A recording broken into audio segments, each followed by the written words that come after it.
Senate will come to order. Chaplain Dr. Black will lead the Senate prayer.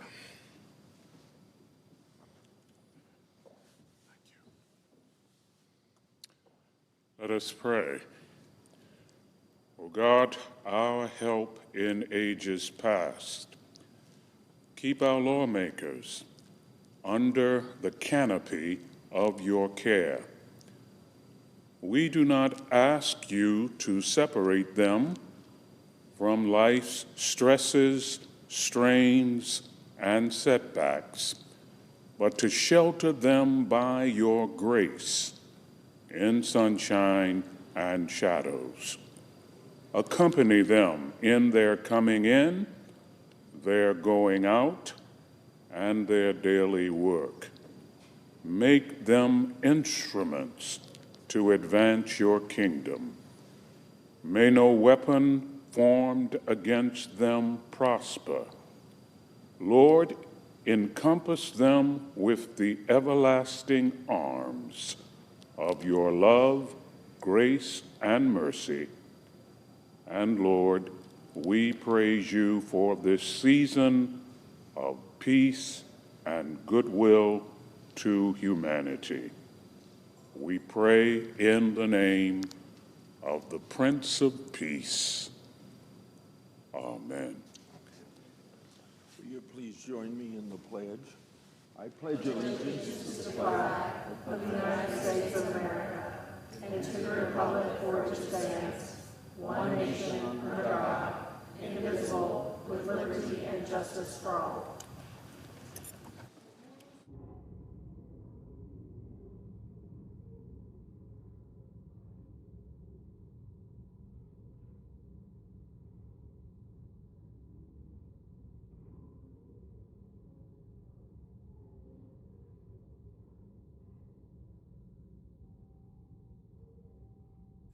Under the previous order, leadership time reserved, morning business is closed. Under the previous order, the Senate will proceed to executive session and resume consideration of the en-bloc nomination provided for under the provision of S.Res. 532. President. The great senior senator from Iowa, my good friend, is recognized. Okay. I come to the Senate floor to give an update on one of my oversight projects. This is about the office, an office within the Department of Health and Human Services that many people may not know much about. It's called the Office of National Security, or in Washington speak, ONS for short. This office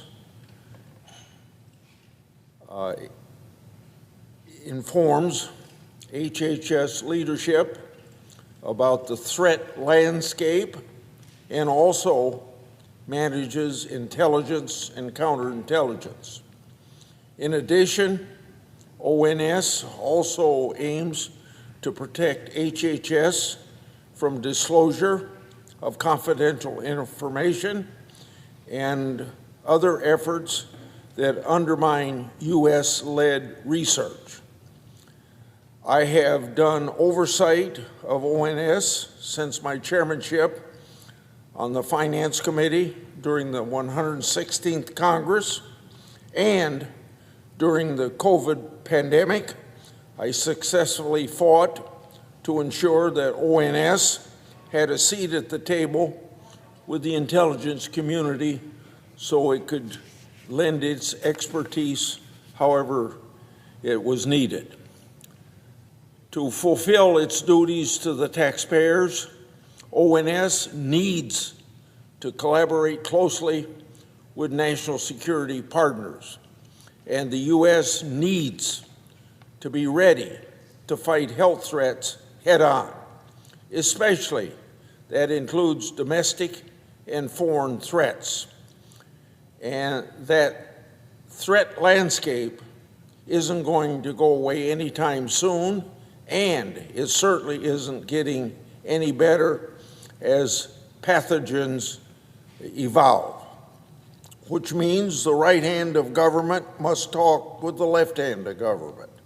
So, as part of my continuing oversight, on December 3 of this year, I wrote to HH Secretary Kennedy and Director of National Intelligence Gabbard. I asked Secretary Kennedy and DNS Director Gabbard for updates on their level of coordination. And I asked them about their efforts to ensure that ONS is engaged with the broader intelligence community to ensure robust information sharing. In the new year, I look forward to their responses to my investigation. I yield the floor. Suggest the absence of a quorum. Clerk will call the roll. Ms. Alsobrooks.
Mr. President. Republican leader, Mr. President, I ask that the quorum call be suspended. without objection. Mr. President, as we wrap up, or about to wrap up, I should say, our legislative work for 2025, I would say it's been quite a busy year here in the United States Senate. The longest session period in 15 years to kick off the year, and historic number of votes, the most literally in half a century. In fact, Mr. President, if you can see on this chart, the number of votes, you go back, the first date on there is 1989. Obviously, this is pretty small, difficult to see, perhaps, unless you're standing right over it. But if you look at the red line here, that's this year.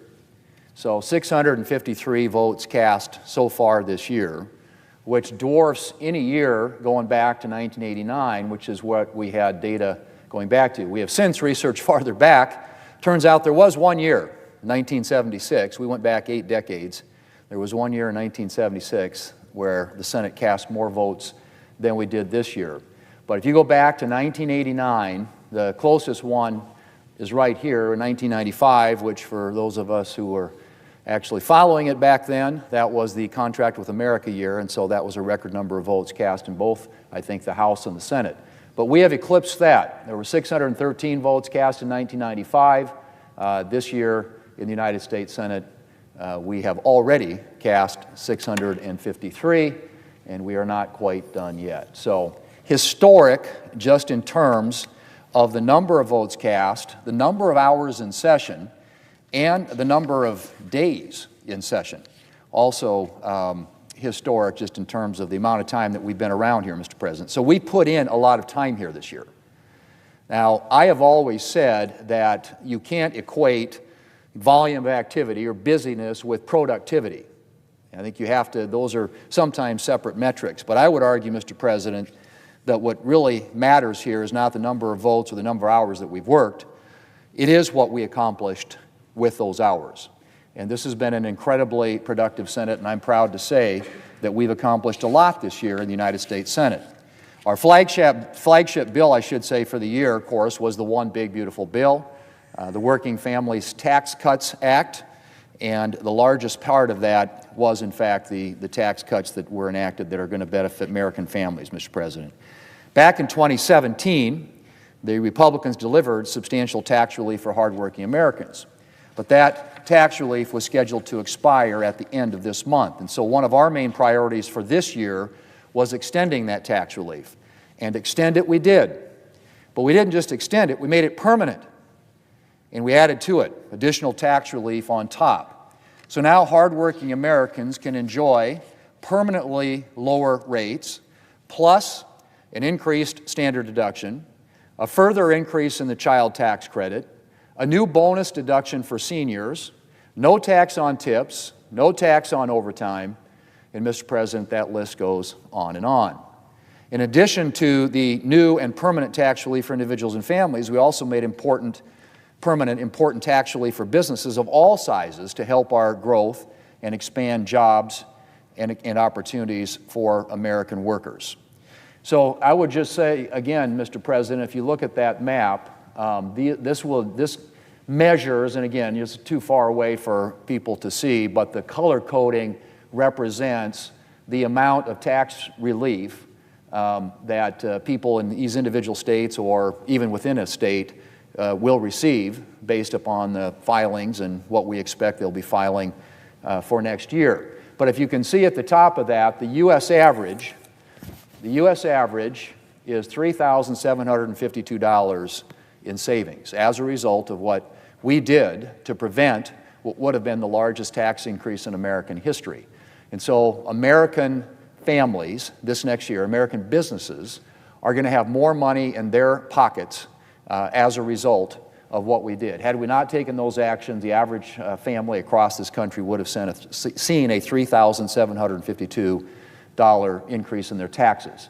And so that's sort of representative of the chart across the country, and the darker ones means you're probably getting more tax relief relative to the lighter colors, but nevertheless, everyone in this country who files a tax return is going to see a much lower tax bill, tax liability this next year as a result of what we did. So that's a lot right there, Mr. President, in and of itself. But the one big beautiful bill didn't end with the working families tax cuts. We also invested in a more secure border and safer streets. We made a historic investment in our national security. And we repealed the Democrats' natural gas tax and took steps to unleash American energy production to ensure that Americans have stable, plentiful, and affordable supply of energy. We took measures to modernize the farm safety net, something very important in my state of South Dakota, to address housing costs, to repair and upgrade our air traffic control system. Now, Mr. President, I could keep going. The working families tax cuts and the rest of the one big beautiful bill accomplished a lot for hardworking Americans. But that's not all that we've done in the Senate this year. The American people elected President Trump last November. And one of our priorities this year has been ensuring that the President has his team in place so that he can do the job the American people elected him to do. And I'm proud to report that by the end of this week, we will have confirmed 417 nominees, far more than were confirmed by this point in either President Trump's first term or in President Biden's term. And it's even more remarkable, Mr. President, again, you can see this in real form here. This was President Trump's first term in office. At the end of his first year, which would be end of 2017, there were 323 of his nominees had been confirmed. Under President Biden, at the end of the first year, 2021, there were 365 of his nominees who had been confirmed by the United States Senate. And as of today, that number here in 2025, in President Trump's second term, will be 417 nominees. And that is important, Mr. President, because every president needs to have his team in place to do the job that the American people elected him to do.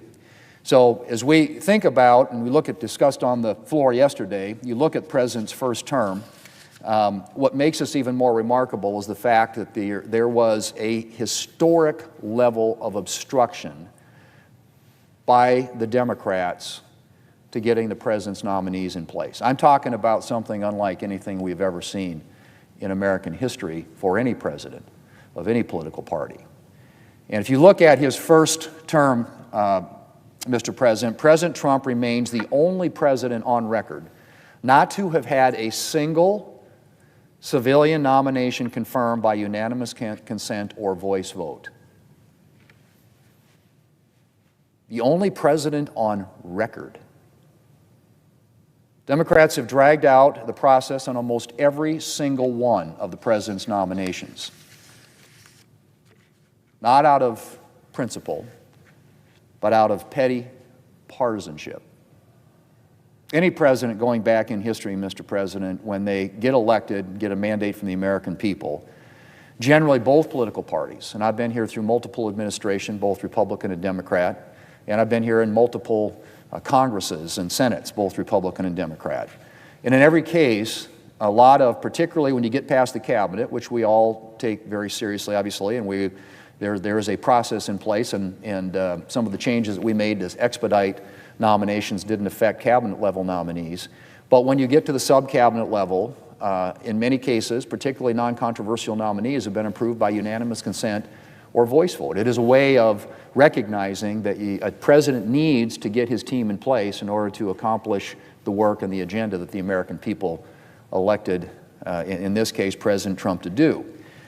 And so what happened this year was historic and unprecedented, because most of those lower-level cabinet nominees are done by unanimous consent. That's just been the practice, that has been the precedent, that has been the tradition, that has been the history of the United States Senate.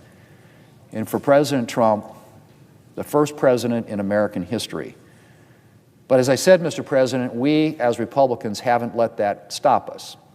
And so when we close out this year with a total of 417 nominees, we will have the backlog of nominees essentially cleared.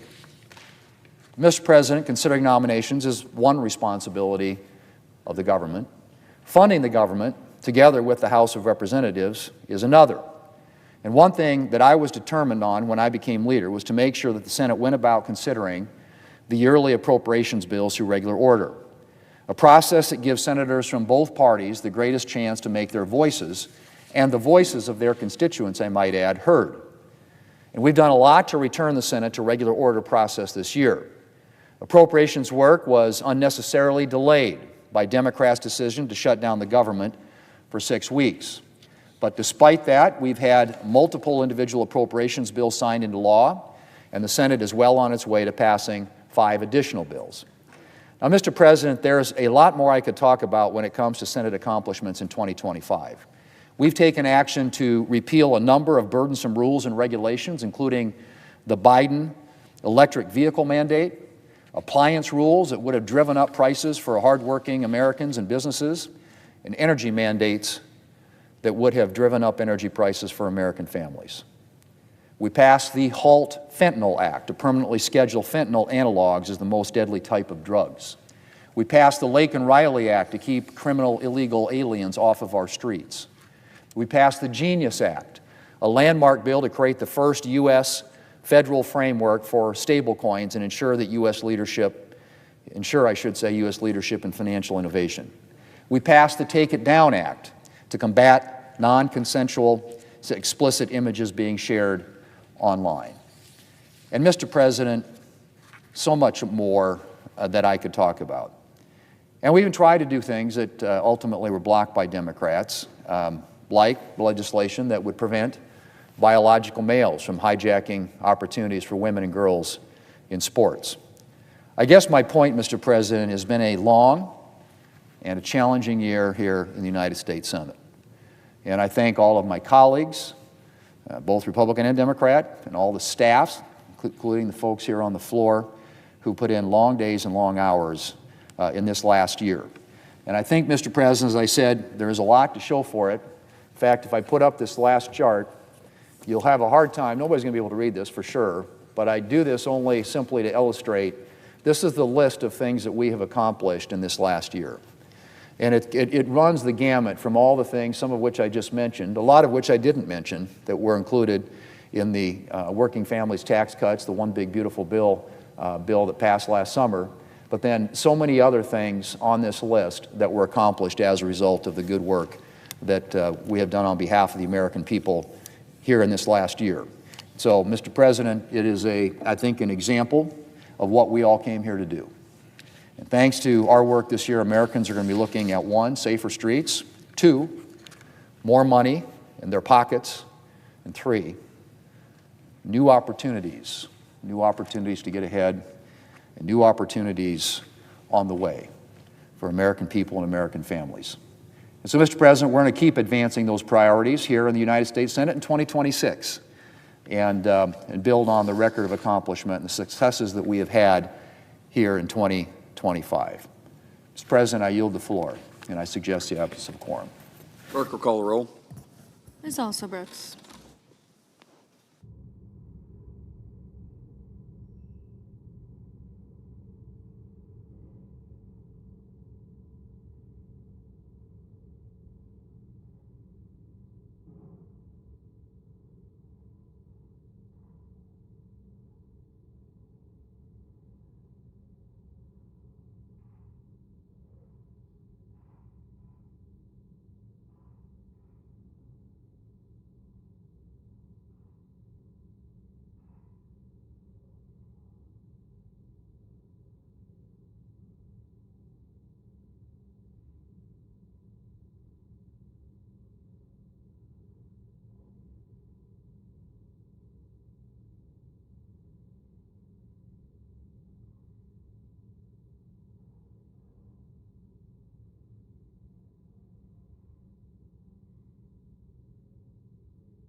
Mr. President, Democrat leader, ask unanimous consent the quorum be dispensed with. without objection. Mr. President, last night, Donald Trump gave a speech about how supposedly great his first year has been. So, of course, his speech was short, because there's really not much to say about how great Trump has been. For 18 months, for 18 minutes, the president last night tried to convince Americans the sky is green, that trees can walk. He yelled at the camera and said that things are somehow going great, even though costs are up. He said he's doing a great job in office, all of which is obviously false, and the American people didn't buy it. It was clear watching the speech that the president didn't want to be there. The only thing Americans saw last night was a very rich president trapped in a bubble, forced by his advisors to give a speech he didn't want to give. It's like your cousin who can't sit still for a Christmas photo. Only this is the President of the United States. Our country is in a lot of trouble right now, but instead of giving Americans a plan on how we'll lower their costs, Donald Trump played the blame game. That's so typical of him. Instead of solving a problem, which is what a good president is supposed to do, he just points the fingers at other people. And that doesn't do a bit of good to get the American people back on the right track. It's never a good sign when the president begins a speech by saying, "I inherited a mess," because that's just another way of telling people, I don't want to be responsible for any of this. Again, President Trump's speech showed he lives in a bubble, a billionaire bubble, completely disconnected from reality that everyday Americans are seeing and feeling. People are feeling squeezed harder and harder every day, and Donald Trump last night, took a victory lap. Now let's talk about one of the most important issues for Americans when it comes to cost, health care. Last night, Donald Trump offered exactly 0 solutions for how we're going to lower Americans' health care premiums. He kept blaming Democrats. He kept saying the health care crisis is not his fault. But here are the facts. Immutable facts, Donald Trump. No amount of finger-pointing, lying, hyping it up, patting yourself on the back is going to undo the fact that the American people are going to pay a lot more for health care come January 1st. Because on January 1st, the ACA enhanced premium tax credits are going to expire because Donald Trump chose to let them die. Even our Republican colleagues have told us time and time again, if Trump would do something here and support an extension of the tax credits, as we Democrats are fighting for, then maybe they'd be able to do something, but he doesn't. And now, tens of millions are going to see their insurance premiums double on average. 4 million people will lose insurance because Donald Trump let it happen. And he's there sitting in front of the TV camera, patting himself on the back. Unbelievable. Millions more with private insurance will see their premiums go up because Donald Trump let it happen. Emergency rooms are going to be even more overrun. People are going to be kicked out of nursing homes. Rural hospitals will close. And there's Donald Trump congratulating himself on how great he is. And look, because of Republican total inaction on health care, huge damage has already been done. And nothing we do after January 1st can undo so much of that damage. As I've said before, the toothpaste is out of the tube. However you want to say it, the point is this. Because of Republicans, it is now impossible, sadly, to prevent people from having to pay hundreds, if not thousands, more on their premiums next year. It's going to start January 1st. Even if we can figure out a way to stop the bleeding next year, that's a very big if. Republicans are still in shambles and have no plan themselves. For too many people, it's going to be too late because Republicans chose to let these ACA tax credits expire. They had an easy opportunity to join us in our 3-year clean extension of the ACA credits, and they refused. Well, Americans heard none of what they wanted to hear last night during Trump's speech. Nothing about how he'll lower premiums, nothing about how he'll lower their costs of living, nothing about how Republicans could have fixed this crisis but didn't. Donald Trump kept playing the blame game. And many a president has tried to do that, all with disastrous results. People want solutions. Donald Trump gave them none. Democrats, meanwhile, are not going to stop fighting to lower people's premiums, and we're not going to stop fighting to lower costs across the board and help Americans pay for the things they need. To avoid those moments on Friday night when families sit around the kitchen table and say, how the hell am I going to pay this bill? I don't have the money for it, and I need what the bill has asked me to pay for. Look, we Democrats will not stop fighting to lower costs and help Americans pay for the things they need. These will be our watchwords in 2026, lower costs and lower health care costs in particular. And that issue ain't going away, Republicans. We're going to keep on it and on it and on it until maybe you join us to really solve the problem. Republicans, health care is not going away. People need help to afford premiums, and Democrats are going to keep fighting and pushing this issue for all of 2026 and beyond. On the CR, Democrats want to get our work done to finish the bipartisan appropriations process. Our goal is a bipartisan bill that funds the government through fiscal year 2026. Republicans worked for over a month and just yesterday gave Democrats a list of their cleared amendments, one of which has no text. While I don't expect we will need quite as long as Republicans took, it'll still take some time for us to work through our amendments so that we can finish the minibus in January. Democrats are working in good faith to finish the process. As we said, our goal is a bipartisan bill that funds the government through 2026, and we're working in good faith to finish this process. It's not easy. Obstacles always remain. No side is going to get everything they want, but a bipartisan agreement is the preferred outcome for the vast majority of senators, Democrat and Republican. Now, on the Senate Commerce Committee yesterday, and what Ted Cruz had to say.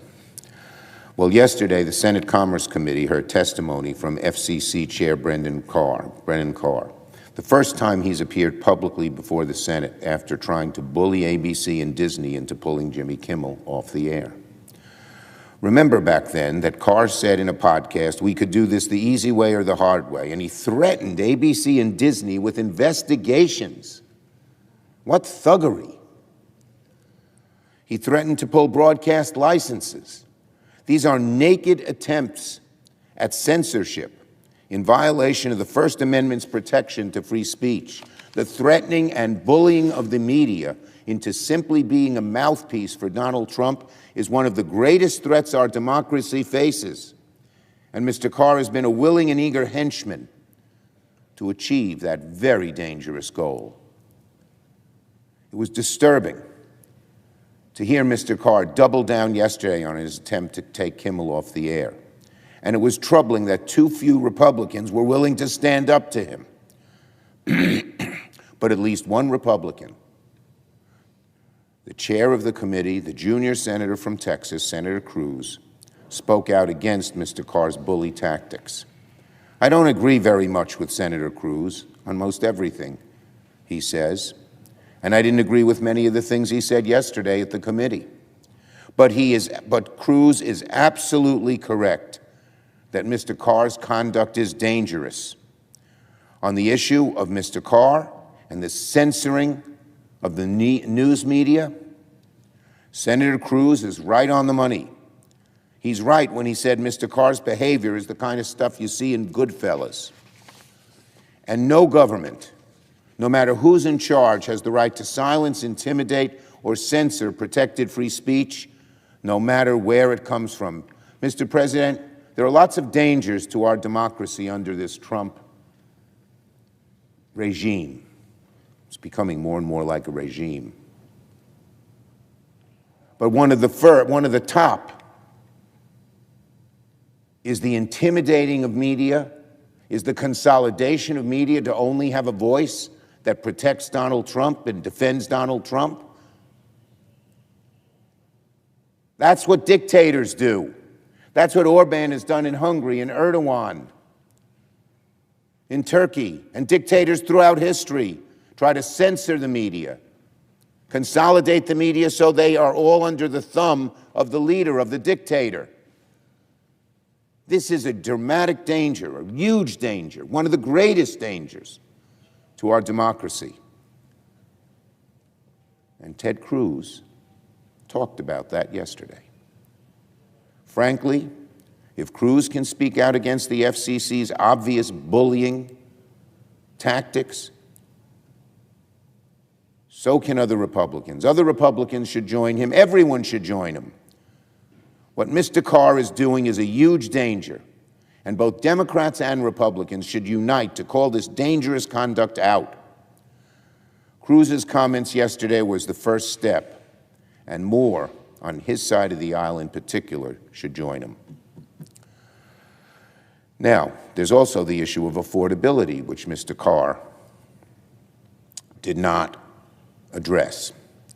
Yesterday in committee, Republicans did not speak out on the issue that is in the very front of every Republican's mind. While the Republicans rubber-stamped Carr's destruction of free speech, too many of them did that, they didn't bother to question Carr about how families have to choose between internet and cell service for their kids and putting food on the table. The costs are going through the roof, led by the big media carriers like AT&T and Verizon. Senator Cantwell spoke out strongly on this issue. It's a cost issue. It's a cost of living issue. People hate paying a lot of bills that they don't have the money for, and one of them is their bill for the social media, for the internet. Democrats have a very simple message for Carr and the Trump administration. We need high-quality and low-cost wireless service, not the other way around. I yield the floor.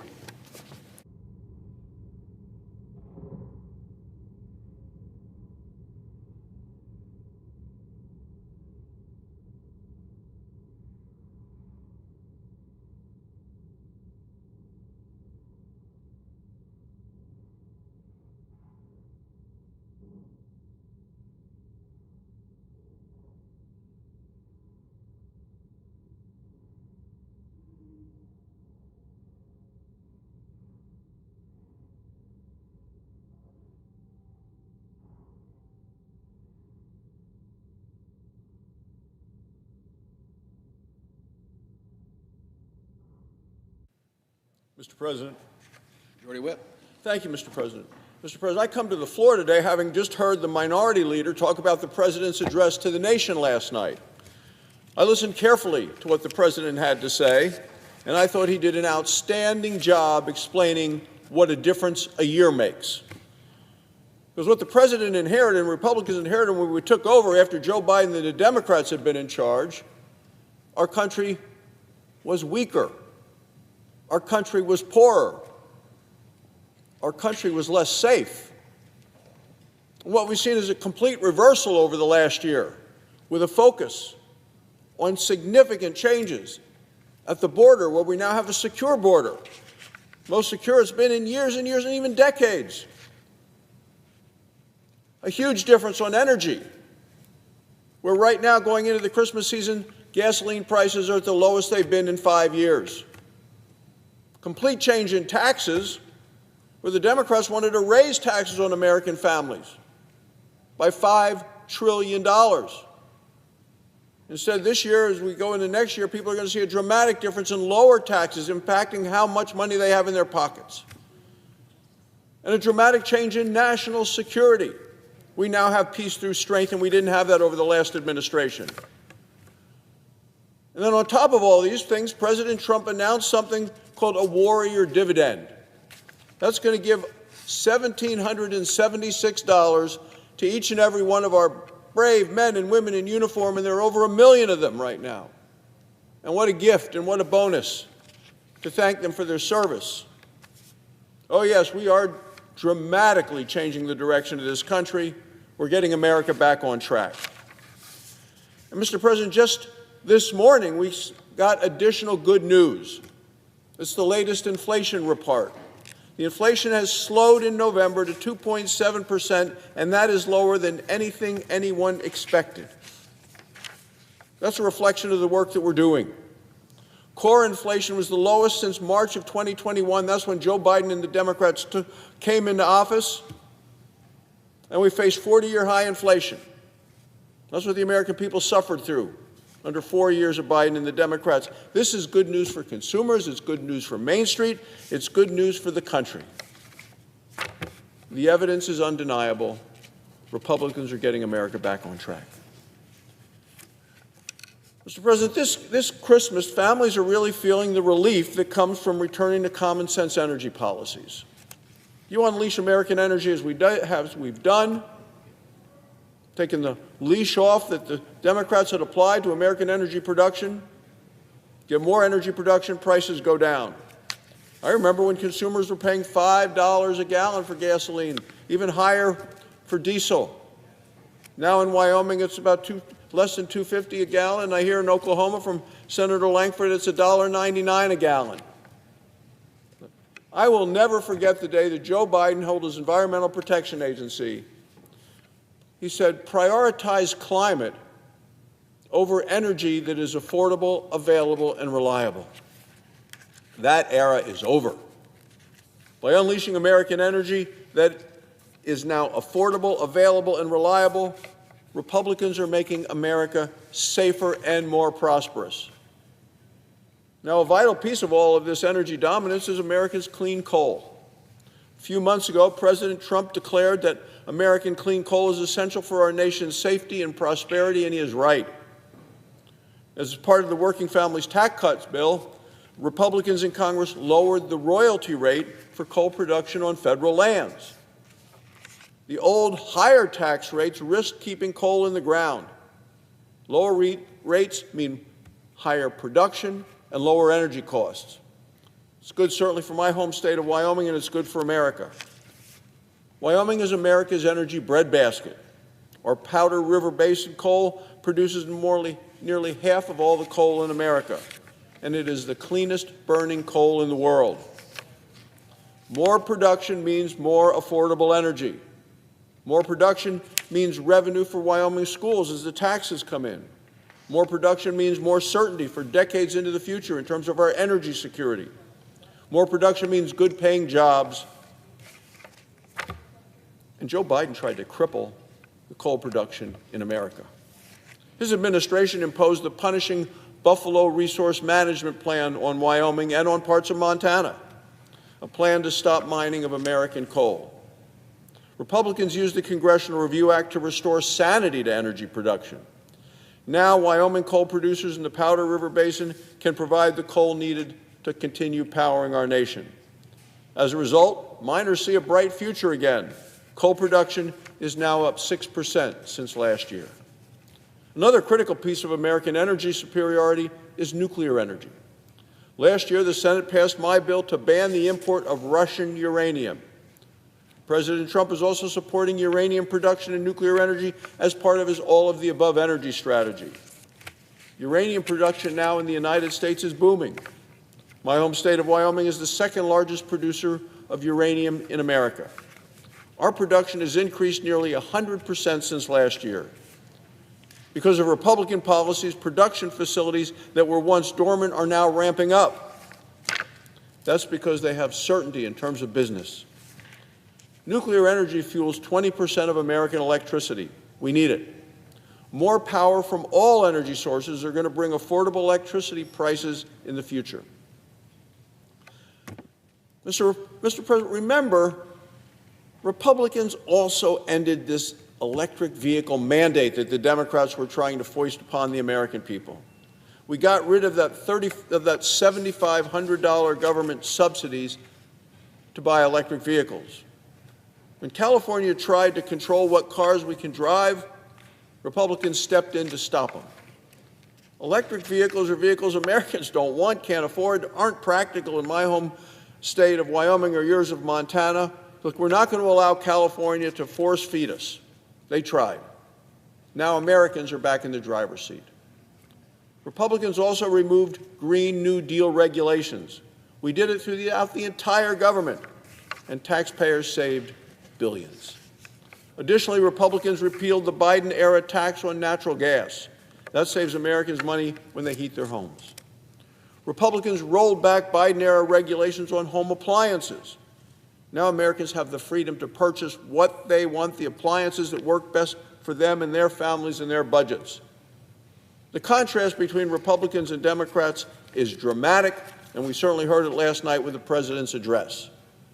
Senate Democrats have absolutely no plans or no desire to make energy more affordable. They don't. They want it more expensive, so we use less, and that helps their green climate initiatives. Democrats may talk about affordability, yet energy costs are the highest in their own home states. Think about it. And Senator Schumer, who was just on the floor of the Senate, his home state of New York, and he was addressing affordability, he wasn't talking about putting more money in people's pockets. Nope. His home state, electricity prices are up 34% over the last 6 years. New York's energy prices are 44% higher than the national average. In California, electricity prices are up 58% in 5 years. Democrats ought to take responsibility for the higher prices because it's their policies that caused them. Affordable, reliable American energy is a necessity. It's not a luxury. It's good for our workers, it's good for our economy, and it's good for our safety and our national security. America is an energy superpower. Under Republicans, we are finally beginning to act like it again. Thank you, Mr. President. I yield the floor. Mr. President. Minority Whip. Mr. President, earlier this year, the Trump administration began a calculated show of political theater and force designed to spread fear and terror in Chicago and surrounding Illinois communities. Masked federal agents pepper sprayed, punched, body slammed, and even shot individuals, including U.S. citizens, during violent immigration enforcement actions. Virtually all of what I've just said was captured on video. They deployed tear gas canisters against clergy, broke into apartments, zip-tied children. When they were required by the federal courts to disclose how many people had been detained, they came up with 600 names. 16 of the 600 had any criminal record whatsoever. 16 out of 600. President Trump has not gone after the worst of the worst as he promised. Instead, he's brought some of the worst, most unprofessional, and most poorly trained federal law enforcement officers and agents into our city. Because of his so-called Operation Midway Blitz, children are afraid to go to school. Businesses are closing, and families are being torn apart. Yet the Trump administration shows no regret. They're reveling in the fear and chaos they are creating. Look at the Border Patrol official Gregory Bovino. On Tuesday, he returned to Chicago after leaving last month, bringing his campaign of fear to North Carolina and New Orleans. As soon as he arrived back in Chicago, Mr. Bovino went to the picket line of Local 705 of the Teamsters at Mauser Packaging Solutions. These workers are on strike for better benefits, safer working conditions, and measures to prevent ICE from entering their workplace without a federal judicial warrant. Bovino brought federal agents to this picket line to intimidate and interrogate these workers. He laughed in their faces as they demanded better working conditions. In court testimony, Mr. Bovino has praised federal agents' use of excessive force as exemplary, even after multiple U.S. citizens were hospitalized following their encounters with his federal agents. When addressing federal agents prior to a confrontation with peaceful protesters, Mr. Bovino stated, and I quote, If someone strays into a pepper ball, then that's on them. Bavino has tear-gassed peaceful crowds, encouraged his agents to fire pepper balls at protesters, and threatened to go, quote, even harder on the streets when federal judges dare to order him to follow the law. But Mr. Bavino is not alone in his cruelty. Many Trump administration officials have been posting and gloating about their clear violations of constitutional rights. While President Trump has given them carte blanche to violate the law, there is a reality ahead. One day, President Trump will not be in the White House. When he goes, those who ordered these lawful activities finally may be held accountable and prosecuted. Section 242 of Title 18 of the U.S. Code makes it a crime for a federal law enforcement official acting under color of law to violate the constitutional rights of any person. I have no expectation that President Trump's Justice Department will investigate these violations currently taking place in Chicago. But the statute of limitations for these provisions is 5 years. The next administration will be well within its rights to hold accountable anyone who violated an individual's constitutional rights or directed others to do so during this Trump administration. While the Supreme Court's outrageous decision in Trump versus the United States may have personally immunized President Trump from prosecution, it provided no such protection for these agents. The Trump administration officials responsible for the use of excessive force or unlawful detention may face criminal consequences for their role in Midway Blitz. That is why today my colleague Senator Duckworth and I have submitted a criminal referral to the Justice Department regarding the unlawful actions of senior Trump administration officials and federal immigration agents in Operation Midway Blitz. To take one example, a Border Patrol agent shot a Chicago woman multiple times. Body camera video reportedly shows the agent threatening the woman, saying, do something, and then I'll delete the next term he used, prior to shooting her. Afterwards, the agent bragged in text messages to other agents about shooting the woman, writing, quote, 5 shots, 7 holes. As ranking member of the Senate Judiciary Committee, I've directed my staff to continue gathering evidence of potential violations of Section 242, and we will provide this evidence to the Justice Department in due course. In addition, Illinois elected officials are hard at work documenting crimes committed by these federal agents. The mayor of Evanston has opened an investigation after federal agents pinned down a man and struck him in the head. The village of Broadview is conducting criminal investigations related to ICE's use of tear gas and rubber bullets against first responders and peaceful protesters.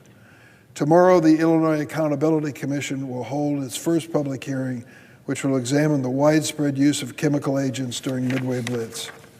There will come a time when the people responsible for these assaults, tear gassing, and unjust detention during this lawful immigration action will face real accountability. These officials swore an oath when they began their service to preserve and protect the Constitution. But in their role as federal law enforcement officials, there is ample evidence they violated the very rights they promised to defend. Today, I'm putting those participating in Operation Midway Blitz on notice. You can continue to terrorize people. You can ignore the rulings of our courts, our laws, and our Constitution. You can hide behind your masks. You can ignore due process requirements of the Constitution. The day will come when justice will be served. The day will come when you will be held accountable. The day will come when this pitiful display of meanness and intolerance will become one of the saddest chapters of our nation's history, and you will be held accountable. I yield the floor.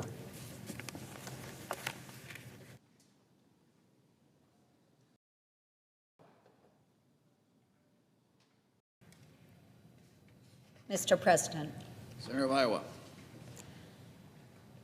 Mr. President, this past weekend marked the 389th birthday of the National Guard. The Guard was on the front lines in our fight for freedom even before the birth of our nation and played a critical role in securing our independence. Today, the men and women who put on the uniform continue to live out that legacy by serving our communities, responding to disasters and emergencies, and protecting our nation's defense in overseas combat, security, and reconstruction missions. The members of the National Guard are hardworking folks who live and work in our communities and made a commitment to our country to be ready whenever and wherever duty calls. As a proud veteran of the Iowa Army National Guard, I raised my right hand and also took the oath to serve. And that service was shaped by the folks in uniform who were standing shoulder to shoulder with me. From those who served alongside me to those who came before me and after me, we all promised to be always there, always ready. But instead of celebrating that legacy last Saturday, our nation was rocked with the news that we had lost some of our own. And nowhere felt this tragic loss more than Iowa, as we learned 2 brave Iowa National Guardsmen gave their lives in service to our country. While supporting counterterrorism operations in Syria, Sergeant Edgar Brian Torres Tovar and Sergeant William Nathan Howard, members of the 2nd Brigade Combat Team, 34th Infantry Division, came under fire and were killed by a lone ISIS gunman near Palmyra. This senseless attack also took the life of a U.S. civilian interpreter, Ayed Sakad, and wounded 3 more members of the Iowa National Guard. 2 of the injured service members were evacuated for surgery. They were taken from Syria to Jordan, and from Jordan on to Germany. And in keeping with always there, always ready, it was actually an Iowa unit, the 185th Air Wing, the 185th Medical Group, that evacuated our Iowa Army National Guardsmen from Jordan to Germany. They surrounded the wounded and reassured them that they were all from Iowa, and they were there to care for their Iowa brothers. But our Iowa National Guard family is hurting as we mourn the loss of 2 of our own and pray for the continued recovery of our wounded. My heart goes out to their families, their loved ones, and of course, the folks they served with. This loss is immeasurable. So please join me in honoring the lives of these heroes today.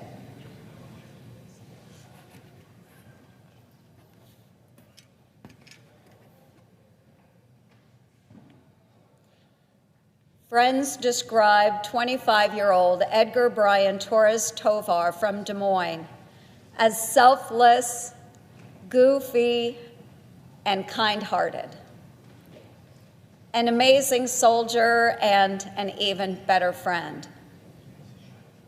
He was the first in his family to serve in the military. He joined the Iowa Army National Guard before his high school graduation ceremony in 2019, which speaks to his character in wanting to serve at such a young age. Sergeant Torres Tovar, your service and sacrifice will never be forgotten.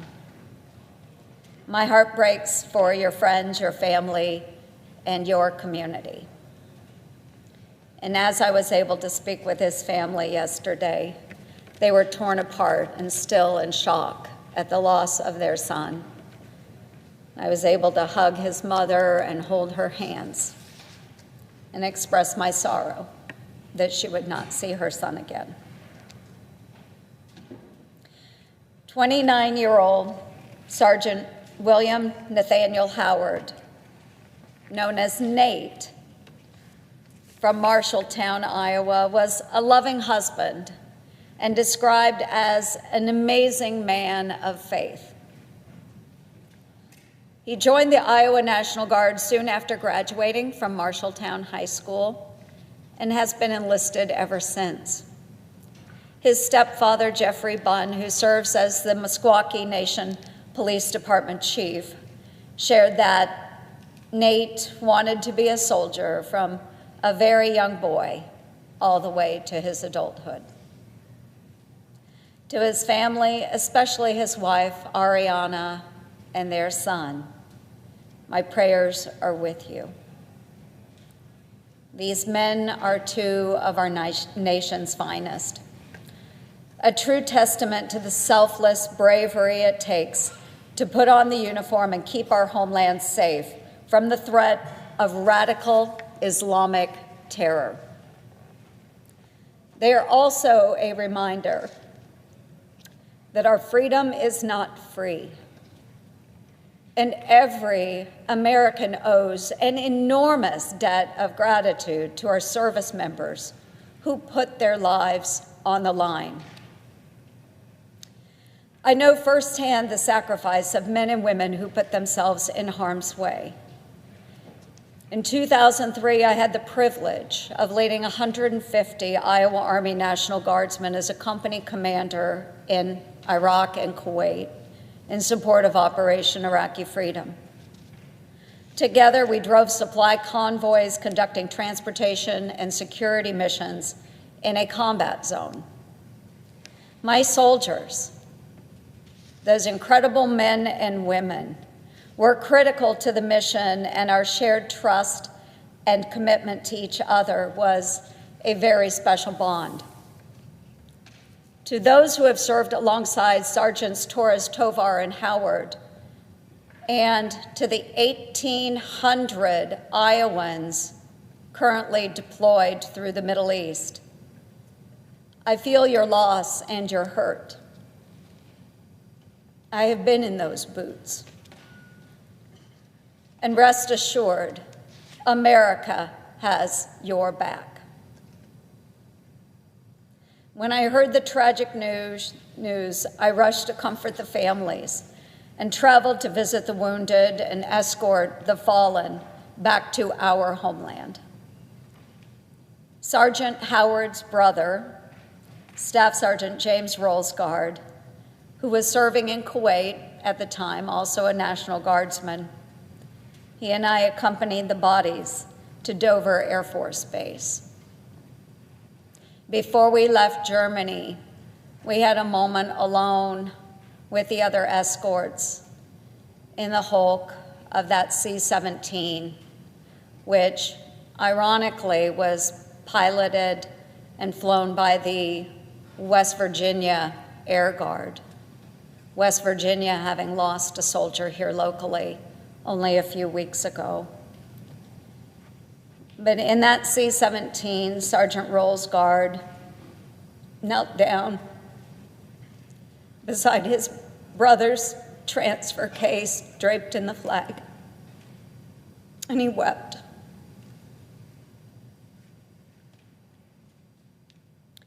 We all feel that loss.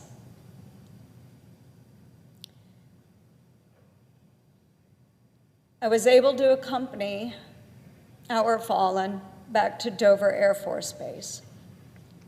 And there we were joined by our Iowa delegation and led by our commander-in-chief. And all together we comforted the families and we mourned together.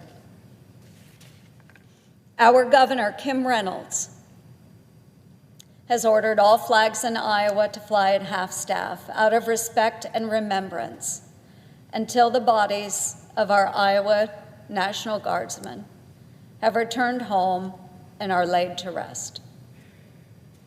But that does not mark the end of their stories. We will continue to stand with their families and communities in mourning. We will make sure the world knows the legacy of Iowa's heroes and that every American life is precious. Sergeant Torres Tovar and Sergeant Howard, we remember you, we honor you, and we are proud of you. Your nation is indebted to you. The legacy of these heroes will never, ever be forgotten. Godspeed to our heroes, and God bless these great United States of America. I yield the floor, Mr. President.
Mr. President. Senator, West Virginia. Thank you so much, sir. Well, I don't come to you very often, but I come to you when I come with important stuff. You know, I'm not a politician. It's easy for you to see that. We have so much work that can be done and should be done all the time here.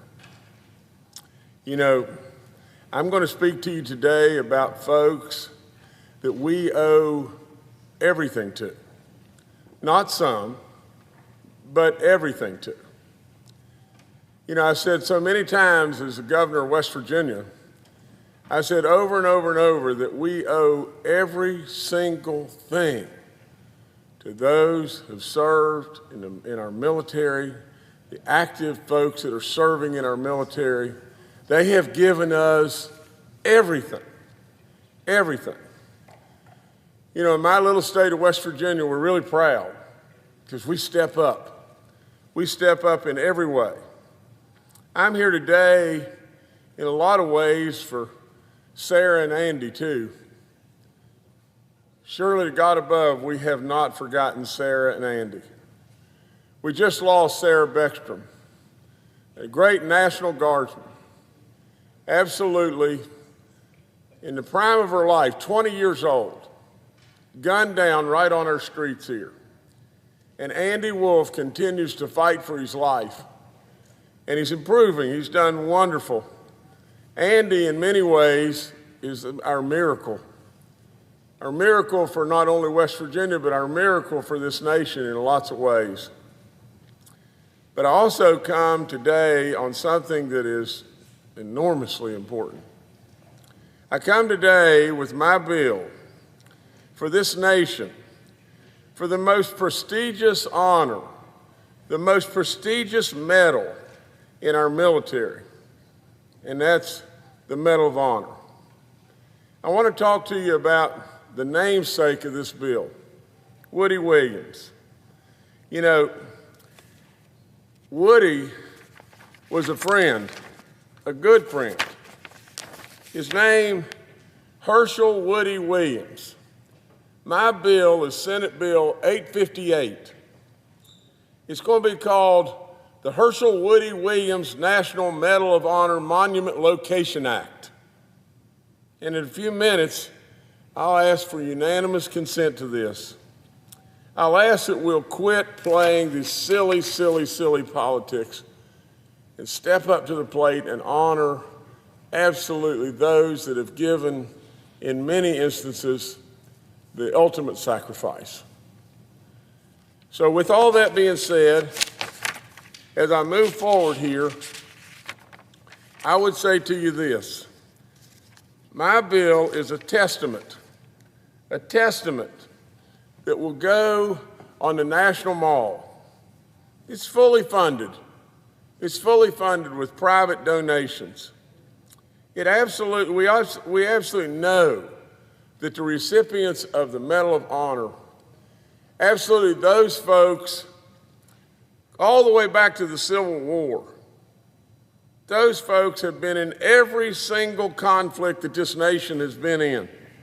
And it is so enormously important, it's off the chart. This monument in the National Mall will be in proximity to the other memorials and monuments that remember wars that these individuals fought and died in in an absolutely appropriate setting. This monument reflects the American people's collective appreciation for the Medal of Honor recipients' bravery and stands as a lasting tribute to their legacy. These individuals come from every corner of our nation, from Hawaii to Maine, from every state. We have at least one individual from every state that has gone beyond the call of duty. Mr. President, these people are like Army Sergeant Brian Bucher from Maine.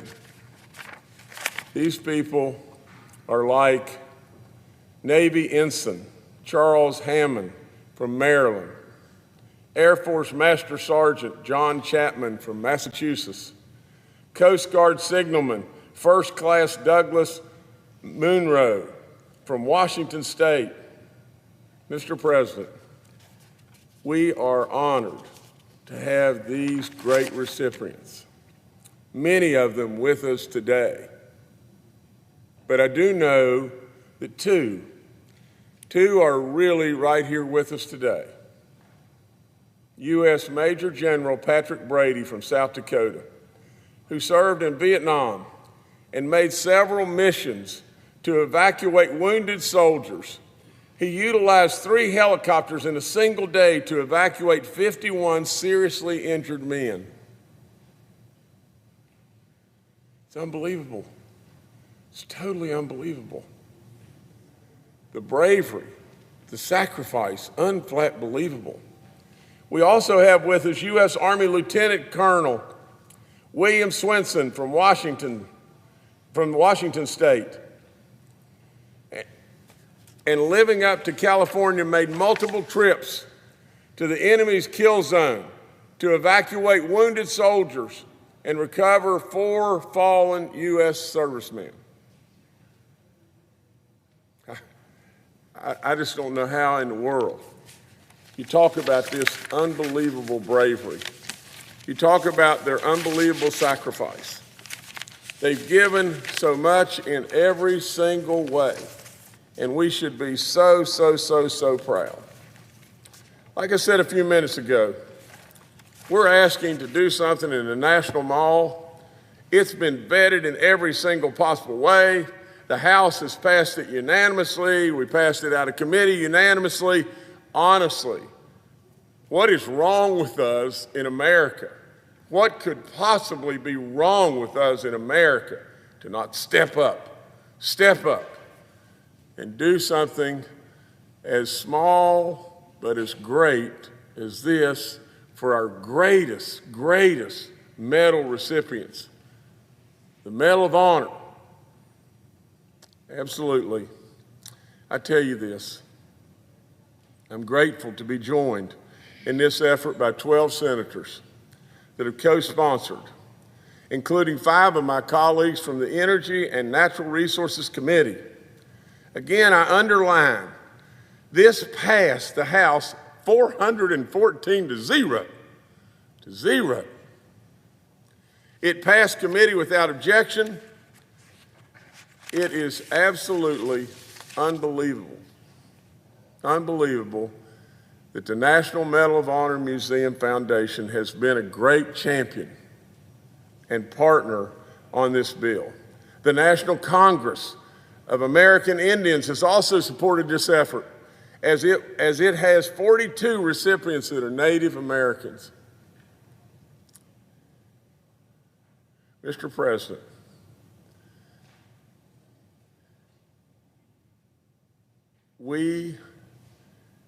and it is unthinkable for me. I'm new to the game. I've got white hair and done a lot of stuff. But Mr. President, absolutely, if we can't do this, we have a miserable approval rating as it is, 14%. I don't see how in the world it's 14%, to tell you the truth. But if we have 14% as our approval rating of what we do, we should be disgraced off the chart. But Mr. President, if we can't step up and support these heroes that have given the ultimate sacrifice beyond belief, these people that absolutely have a level of courage and bravery, have a level of service, have a level of sacrifice that is totally off the chart. Totally off the chart. Do we not realize that every single solitary thing we have, everything that we have today is due to folks like this? So, Mr. President, in every way, I hope and pray that we'll just stand up and say, absolutely, unanimously, we consent.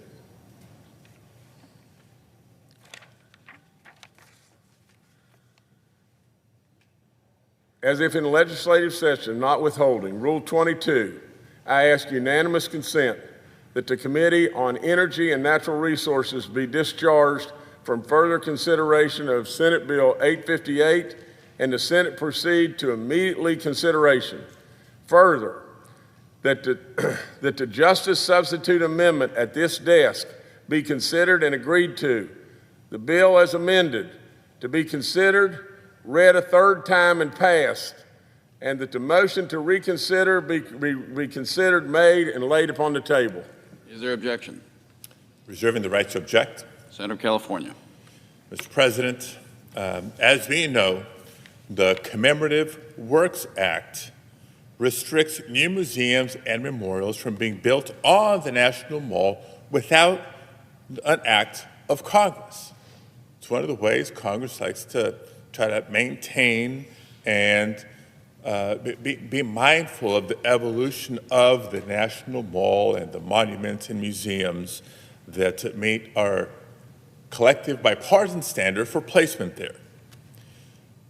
Since I first arrived in the Senate, I've been working across the aisle to support the building of 2 important museums on the National Mall.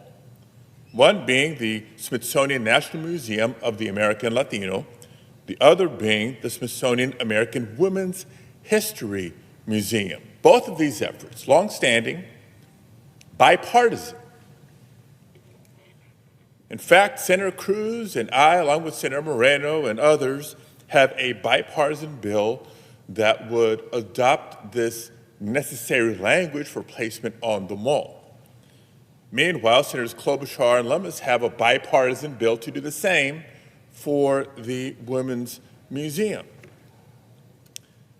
And so, let me be clear, I wholeheartedly agree that the sacrifices made by Medal of Honor recipients should have a place of recognition for all Americans to see in our nation's capital. And I also supported the senator from West Virginia's bill when it came before the Energy and Natural Resources Committee just yesterday morning.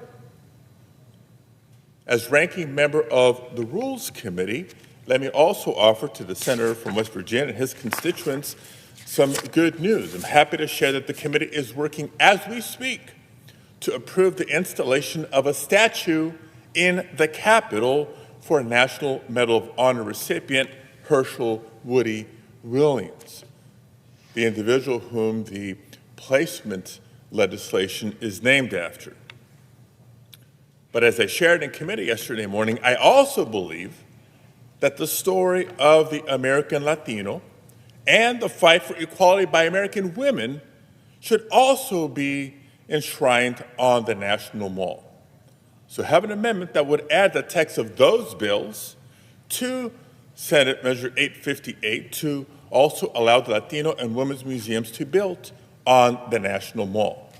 Now, my colleague from West Virginia was very eloquent, very passionate, and I share his conviction. The effort to approve the placement language, the location language for the Latino Museum and the Women's Museum has been held up far too long. So I hope the senator from West Virginia will join me in trying to do away with the, what was that he said, the silly politics. Because when you look at the history of Latinos in America, it includes more than 60 Medal of Honor recipients, beginning with Phil Bazor and John Ortega for their service in the Civil War. Latino contributions, including paying the ultimate sacrifice, is nothing new. And it includes, by the way, David M. Gonzalez from my hometown of Pacoima for his bravery during World War II. The history of women in America includes the story of Dr. Mary Edwards Walter, a Medal of Honor recipient. All these stories deserve to be told in a location of prominence. So as I said yesterday morning, when the Energy and Natural Resources Committee marked up and approved Senate Bill 858, I made remarks at the time clearly announcing my intention to offer this amendment when the Medal of Honor bill would come up for consideration on the floor of the Senate. And so here I am. This shouldn't be a surprise to anybody. So I would urge my colleagues to agree to include my amendment so that all three of these bills can finally move forward after years and years of hard work and bipartisan support. Thank you, Mr. President.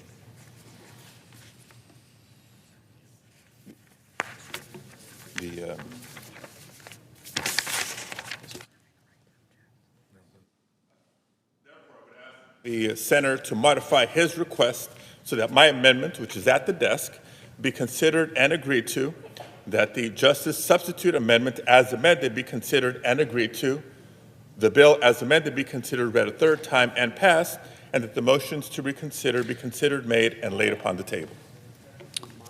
Is there an objection to the modification? Mr. President, Senator West Virginia. I'm reserving the right to object. My bill's gone through all the steps. Our great senator here that's speaking, his bill has not gone through the steps, and it being held up is surely not my fault. And of everything in the world, it's not these great recipients' fault. I may have missed one person that could possibly be in our gallery, and that is Marine Corps Captain Raymond Murphy of Colorado. But I want to just tell you just this, sir. We've gone through every step the right way. We've gone through the hearings, the markups, the unanimous passage by the ENR committee. Therefore, I absolutely object in every single way. His bills have not gone through the committee. His bills have not had a hearing that has been passed out of committee. This is absolutely skipping the proper steps. I may be new, but we've done it right. And absolutely what we're doing is we're turning our back on the greatest of the greatest of the greatest. This is the very thing, the very, very thing. I support the museums that he speaks of. We all would. But absolutely, this act right here is the very root of what is wrong with us. For God's sakes of living, how do you absolutely look at those great people? How do you look at what they've given all of us and turn your back on them? I don't get it. I absolutely object. Is there an objection to the original request? Reserving the right to object, Mr. President. Senator of California. Want to set the record straight. The museum efforts that I talked about have gone through all the proper steps. There have been committee hearings. They have been approved by committee. They've been approved in prior Congresses separately by actually both chambers. So they're ready to move. I'm disappointed, but frankly not surprised that the amendment is not accepted. And so therefore, I object and would look forward to working with my colleague from West Virginia and anybody else to advance all three of these proposals as expeditiously as possible. The objection is heard. I'm sorry? Senator of West Virginia. I'm not going to volley back and forth. Here's a rules committee. You know, not this Congress. Like I said before, I absolutely object. Senator Delaware. Mr. President, I rise to speak briefly in gratitude today. Yesterday, Dover Air Force Base once again had the honor of receiving the remains of 3 Americans who died in service to our nation. Sergeant Edgar Brian Torres Tovar of Des Moines and Sergeant William Nathaniel Howard of Marshallton, both Iowans, both serving in the Iowa National Guard. And Ayad Mansour Sakat, resident of Michigan, originally Iraqi, who served alongside American troops for 4 years during the war in Iraq and has become a naturalized American citizen. All 3 were killed in a tragic incident in Syria. All 3 served bravely, and all 3 were welcomed home with the dignity and respect that all who serve our nation and fall in service to our nation deserve. I appreciate the forbearance of my colleague from Virginia. I just wanted to briefly thank my colleagues from Iowa. I'm the senior senator from Delaware.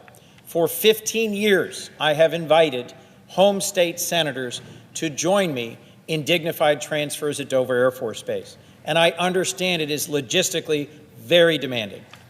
But this year has been the first time.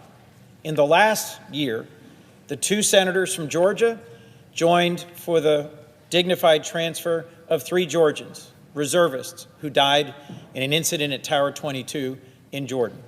More recently, the 2 senators from Illinois joined when 4 soldiers died in a tragic training accident in Lithuania. Yesterday, the state of Iowa and its delegation really showed up. The governor of Iowa, Kim Reynolds, of course, the Adjutant General Stephen Osborne, Major General Stephen Osborne of the Iowa National Guard, 3 members of the House delegation, Congresswoman Ashley Hinson, Congressman Jack Nunn, Congressman Randy Feenstra, and our two senators, Senator Chuck Grassley and Senator Joni Ernst, who served as a colonel and deployed with the Iowa National Guard. Senator Ernst accompanied the remains of the two fallen members of the Iowa National Guard all the way from Ramstein, and it was our honor in Delaware to welcome them to our state, and it is my honor to rise briefly in thanks for the service of the men and women of AFMAO, which is the Armed Forces Mortuary Affairs Unit, and Dover Air Force Base. This is a solemn duty and one that the men and women of Dover Air Force Base carry out with exceptional grace, care, and skill. I want to close by thanking all the volunteers from our community in Dover, Delaware, who dedicate their time to making sure that the families of the fallen are welcomed, are supported, are prayed over, and know that our nation is grateful for their service and their sacrifice. Thank you, Mr. Chairman. Thank you, Mr. President, and I yield the floor. Mr. President. Senator Virginia. Mr. President, prior to my remarks, I would ask permission that upon the conclusion of my remarks, Senator Shaheen be allowed to speak for up to 10 minutes before the initiation of the scheduled vote. Without objection. Thank you, Mr. President. I rise today to express deep concern and frustration over President Trump's decision to approve the sale of advanced NVIDIA H200 AI chips to the People's Republic of China. And I appreciate the fact that my colleague, Senator Coons, is on the floor, because I will conclude with a discussion of a bipartisan bill that Senator Ricketts and Senator Coons have introduced into the Senate that I think is a very important piece of legislation. I am worried that the transfer of these chips will compromise U.S. security and enable the People's Republic of China to catch up in one area where the U.S. has a significant and very qualitative advantage over the PRC. For decades, under administrations of both parties, the United States has adhered to a simple principle: we do not sell our most advanced security-critical technology to adversaries. That principle exists for a reason. Advanced semiconductors like NVIDIA's H200 chip are not consumer gadgets. They're matters of national security. They're the foundation of the future of warfare. They are our edge, the United States' edge in the development of the technologies of the future. Right now, that future is up for grabs. We protect our chips because they preserve America's advantage in space, cyberspace, and importantly, nuclear deterrence. During President Trump's first term, the administration clearly understood this, and they expanded export controls on semiconductor technologies to China, placing strict controls on firms like Huawei. At the start of this administration, again, President Trump publicly embraced the long-standing policy. Export controls were treated as national security decisions, as they should be. But that consensus apparently has not lasted. It was challenged very aggressively by corporate interests, most notably NVIDIA's CEO Jensen Huang, who is a frequent presence at the White House. The status quo was also challenged by President Trump's sort of self-proclaimed AI and crypto czar, billionaire David Sachs, who argued that the United States should give sensitive articles to China in order to make China dependent upon American technology. That argument sounds clever, but it isn't. By that logic, should we sell China F-35 fighter jets, advanced missile systems, top-tier satellite technologies? Of course we shouldn't. We don't preserve our leverage by handing our rivals the very tools that they need to close the gap they have with us. We preserve leverage by maintaining advantages that they can't replicate quickly or cheaply. And Mr. President, they are attempting to close this gap by cheating. The Justice Department just announced within the last few days, a dismantling of a major China-linked AI smuggling network, Operation Gatekeeper, seizing more than $50 million worth of these NVIDIA chips illegally exported to China. They're trying to steal this technology, reverse engineer, and take the intellectual property to eliminate this edge that we have. The administration initially claimed it would only permit sales of inferior chips, such as the NVIDIA H20, not the H200, hardware explicitly described as degraded and limited. But China declined. They waited, believing that President Trump would fold. And that's what happened. President Trump, within the last week, has announced that he plans to approve sales of the H200, one of the NVIDIA's most powerful AI chips, second only to the very top of its product line. Let's be clear what this chip is. The H200 is used to train and deploy frontier AI systems that U.S. national security agencies have long warned have numerous military and intelligence applications. Previous administrations working with allies imposed export controls precisely because they worked. China fell behind. Even the CEO of China's leading AI firm has admitted publicly that the access to advanced chips is their biggest bottleneck. President Trump is now solving this problem for China. The administration claims that in exchange, the United States will receive a share of the revenue. 25% of the sales is what we're being told. But that admission should alarm us. Decisions that were once made purely on our national security priorities are now apparently up for sale. And the administration justification that this will somehow keep China hooked on U.S. technology doesn't withstand normal scrutiny. We've got decades of evidence that China basically steals foreign technology as fast as it can. They won't be hooked on these chips. They'll take these chips, reverse engineer them, and produce their own and wipe out the edge that we now have with China in this critical defense technology. Now, less than a week after President Trump's announcement, one of the deal's leading proponents, David Sachs, is already starting to backtrack on his theory about we should give these articles to China. And let's look at the facts surrounding the timing of this announcement. NVIDIA's CEO has attended million-dollar-a-plate fundraisers for the president.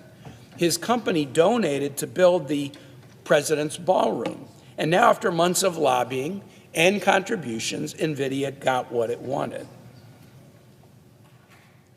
I'm very, very nervous that the president is bartering away this edge and may barter away other edges to those who are lobbying and contributing to him. And this is a pattern that we've seen, transactional politics jeopardizing our security.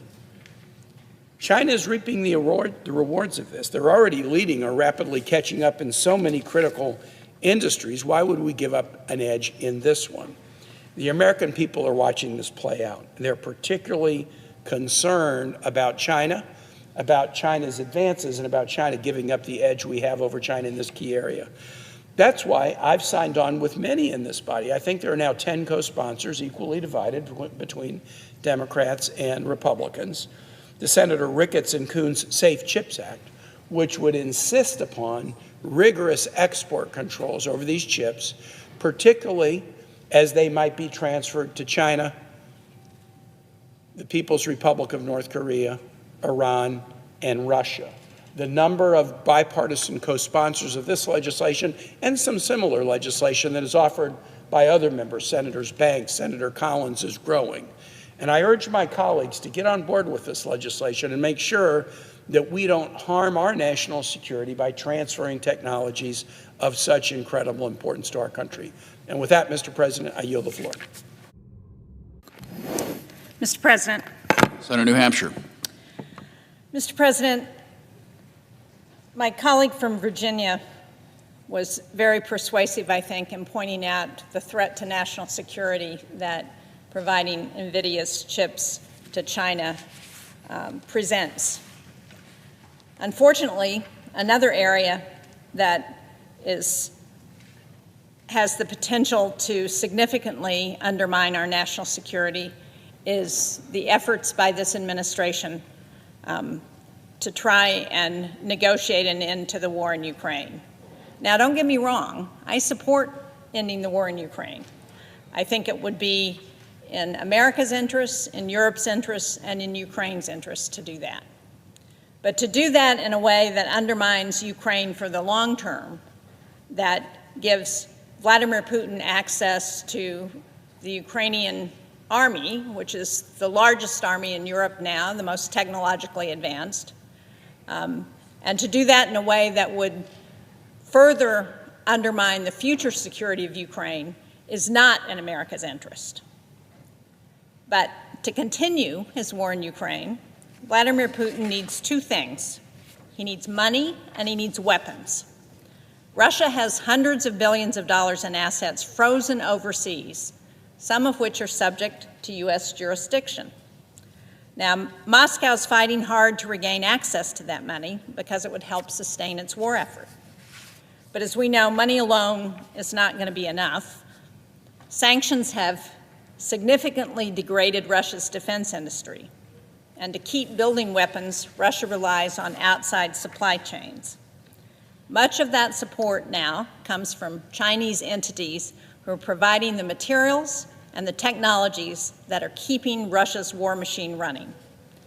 So if President Trump is really serious about ending this war, those are the pressure points to put against Vladimir Putin. Now, the good news is that the tools we need to apply that pressure already exists. The U.S. can deny Russia access to its frozen sovereign assets, and we can disrupt the supply chains that enable Russia to keep fighting.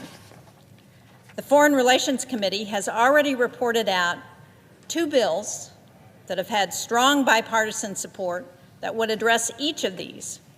One is the Repo Implementation Act, known as Repo 2.0, and I think that's particularly important because hundreds of billions of Russian sovereign assets have been frozen, including about $5 billion here in the United States, since the start of Russia's murderous invasion of Ukraine. Now, to help Ukraine beat back the Russian invasion and to eventually rebuild, seizing and repurposing those Russian frozen funds is the right place to start. Senators Risch and Whitehouse led the Rebuilding Economic Prosperity and Opportunity for Ukrainians Act, known as the Repo Act, which I supported, to allow the frozen assets in America to support Ukraine's recovery and reconstruction, to ensure Russia's accountability and ensure a just and lasting peace. The partnership has worked again in this session of Congress to put in place an even stronger Repo 2.0. And that bill, which passed out of committee, promotes regular scheduled transfer of sizable amounts of these underlying assets to Ukraine to build pressure until Russia ceases its war of aggression and agrees to terms compensating Ukraine for war damages. Now, I think it's particularly important for the United States to act because our EU friends have been working on this issue. They've had significant objections. Last year, when the first Repo Act was introduced, they raised a number of concerns. But this year, our European allies are working very hard to get this done in Europe, where most of the Russian assets are actually being held. There's a meeting on this today in Brussels. The question of freezing and then seizing and deploying Russian sovereign assets is a global security question. It should be decided by people operating in a global security environment. Now, as I said, the Foreign Relations Committee adopted Repo 2.0 by a voice vote in October, and I'm confident that we will pass this legislation out of this Congress at some point in the next few months, if not today. But supporting Ukraine against Russia in this unjust war is important to America's national security. And one way to help ensure that Ukraine has the support they need is to pass the Repo 2.0 Act. So, if in legislative session and notwithstanding Rule 22, I now ask unanimous consent that the Senate proceed to the immediate consideration of calendar number 243, Senate Bill 2918. Further, that the bill be considered read a third time and passed, and the motion to reconsider be considered made and laid upon the table with no intervening action or debate. Is there objection? Mr. President, Senator from Kentucky is recognized. reserving the right to object, Lady Astor was the first woman to serve in the British Parliament, the British House of Commons. In 1933, she was asked at a cocktail party, "Do you know where Hitler was born?" And without missing a beat, she responded, "At Versailles." And the point of the response was that harsh reparations from the Treaty of Versailles led to German resentment and the rise of the demagogue Hitler. They had the opposite of the planned effect. The plan was to punish Germany. The plan was to make Germany pay for the war that they had begun. But in the end, it led to the rise of Hitler. I fear many in the Senate, though they are well-intentioned, will repeat the same mistake of meting out punishment without considering the ramifications. If the authors of this bill are successful, they will confiscate Russian sovereign funds and distribute those funds to Ukraine. One can make a good argument for the fairness of making Russia pay for their war of aggression. But first, one must consider that this currently seized money is an integral part of peace negotiations. Once this money is seized, an important facet of the peace compromise will disappear, and Russia may well be induced to just keep fighting this terrible meat grinder of a war.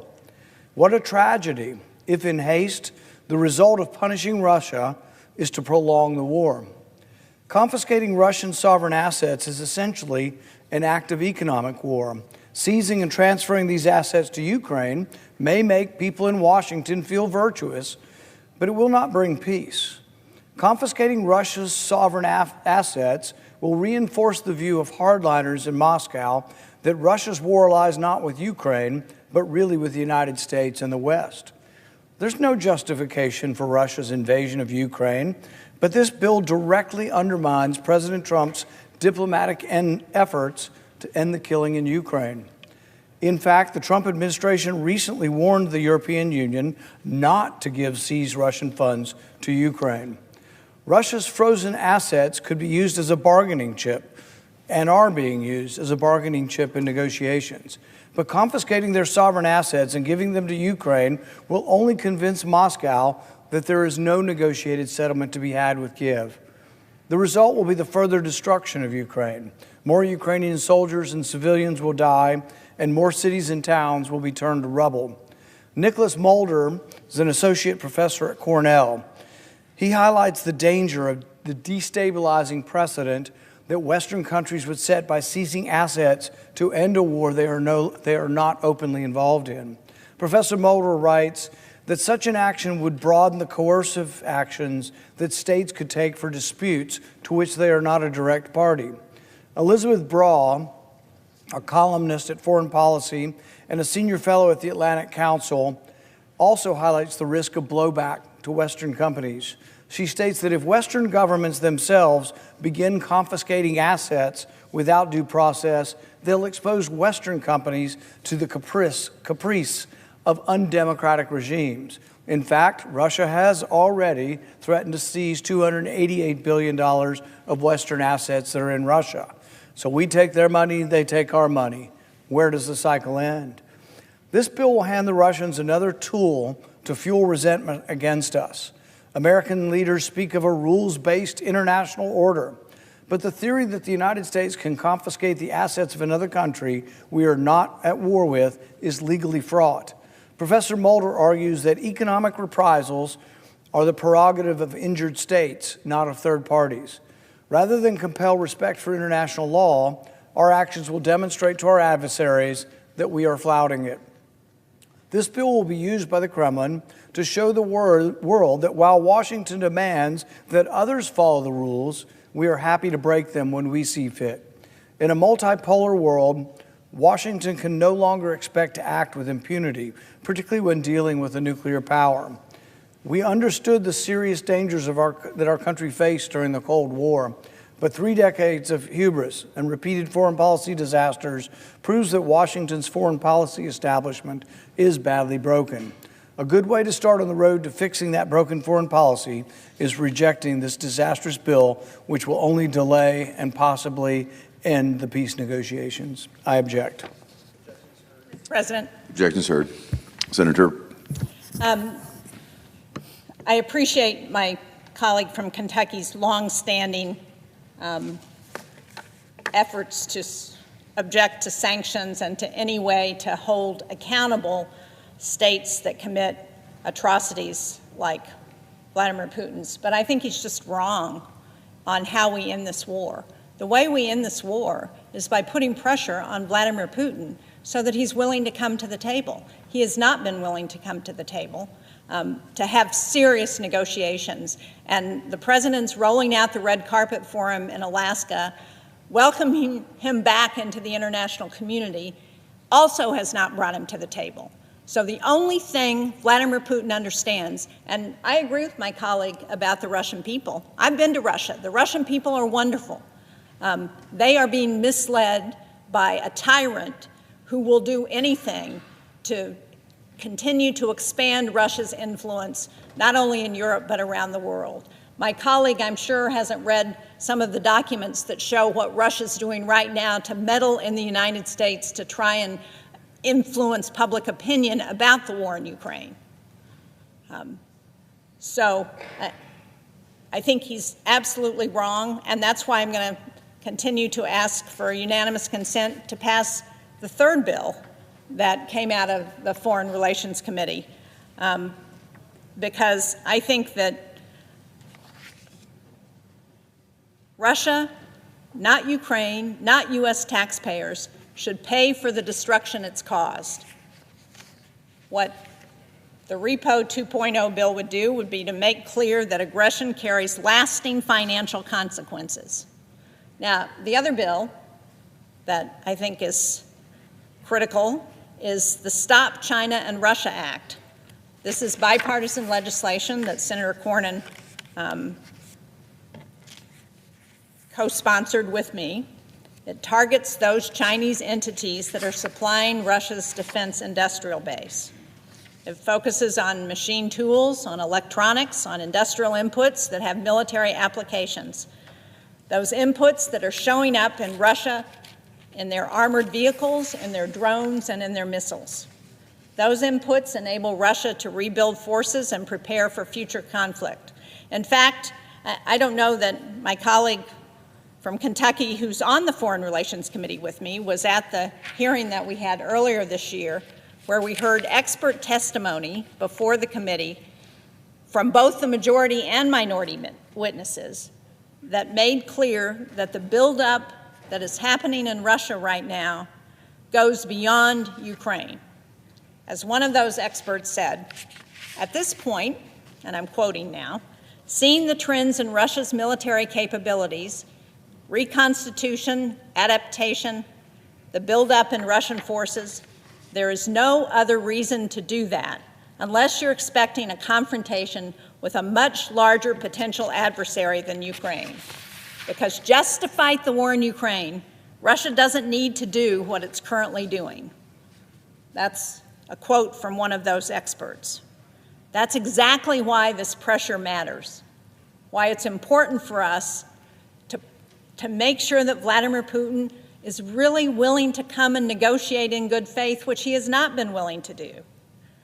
Denying Russia money and weapons reduces the risk of a wider conflict later. Congress should take swift action to advance the second bill and to target the resources that Putin needs to keep this war going, because they raise the cost of continued aggression in terms that Putin can't ignore. And if my colleague from Kentucky thinks that nobody in America cares about what's happening in Ukraine, he needs to talk to the folks in New Hampshire who are part of Common Man for Ukraine, who provide supplies and go to Ukraine on a regular basis to try and help the people who are affected.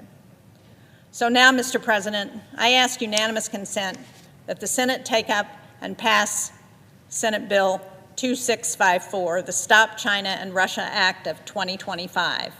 So as if in legislative session and notwithstanding Rule 22, I ask unanimous consent that the Senate proceed to the immediate consideration of calendar number 241, Senate Bill 2657. Further, that the committee reported substitute amendment be agreed to, the bill as amended be considered read a third time and passed, and the motion to reconsider be considered made and laid upon the table with no intervening action or debate. Is there objection?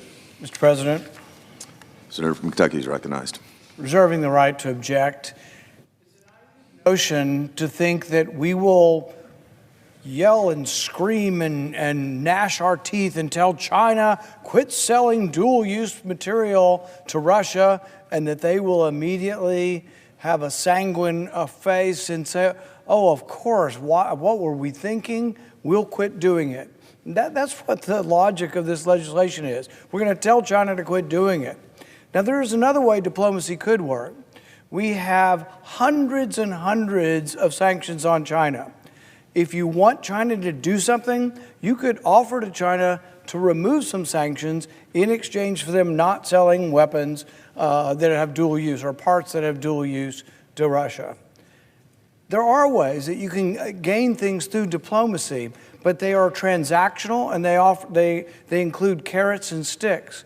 But just making sort of over-the-top statements about how evil China is and communist this, communist that, will not get you anything.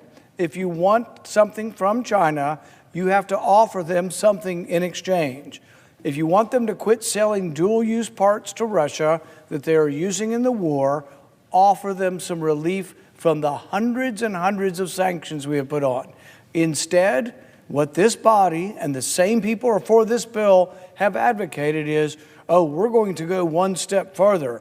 Anybody who sells oil to Russia, we're going to put a 500% tariff on them. How do you think China will respond to a 500% tariff?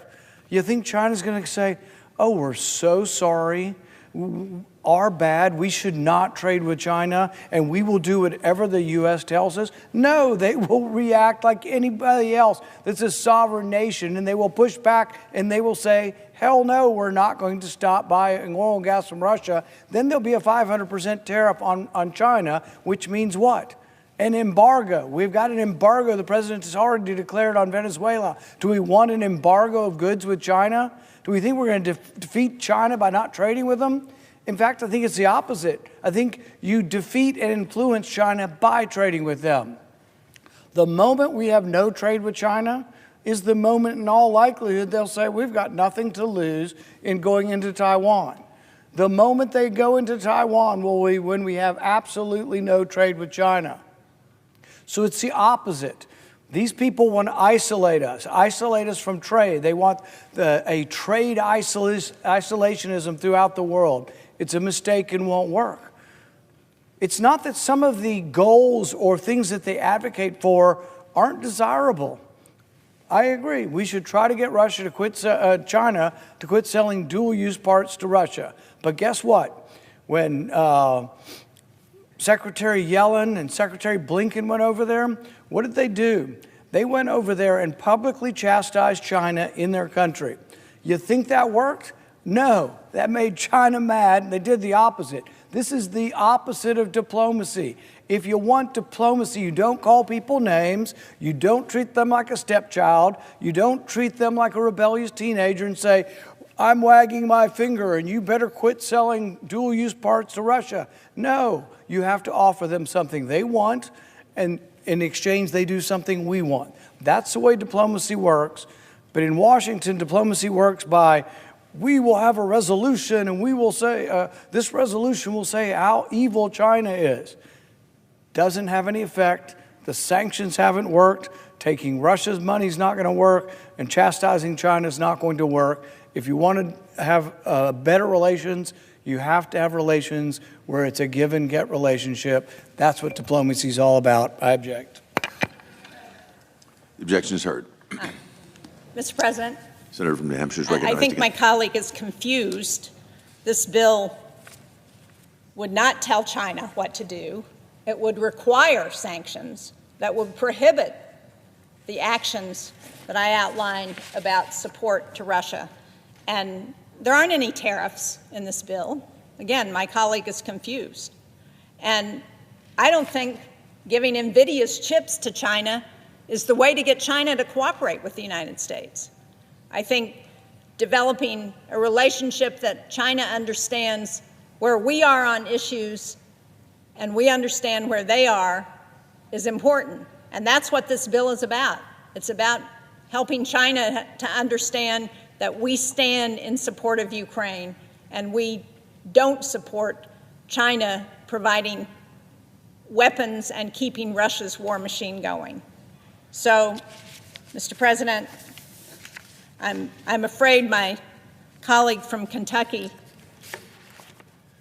is interested in appeasement rather than interested in trying to solve the issues. And we will come back to the floor and continue to try and raise these issues because it's important for Ukraine to understand that there are members in this Congress who believe we need to support them in this unjust war that Russia started, and Russia is continuing to cause thousands of casualties and millions of dollars in destruction in the country.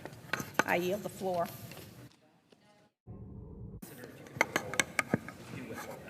Okay, I withhold the request for a quorum. Under the previous order, the Senate will resume legislative session and resume consideration of S.J. Res. 82, which the clerk will report. Counter number 203, S.J. Res. 82, providing for congressional disapproval under Chapter 8 of Title 5, and so forth. The clerk will read the title of the joint resolution for the third time. Counter number 203, S.J. Res. 82, providing for congressional disapproval under Chapter 8 of Title 5, and so forth. The question occurs on passage of the joint resolution. Is there a sufficient second? Is there a sufficient second? There appears to be. The clerk will call the roll. Ms. Alsterbrooks, Ms. Baldwin, Mr. Banks, Mr. Barrasso, Mr. Bennett, Mrs. Blackburn, Mr. Blumenthal, Ms. Blunt-Rochester, Mr. Booker, Mr. Bozeman, Mrs. Britt, Mr. Budd, Ms. Cantwell.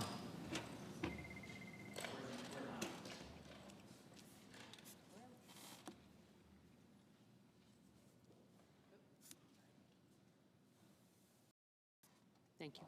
Mrs. Capito. Mr. Cassidy.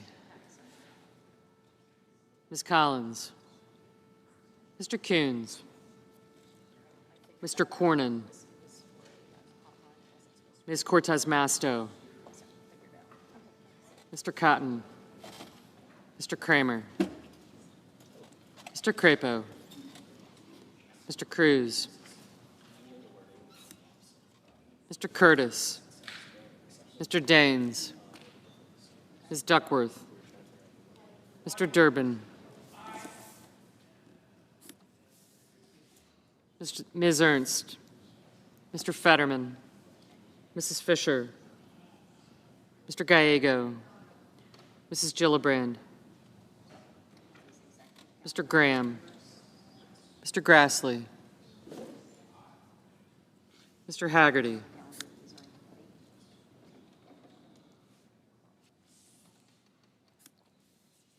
Ms. Hassan. Mr. Hawley. Mr. Heinrich. Mr. Hickenlooper. Ms. Hirono. Mr. Hoven. Mr. Husted. Mrs. Hyde-Smith. Mr. Johnson. Mr. Justice. Mr. Kane. Mr. Kelly. Mr. Kennedy. Mr. Kim. Mr. King. Ms. Klobuchar. Mr. Langford. Mr. Lee. Mr. Lujan. Ms. Lummis. Mr. Markey. Mr. Marshall. Mr. McConnell. Mr. McCormick. Mr. Merkley. Mrs. Moody. Mr. Moran. Mr. Marino. Mr. Mullen. Ms. Murkowski.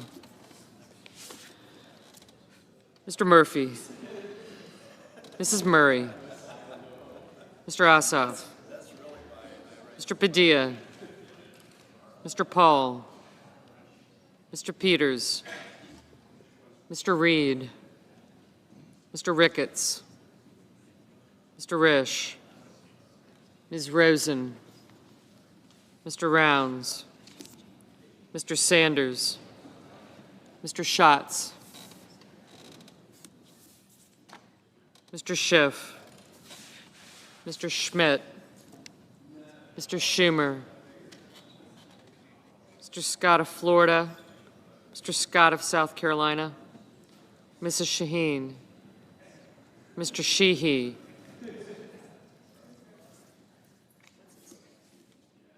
Ms. Slatkin, Ms. Smith, Mr. Sullivan, Mr. Thune, Mr. Tillis, Mr. Tuberville, Mr. Van Hollen,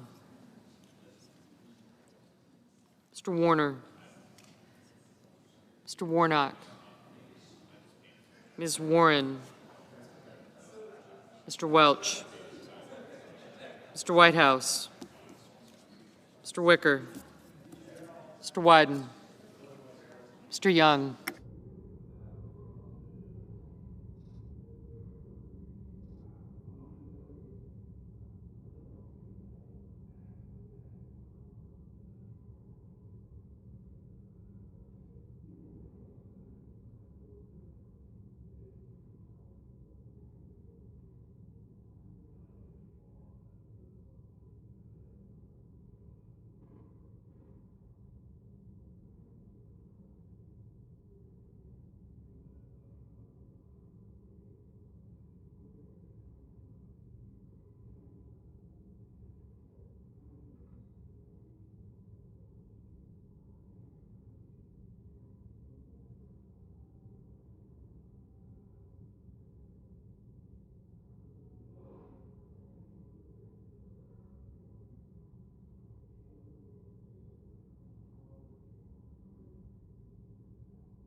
Senators voting in the affirmative: Cantwell, King, Merkley, Ossoff, Shaheen, Tillis, and Wyden.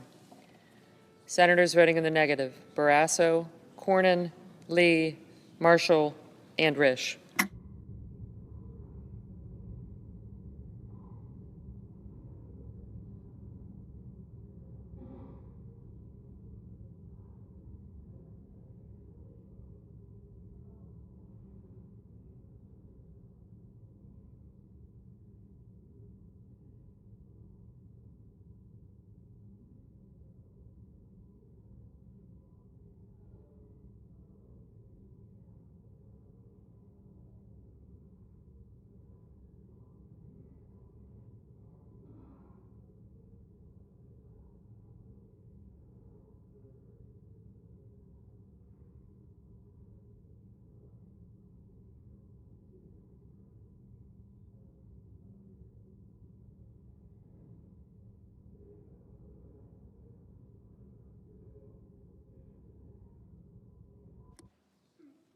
Mr. Marino?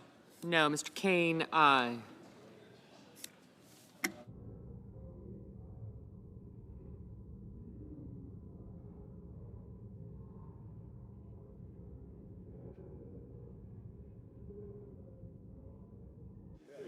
Ms. Baldwin? Aye.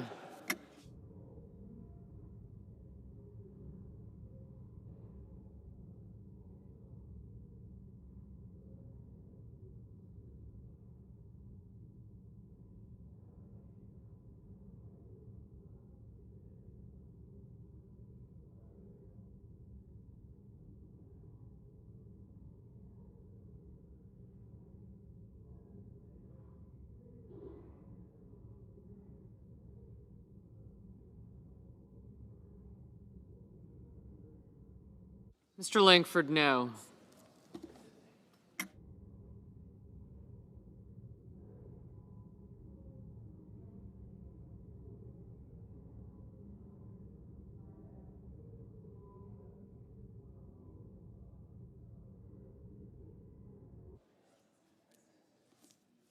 Ms. Smith, aye.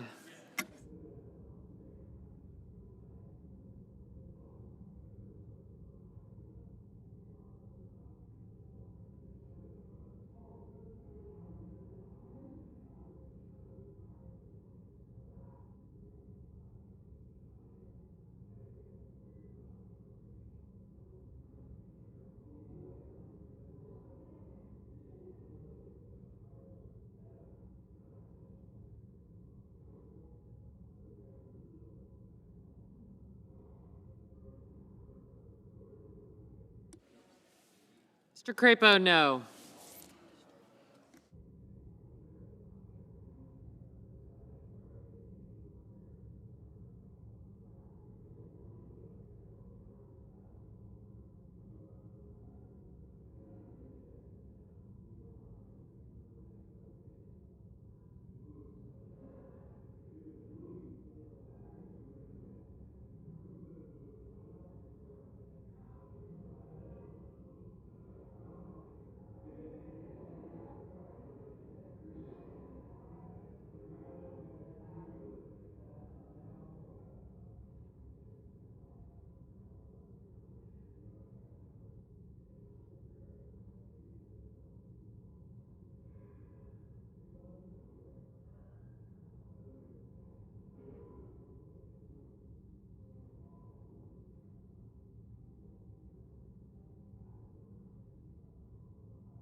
Mr. Fetterman, aye.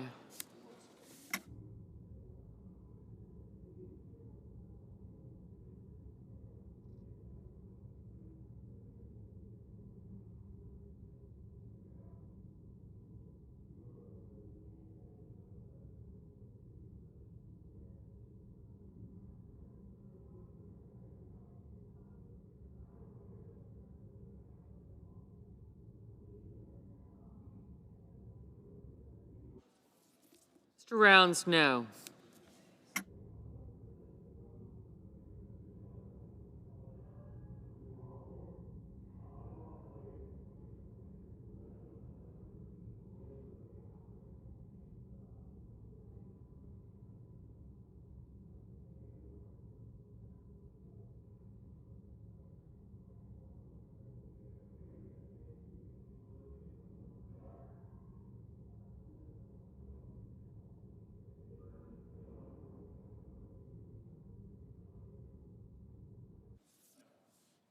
Mr. Young, no.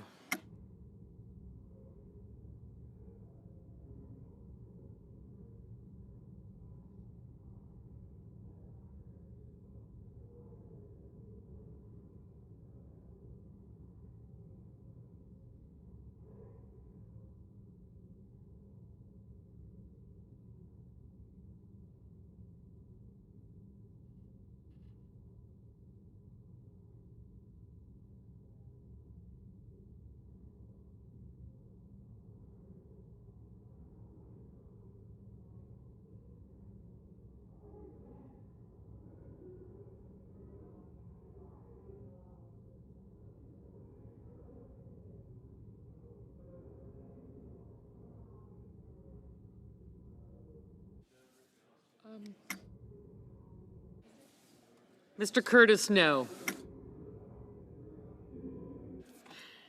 Mr. Scott of South Carolina, no. Ms. Slotkin, aye. Mr. Cruz. Mr. Cruz, no. Mr. Lujan, aye. Yeah. All right. Ms. Collins, aye.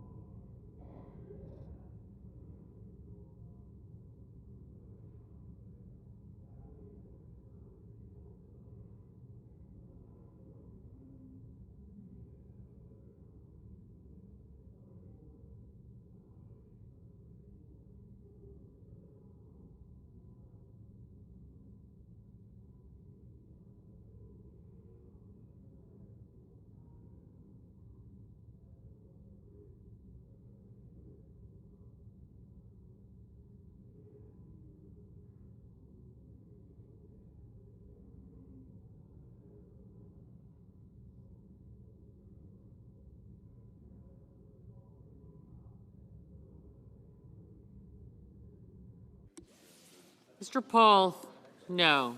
Mr. Kramer, no.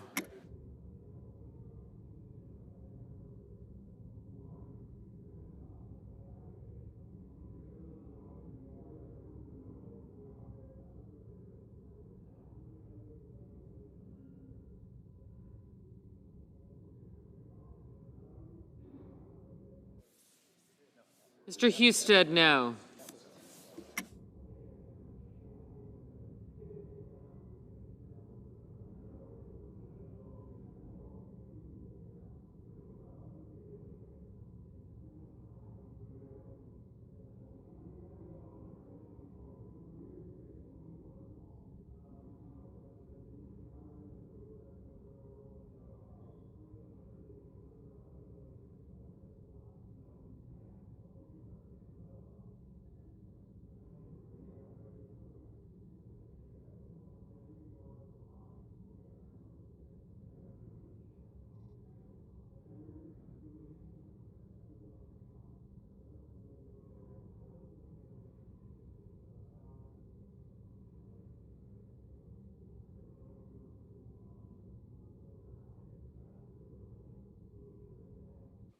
Mr. Hickenlooper, aye.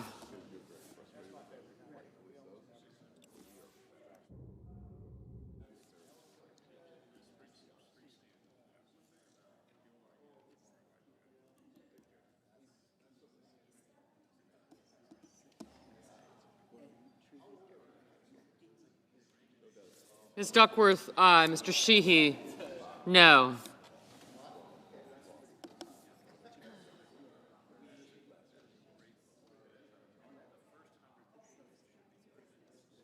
Ms. Warren, aye. Mr. Durbin, aye. Ms. Hirono, aye.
Mr. Johnson, no.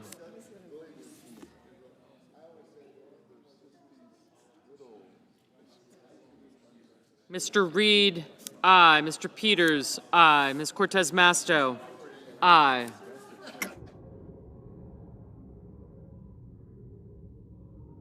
Mr. Thune, no.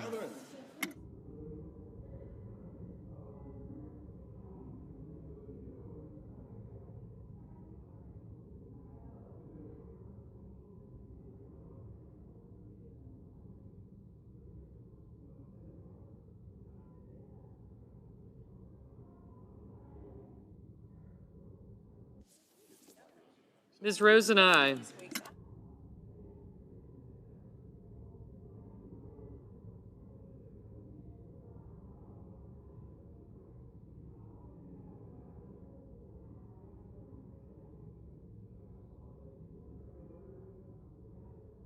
Mr. Booker, aye.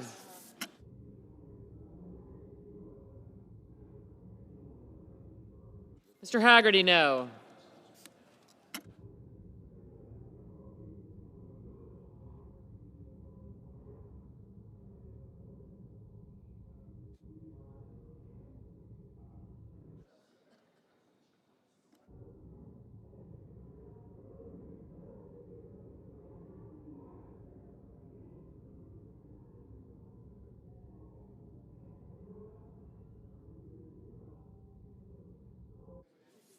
Mr. Grassley, no.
Mrs. Gillibrand, aye.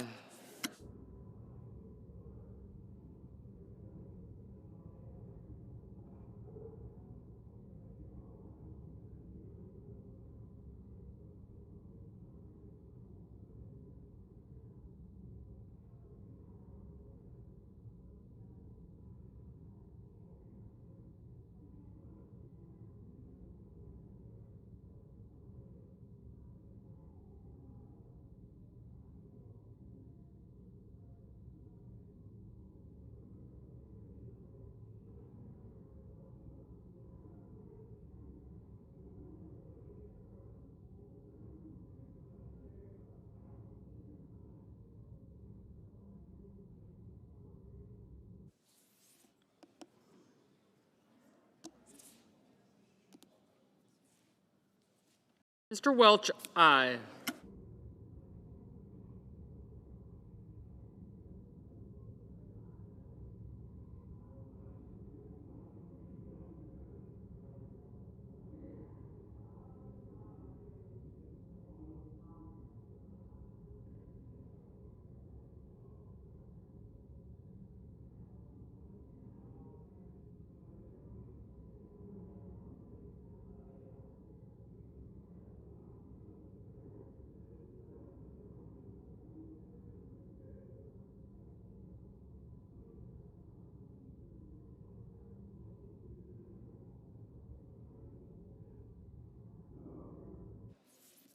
Mr. Wicker, no. Mrs. Murray? Aye.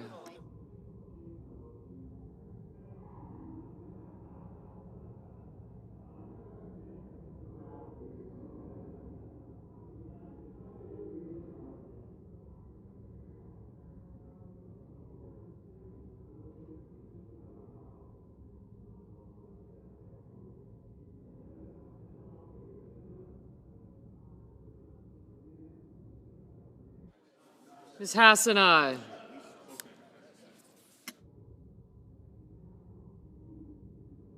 Mr. Whitehouse, aye.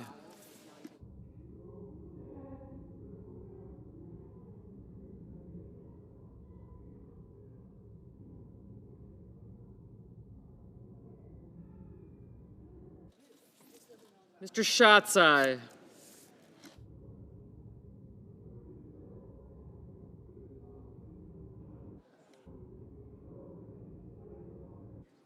Mr. Schumer, aye.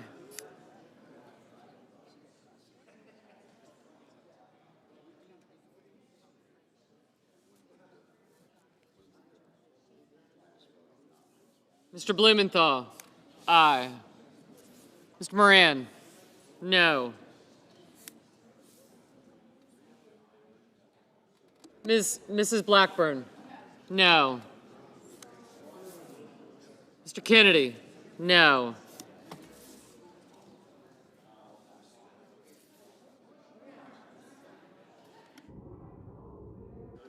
Mr. Murphy, aye.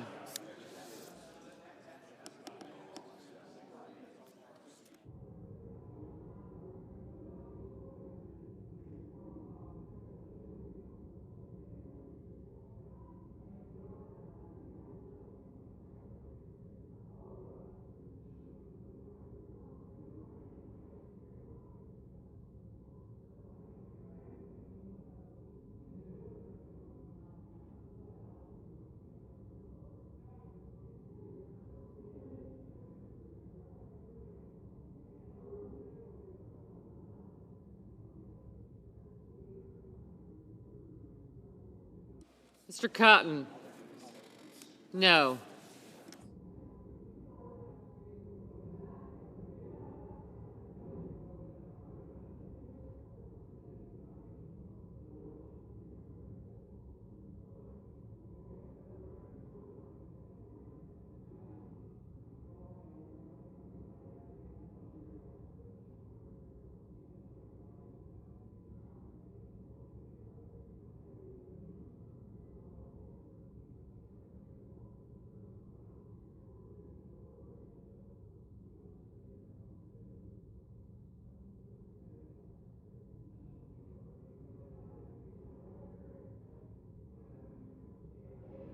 Mr. Murky, aye. Mr. Daines, no. Mr. Ricketts, no. Mrs. Hyde-Smith, no.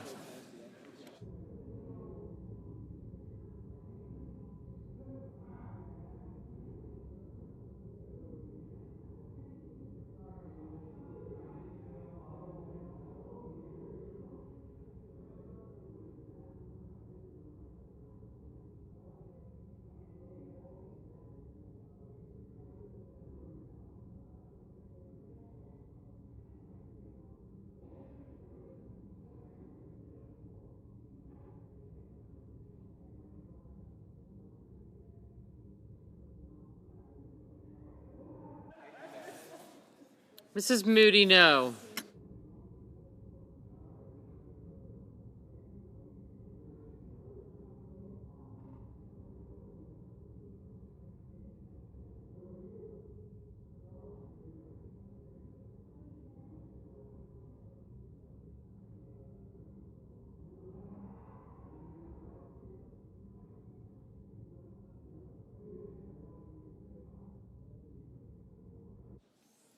Mr. Padilla, aye.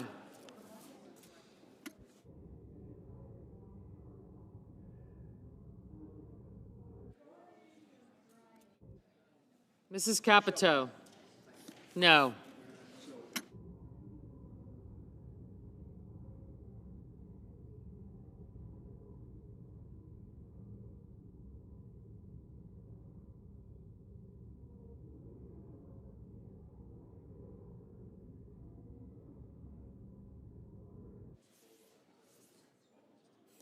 Mr. Scott of Florida, no.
Mr. Banks, no.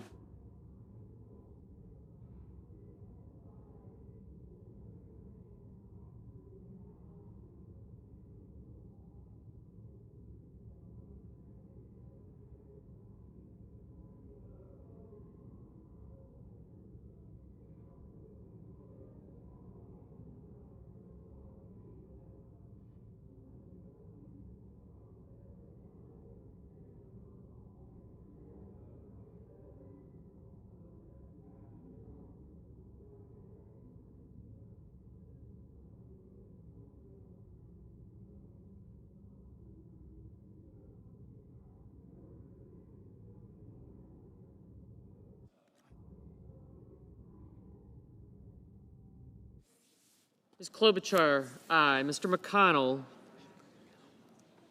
no. Mr. Kim, aye.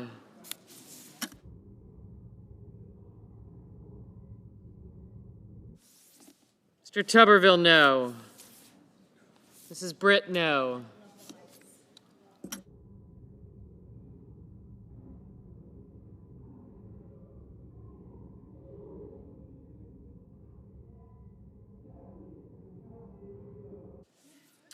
Mr. Cassidy, no.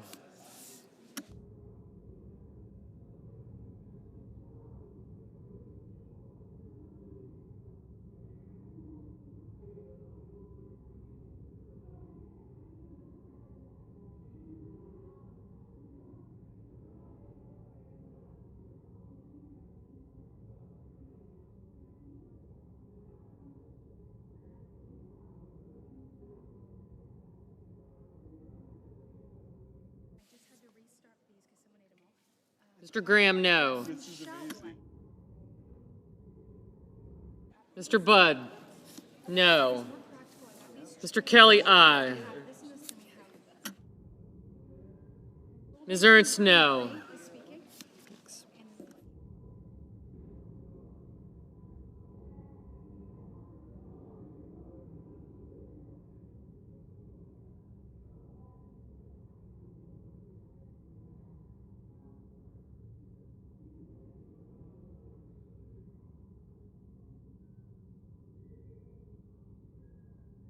Mr. Hawley, no.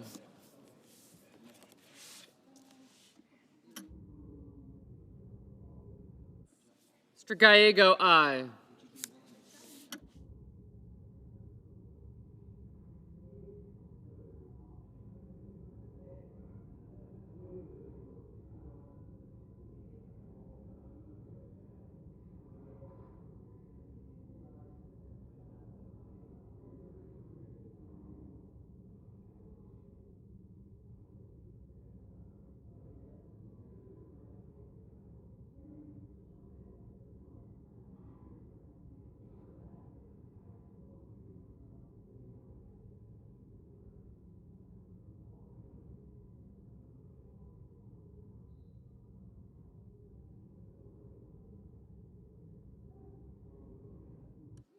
Mr. Sullivan, no.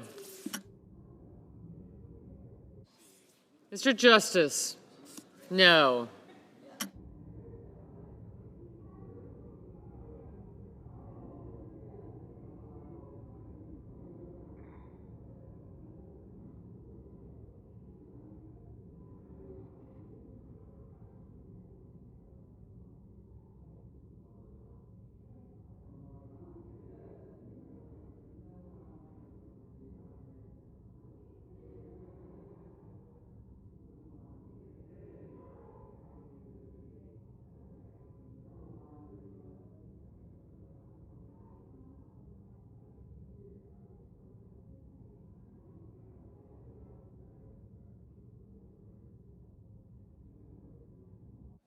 Mr. Heinrich, aye.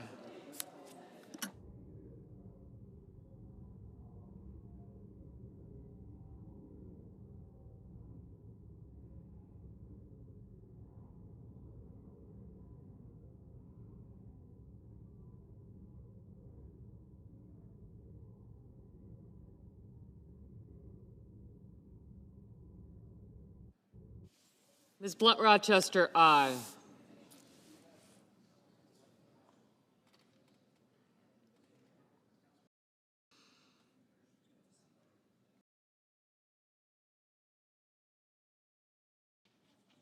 Mr. Schiff, aye.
Mr. Warner, aye.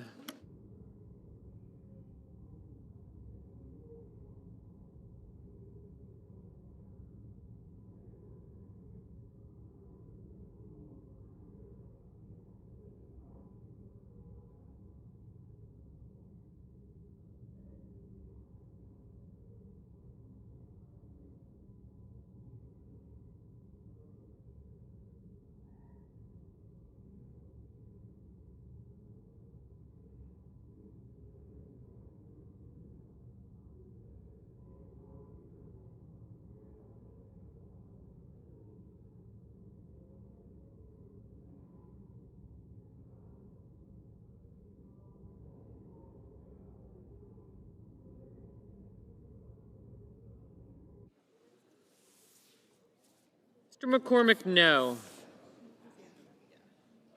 Mr. Van Hollen, aye.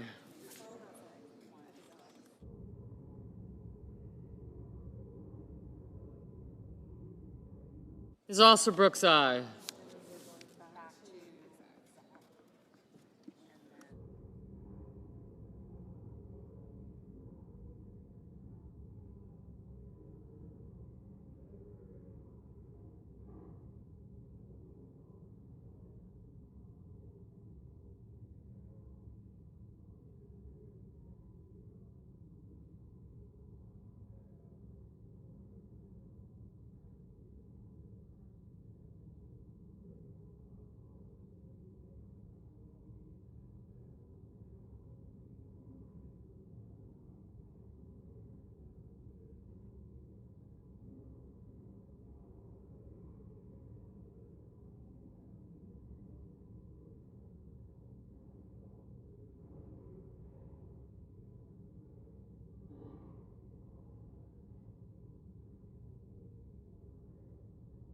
Mr. Sanders, aye.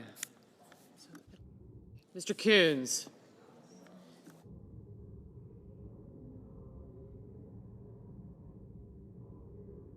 Mr. Coons, aye.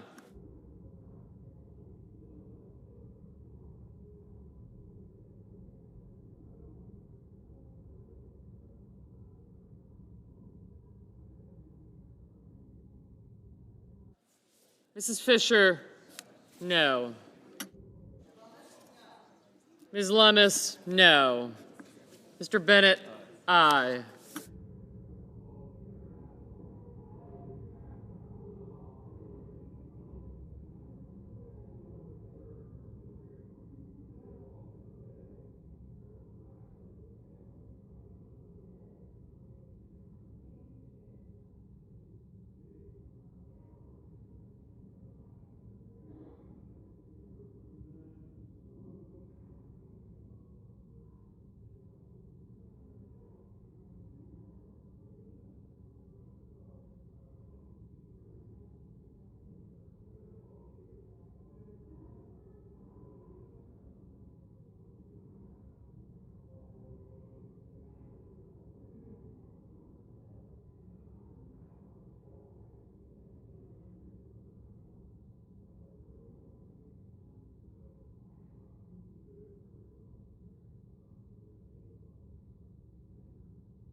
Mr. Warnock, aye.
Mr. Bozeman, no.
Ms. Murkowski, aye.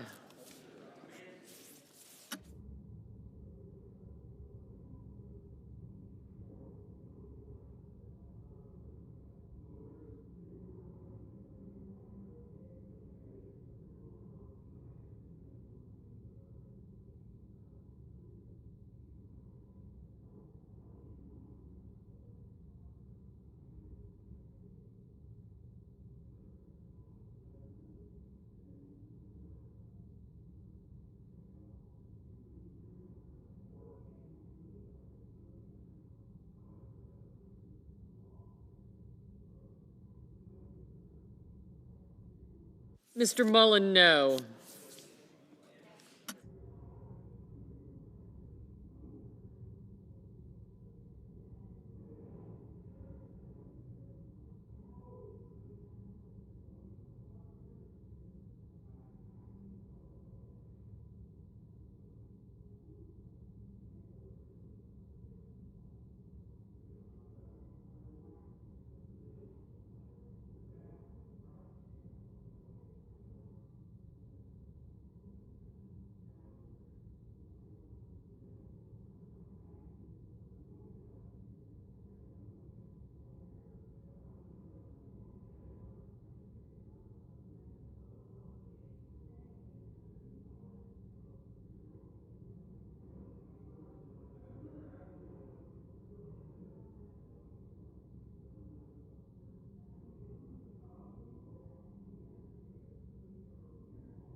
Mr. Hoven, no.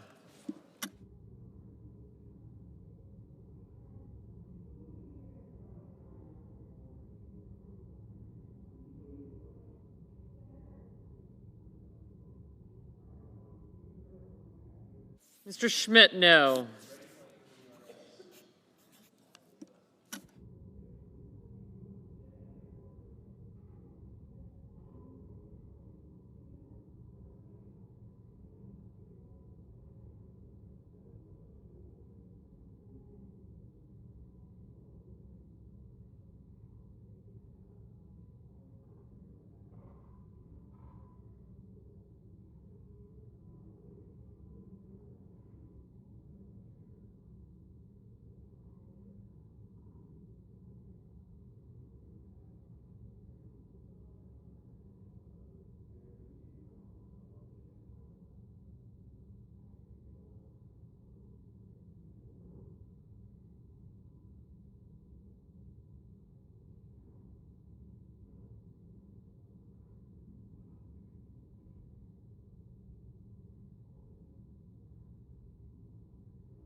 On this vote, the yeas are 50, the nays are 50, and the joint resolution fails to pass.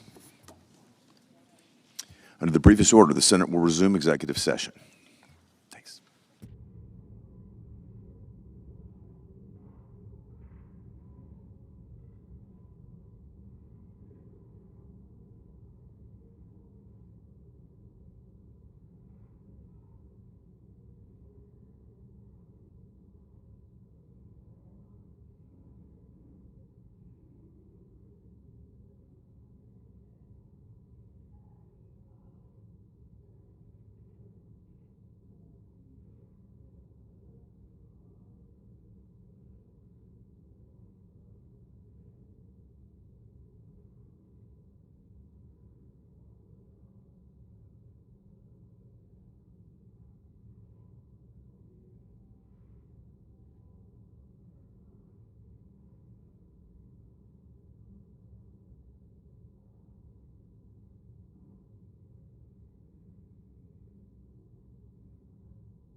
Senator from Oklahoma is recognized. Mr. President, we're getting ready to turn the page into 2026, which is hard to process in some ways because so much has happened in 2025. I have a habit when I approach the end of the year to look back and also take a quick look forward of where things might be going. But just thinking about this year, we've had more votes in this body this year than any Senate since 1976. We've been in session more days than any Senate in the past 50 years, and we've actually confirmed more nominations in the first year of a new presidency than any Senate in decades and decades. There's been a lot of work that's happened in this chamber this year. And just reflecting back on that, I see what still needs to be done, but I think there is some benefit just for us to be able to pause for a moment and think about what has already occurred in this incredibly busy year. We talk a lot about the Working Families Tax Cut Act that we passed this past summer. The regulations are being written out by the IRS and multiple others to be implemented for this coming tax season.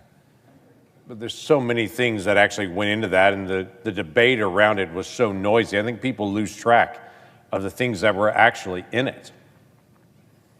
I talked to some teachers in Oklahoma who have no idea that next year when they buy school supplies, that next year they'll be able to write off a deduction for the school supplies that they purchased because of the Working Families Tax Cut Act.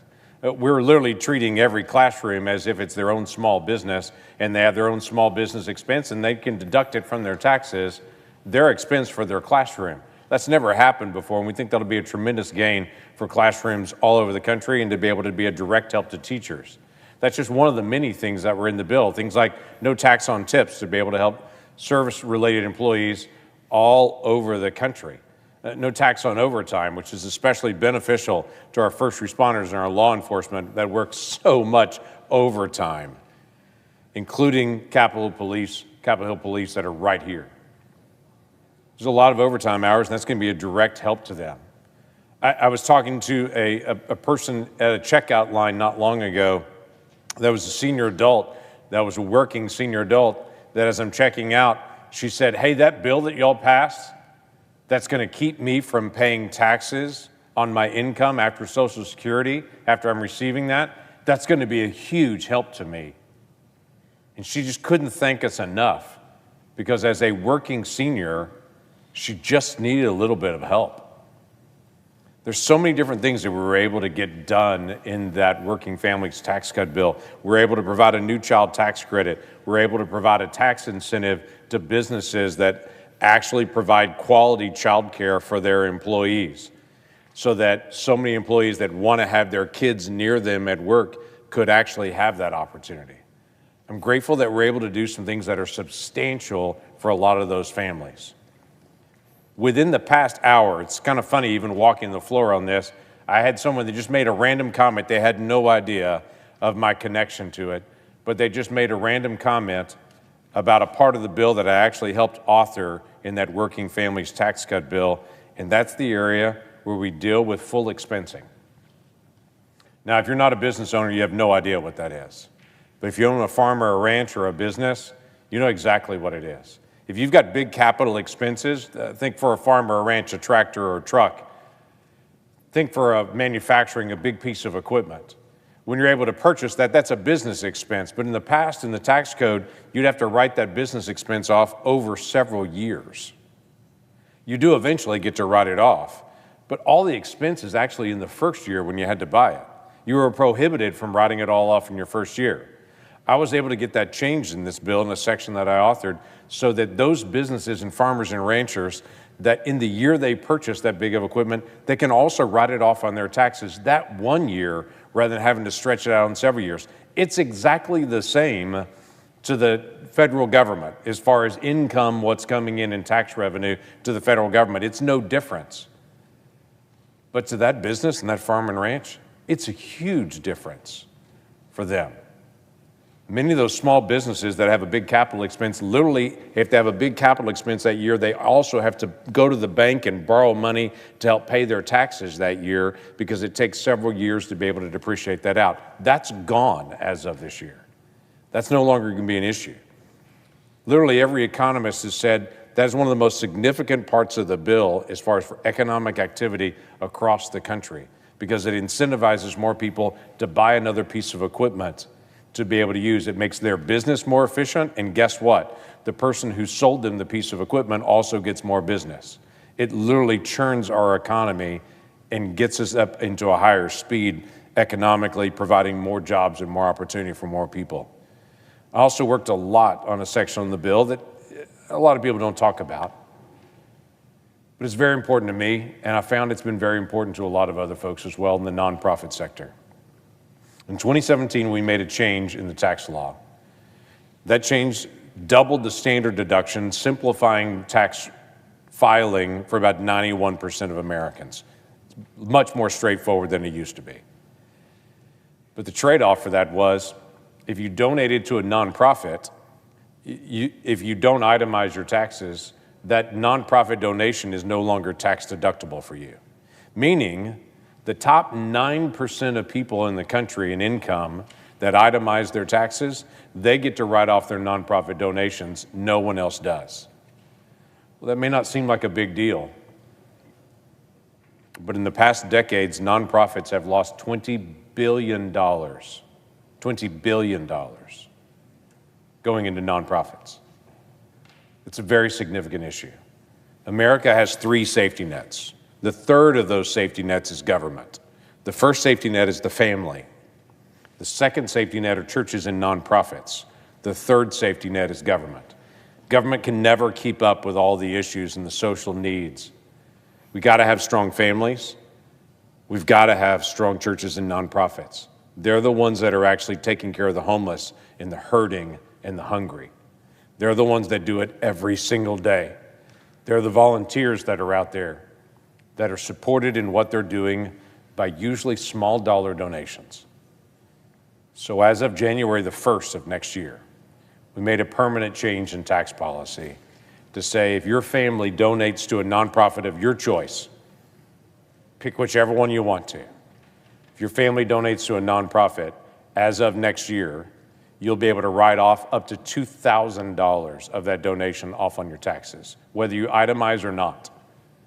The goal is stronger nonprofits, which means more people getting assistance in their community face-to-face. Government writes checks. Nonprofits meet people face-to-face, mentor, help in a way that government never can. So this body made a decision together in that Working Families Tax Cut Act to say we're going to do something to be able to strengthen our nonprofits all around the country. And I'm very proud to be able to be a part of that. We started this year, we forget about this, but we started this year by passing a very simple piece of legislation. It says if someone is illegally present in the country and they've committed a crime, if they're arrested, they have to be removed from the country. As strange as it is, that didn't used to be the law. And we literally had people arrested that were illegally present in the country and then just released right back out again. Many of those individuals committed crimes over and over and over, and were just released again, released again, released again. This body voted this past January and said that's not going to ever happen again. We're never going to have individuals that are victims of crime that's just this repetitive nature of it over and over again. We've done a lot to be able to just talk about the value of every single child. This body and my colleagues that are here will know that I speak out often on this issue. I'm one of those crazy people that think children are valuable. All of them. I don't think some children are valuable and some children are disposable. I think all of them are valuable. So we've done a lot to be able to just talk about this issue and to be able to bring it up. Several bills that we've actually worked through, the MOMS Act, which bolsters access to resources and assistance to help moms and children thrive. We've actually tried to be able to work through multiple different things dealing with conscience protections. A bill that I have that actually works to be able to protect the conscience rights of those that are in the medical profession and going through training. As odd as it sounds right now, in medical training, you're now brought to a point that it's assumed you're going to be part of an abortion as a part of your medical training unless you opt out of it. And then even at that point, they could still bring you and say, you've got to be able to choose right now. I can tell you stories of medical students that have actually reached out to our office and said they literally were brought into an abortion as a part of their medical training and were told if they left out, they would have a mark on their educational record saying that they abandoned a patient. Even when they had said they do not plan to ever do elective abortions in their practice ever and want to be able to opt out of it. Listen, there's a simple way to be able to do this. Change the perspective on it to say that it's automatically everyone is opted out. If you want to do elective abortions, you'd have to choose to opt into that in your residency. But the abortion folks want to make sure as many people as possible are trained to be able to do elective abortions because they want to keep that going, violating the conscience rights of many people that go into medicine to save life, not take it. So we're working through the process to be able to help protect that. Cindy Hyde-Smith and I, the great senator from Mississippi, she and I are working on a bill called the Restore Act to be able to deal with infertility issues, to be able to find multiple different ways to be able to walk alongside families. We have a bill that deals with pastors and nonprofits who have been targeted by the IRS for simply speaking their mind. Should not be so in America. Senator Jackie Rosen and I, my Democratic colleague from Nevada, she and I lead the Anti-Semitism Task Force here in the Senate. Anti-Semitism should not be a partisan issue. That should be a nonpartisan issue. And it should not be a part of who we are as America. But the problem is we have rising anti-Semitic conversation happening all around our nation right now, from the left and from the right. And it's disheartening. In a nation that values every single person, and for many people that actually speak out openly about diversity in our nation and protecting the rights of opportunity for every person, no matter where they're from, to have equal opportunity and equal ability to be able to rise, seem to have no problem at times ranting anti-Semitic tropes, sometimes flippantly and sometimes in a hostile way. We've had folks just during this year in public settings talking about how much they love Hitler or making jokes about the gas chambers. Folks talking about organized Jewry, or folks talking about that if you support Israel, maybe you have some kind of brain virus.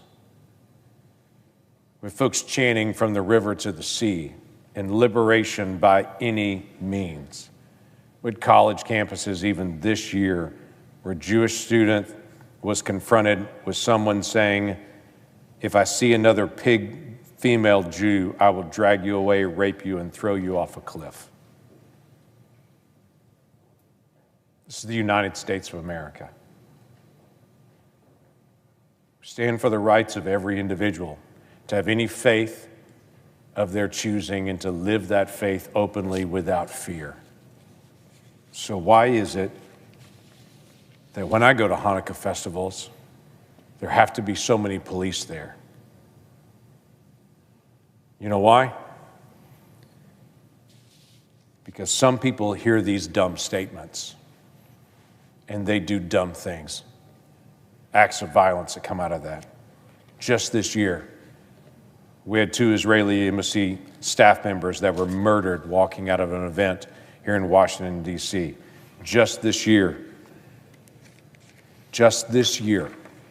we've had in Boulder, Colorado, a gathering of folks that were there just to be able to stand in support of Israel, that someone came by with incendiary devices and literally set a group of Jewish people that were peacefully speaking out for Israel, they set them on fire on the street. Just this year, a Chabad Jewish center was set on fire overnight in Florida. That's in our country. And I could go on and on. Not to mention the incredibly painful first day of Hanukkah attack in Sydney, Australia. Anti-Semitism has no place in our nation. Now, I understand you have a First Amendment right to be able to say any dumb thing you want to say. But I also have the right to be able to call it out for what it is. It's anti-Semitic hatred. Don't try to shape it in some way to be able to say, this is my right to be able to speak out. It is. But it's also my right to be able to call it out. And to say in my party as a Republican, we have no place for anti-Semitic hatred. And in our nation, we should make no space for someone to be able to intimidate someone because of their faith or their background, no matter who they are. This year, we were able to pass a bill assisting rural hospitals with $50 billion. $50 billion. I don't know what the rural hospitals are like in everybody else's state, but I can tell you what they're like in Oklahoma. They take care of some great people, and they're dedicated folks in the medical profession, but they struggle because they don't have a high patient count. They're not trying to do intricate surgeries. They're trying to help somebody that just got hit on the road in an accident, or someone who had a heart attack, or someone who had a stroke. They're trying to stabilize them and help them. Yeah, they're going to transfer them to a big hospital somewhere else, but they're desperately needed all across rural Oklahoma. But they really struggle to be able to keep up because of the incredible price of medical technology now. So we just passed a bill dealing with $50 billion to be able to help rural hospitals all over the country get caught up, and then to be able to maintain what they're doing. We were able to help rural nursing homes as well. Rural nursing homes that were actually facing a Biden-era rule that the Biden-era folks, they told me they meant well by it, but basically they were requiring a bunch of additional 24-hour nursing assistants and nurses to be able to be on site at any point in those nursing homes. Now, that sounds like a great idea, but understand there's physically not that many nurses that live in rural areas across the country. What that really was going to mean, though they seemed to have meant well, what that really meant was they were going to close down a bunch of rural nursing homes all over my state, distancing people at one of their most vulnerable moments of life away from their families. That's a terrible idea. This body was able to flip that and to say, we're not going to allow that to be able to happen. We're going to change that to where that's different. This body just passed the National Defense Authorization. Thankfully, we've now gone 6 decades, and every single year we've passed it. And in my state, we're able to do several things to be able to make sure we're protecting national security in the work that we continue to do in Oklahoma. Tinker Air Force Base is the largest Air Force depot that we have in the country. It's critical for the maintenance of all those aircraft and the strength of our warfighters. Tinker Air Force Base has struggled in civilian hiring, though we have thousands of people there, not because we don't have great Oklahomans that want to serve our nation as a civilian at Tinker Air Force Base, because of foolish hiring rules that were set aside and created that slowed down the process of hiring. Well, in the National Defense Authorization, I was able to put in an amendment to be able to get that changed. And so that we're able to actually do the civilian hiring that our nation requires, so that we can actually continue to be able to defend ourselves and our nation anywhere in the world. We want to make it very clear we have the most lethal, most moral fighting force in the history of the world, and we want to make sure we're strong and ready enough that no one ever would challenge us, ever. That's what brings us greater national security. This year, in a moment probably no one here saw, and that's okay. We all have different issues in our states. In a solemn moment in April of this year, we gathered on the Capitol grounds, right over there, around the enormous 100-year-old trees that are planted all over Capitol grounds. And we were able to plant a tiny little live oak that most folks probably won't even notice, but you will. Next to that little live oak, it's just about that tall now, is a little plaque saying it's a seedling from the Oklahoma City survivor tree. 30 years ago, this past April, a person with deep hatred for the federal government drove up to the federal building in Oklahoma City with a truck loaded with fertilizer and diesel fuel, ignited it, and killed 168 people that day. It's 30 years ago this year. Across the street from the federal building, there was a tree that was just a gangly little tree that was in a parking lot, quite frankly, growing up through the asphalt. The detonation itself literally twisted the tree across the street and blew every single leaf off of it. Literally blew every single one of them off of it. No one paid any attention to that. Obviously, through the recovery and all that happened in trying to recover families and taking care of people and trying to stabilize the community, no one really noticed until the next year, literally a year later, that twisted bent tree budded. It survived that blast. And it has become the signature of Oklahoma City, the survivor tree. It's still doing well, by the way.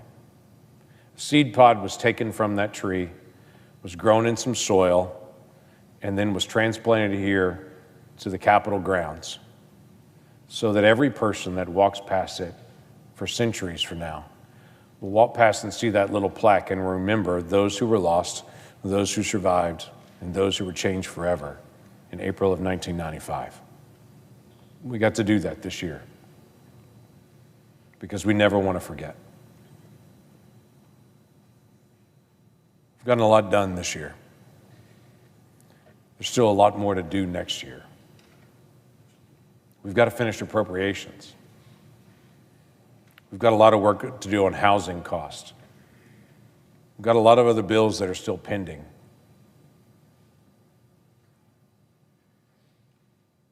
But we've been able to accomplish much. I understand full well we're divided. I understand full well that we don't agree on everything. I get that. But where we can find agreement, let's get moving. Let's solve the issues. One last thing. Many folks in this body know my friend Jim Inhofe. Jim Inhofe served in this body literally for decades. He used to sit right there. Jim Inhofe and I, several years ago, worked on a new formula for veterans hospitals to partner a veterans hospital with another hospital so they would share resources. So the veterans hospital would never have to keep up with other hospitals. They could share resources and physicians in a brand new way. It had never been done quite like this before. We were able to partner together to be able to do that in Tulsa, Oklahoma, where Oklahoma State's hospital And a new veterans hospital would rise up right in conjunction with it so that the best researchers, the best equipment, the best physicians could share that space back and forth so that our veterans would never hear someone say, well, we're going to have to send you to a different VA hospital, a different place to be able to get that type of care. They could get it right there at home. It's a new model that I'm pleased the Veterans Committee and other leadership, including my colleague Jerry Moran that's sitting on the floor here today, was a part of. But for Jim and I to be able to work through that process was an honor for us to be able to get that in Tulsa. Never did I ever think that a couple of years later, this year, I'd be dedicating that hospital as the James Mountain Inhofe Tulsa Veterans Medical Center after my friend Jim Inhofe passed away. That hospital that he and I worked together on now bears his name. And veterans in the days ahead will continue to get quality care in Northeast Oklahoma from the legacy of Jim Inhofe, but also from the commitment of this body to say we're going to do what it takes to take care of our veterans as we continue to do. So I'm grateful to this body for the work that we get done because it matters to people. But we have a lot more to do. So let's get after it. I yield the floor.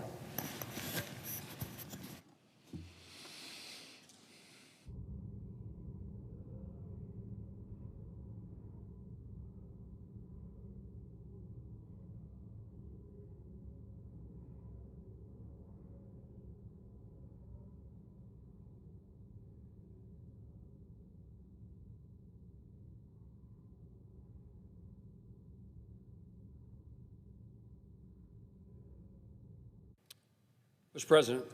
The distinguished senator from Kansas is recognized. Mr. President, thank you. First, before I make the remarks, I'd like to let me commend my colleague from Oklahoma, Mr. Langford, for his comments. I've said this to my colleagues, Republican and Democrat, and I would join in this call for let's getting things done. A message that I've tried to make clear is that many of us, most of us, perhaps all of us, are away from home, away from family. We come to Washington, D.C., and in much of my life I felt guilty about being gone from things at home.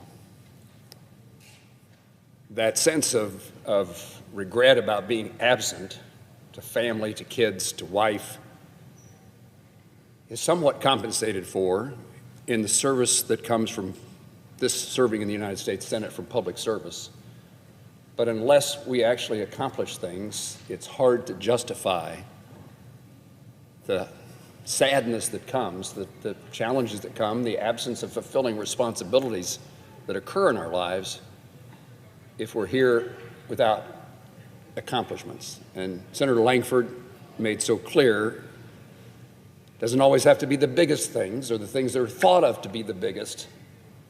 They can be things that are in many ways in people's minds the modest or small things.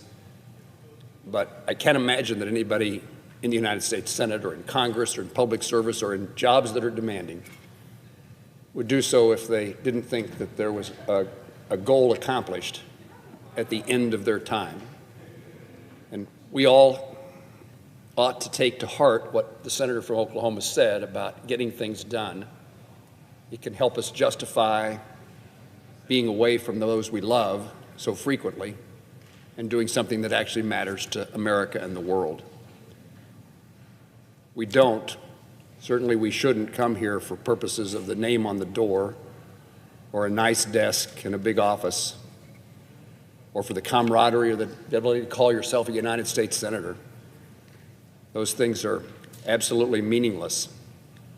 But if we can find the common denominator between Republicans and Democrats, between individuals from different states and different parts of the country, we can find the common denominator by people who have different ideas and political philosophy.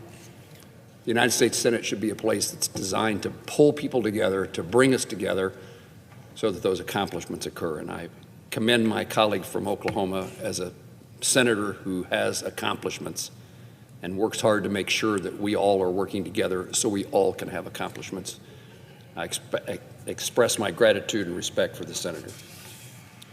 I want to take the moment I have to honor the life and mourn the passing of a Kansan, Charlie Shoemaker, someone I knew really well or and somebody who was from time to time an advisor to me, particularly on issues related to veterans. Charlie Shoemaker was born and raised in Leavenworth, Kansas. Charlie took Kansas values and hard work and dedicated his service. He took service to heart, and he worked hard on behalf of other people, especially veterans, throughout his life. He served in the United States Army, sacrificing for his country and defending freedom in Vietnam. And following his departure from the Army, Charlie met his wife, Roberta, in Leavenworth, where they raised their children and would enjoy 44 years of marriage together. Charlie's dedication to his fellow service members continued well after his time and well after the time that active duty came to an end. Charlie found the VFW, or the VFW found Charlie, I'm not sure which, but they became intricately engaged and involved with each other. And he was so involved in his local post, VFW post in Leavenworth. He served as the VFW in many positions throughout his time as a member. Charlie began his leadership role as the commander of the VFW Post 56, but would go on to serve as district commander, Kansas Department commander, Western Conference commander, and VFW councilman for Kansas and Colorado. He later served as the VFW National Inspector General under the National Commander B.J. Lawrence. It was through his service that I came to know Charlie. His knowledge, expertise, and passion for improving the lives of other veterans that he knew and veterans that he never met, was incredibly valuable to them and valuable to me. He regularly provided me with advice and was part of a group of veterans who met with me to discuss veterans affairs. Charlie's compassion and his insight into tackling the challenges that veterans face was invaluable to me, but much more important, more so valuable to thousands of veterans across Kansas and across our country that he served. Charlie's passion for giving back to his fellow service members and his community led him to give much of his time and energy to volunteering each year, for example, for the Leavenworth Veterans Day Parade. He established the Leavenworth County Law Enforcement Awards Dinner to honor those who dedicated their lives in service to their community and their country. Charlie was a light to all who knew him, and he is deeply missed. My prayers are with his sons, Michael, Patrick, Christopher, and Charles, his grandchildren, his brothers and sisters, and many nieces and nephews. His legacy will live on in the hearts of all who knew him. And Mr. President, I thank you for the opportunity to express my gratitude and respect. I thank you for the opportunity to express my gratitude and respect for Charlie, a life well lived. I yield the floor.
Madam President. Majority Leader. Madam President, Senate in a quorum call? It is not. Madam President, as if in legislative session, I ask unanimous consent that the Committee on Foreign Relations be discharged from further consideration, and the Senate now proceed to S-Res 321. The clerk will report.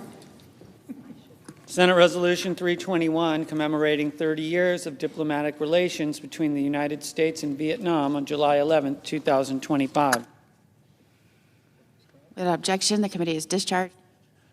Senate will proceed to the measure. Madam President, I ask unanimous consent that the Merkley-Dane substitute amendment at the desk to the resolution be agreed to. The resolution is amended be agreed to. The Merkley-Dane substitute amendment at the desk to the preamble be agreed to. The preamble is amended be agreed to, and the motion to reconsider be considered made and laid upon the table. Without objection.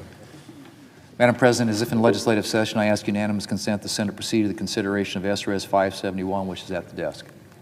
Clerk will report. Senate Resolution 571, remembering the December 6, 2019 terrorist attack at Naval Air Station Pensacola, and so forth. Without objection, the Senate will proceed to the measure. Madam President, I ask unanimous consent the resolution be agreed to, the preamble be agreed to, and the motion to reconsider be considered made and laid upon the table with no intervening action or debate. Without objection. Madam President, as if in legislative session, I ask unanimous consent the Senate proceed to consideration of S-Res 572, which is at the desk. Clerk will report. Senate Resolution 572, a resolution honoring the service and sacrifice of United States Army Sergeant William Nathaniel Howard and United States Army Sergeant Edgar Brian Torres Tovar, and so forth. Without objection, the Senate will proceed to the measure. Madam President, I ask unanimous consent the resolution be agreed to, the preamble be agreed to, and the motion to reconsider be considered made and laid upon the table with no intervening action or debate. Without objection. Madam President, as if in legislative session, I ask unanimous consent that the Senate proceed to the immediate consideration of H.R. 4323, which was received from the House. Clerk will report. H.R. 4323, an act to provide for the vacating of certain convictions and expungement of certain arrests of victims of human trafficking. Without objection, the Senate will proceed to the measure. Madam President, I ask unanimous consent that the bill be considered read a third time and passed, and the motion to reconsider be considered made and laid upon the table. Without objection. Madam President, as if in legislative session, I ask unanimous consent that the Senate proceed to the immediate consideration of calendar number 276, S1383. Clerk will report. Calendar number 276 as 1383, a bill to establish the Veterans Advisory Committee on Equal Access and for other purposes. Madam President, I ask unanimous, Majority Leader, without objection, the Senate will proceed to the measure. Madam President, I ask unanimous consent that the committee reported substitute amendment be agreed to, the bill as amended be considered read a third time and passed, and the motion to reconsider be considered made and laid upon the table. Without objection. Madam President, as if in legislative session, I ask unanimous consent that the Committee on Veterans Affairs be discharged from further consideration of S1204 and the Senate proceed to its immediate consideration. Clerk will report. S1204, a bill to amend Title 38 United States Code and so forth, and for other purposes. Without objection, the committee is discharged, and the Senate will proceed to the measure. Madam President, I ask unanimous consent that the bill be considered read a third time and passed, the motion to reconsider be considered made and laid upon the table. Without objection. Madam President, as if in legislative session, I ask unanimous consent that the Committee on Veterans Affairs be discharged from further consideration of H.R. 4446 and the Senate proceed to its immediate consideration. The clerk will report. H.R. 4446, an act to amend Title 38 United States Code and so forth, and for other purposes. Without objection, the committee is discharged, and the Senate will proceed on the measure. Madam President, I ask unanimous consent that the bill be considered read a third time and passed, and the motion to reconsider be considered made and laid upon the table. Without objection. Madam President, as if in legislative session, I ask unanimous consent that the Committee on Veterans Affairs be discharged from further consideration of H.R. 1823 and the Senate proceed to its immediate consideration. The clerk will report. H.R. 1823, an act to direct the Secretary of Veterans Affairs and the Comptroller General of the United States to report on certain funding shortfalls in the Department of Veterans Affairs. Without objection, the committee is discharged, and the Senate will proceed to the measure. Madam President, I ask unanimous consent that the bill be considered read a third time and passed, and the motion to reconsider be considered made and laid upon the table. Without objection. Madam President, as if in legislative session, I ask unanimous consent that the Senate proceed to the immediate consideration of calendar number 279, S787. The clerk will report. Calendar number 279, S787, a bill to amend Title 38 United States Code and so forth, and for other purposes. Without objection, the Senate will proceed to the measure. Madam President, I ask unanimous consent that the Moran Amendment to the substitute at the desk be considered agreed to. The committee reported substitute amendment is amended be agreed to. The bill is amended be considered read a third time and passed, and that the motion to reconsider be considered made laid upon the table. Without objection. Madam President, as if in legislative session, I ask unanimous consent that the Senate proceed to the immediate consideration of calendar number 272, S607. The clerk will report. Calendar number 272, S607, a bill to require the Secretary of Veterans Affairs to establish an integrated project team and so forth and for other purposes. Without objection, the Senate will proceed to the measure. Madam President, I ask unanimous consent that the committee reported substitute amendment be agreed to. The bill is amended be considered read a third time and passed. The committee reported title amendment be agreed to, and the motion to reconsider be considered made laid upon the table. Without objection. Madam President, I ask unanimous consent that the mandatory quorum call be waived with respect, and I should say in relation to the Simmons nomination. Without objection. Madam President, I know of no further debate on the nominations in block. There is no further debate. The question on the nominations en bloc. Madam President, I ask for the ayes and nays. Is there a sufficient second? There appears to be. The clerk will call the roll. Ms. Alsobrooks. Ms. Baldwin. Mr. Banks. Mr. Barrasso. Mr. Bennett. Mrs. Blackburn.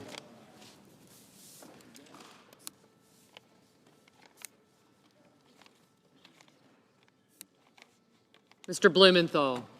Ms. Rochester. Mr. Booker. Mr. Bozeman.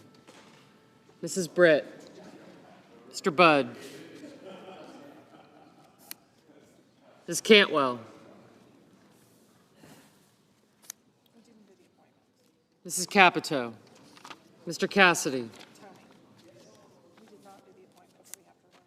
Ms. Collins. Mr. Coons. Mr. Cornyn.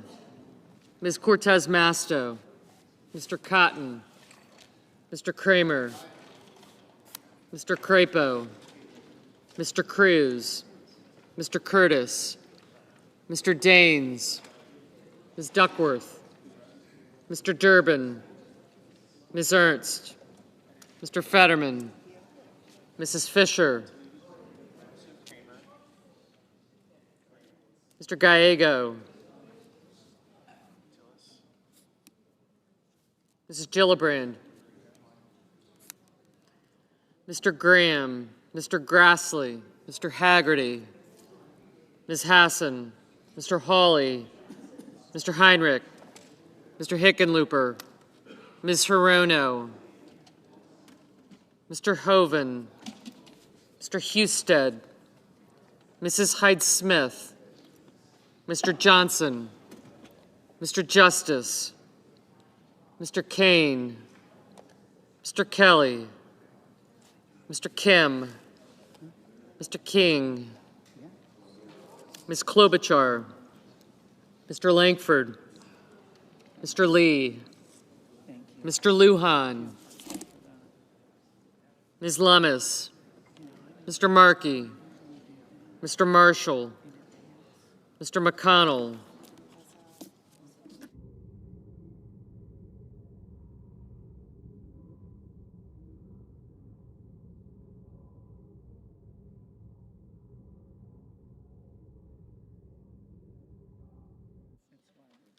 Mr. Merkley. Mrs. Moody. Mr. Moran. Mr. Marino. Mr. Mullen. Ms. Murkowski. Mr. Murphy. Mrs. Murray. Mr. Ossoff. Mr. Padilla. Mr. Paul. Mr. Peters. Mr. Reed. Mr. Ricketts. Mr. Risch. Ms. Rosen. Mr. Rounds. Mr. Sanders. Mr. Schatz. Mr. Schiff. Mr. Schmidt.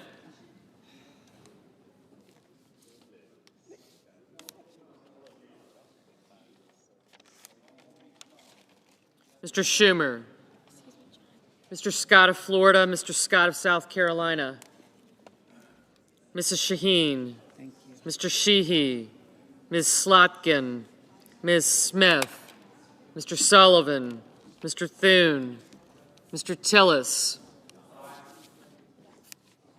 Mr. Tuberville, Mr. Van Hollen, Mr. Warner, Mr. Warnock, Ms. Warren, Mr. Welch, Mr. Whitehouse, Mr. Wicker, Mr. Wyden, Mr. Young,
Senators voting in the affirmative: Barrasso, Blackburn, Collins, Cornyn, Kramer, Fisher, Graham, Kennedy, Moody, Moran, Marino, Mullen, Rounds, Thune, and Tillis. Senators voting in the negative: Baldwin, Hassan, Heinrich, Ossoff, and Schatz.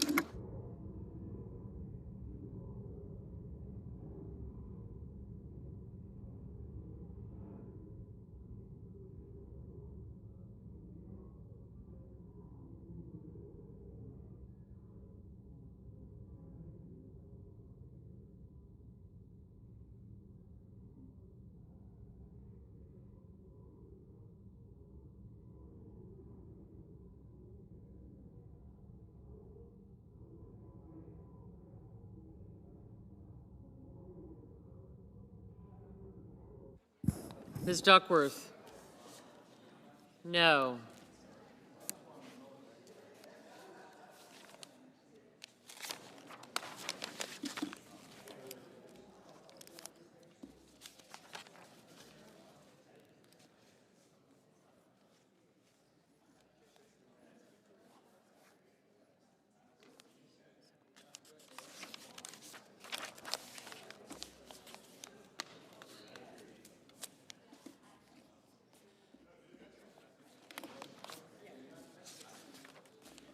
Mrs. Capito?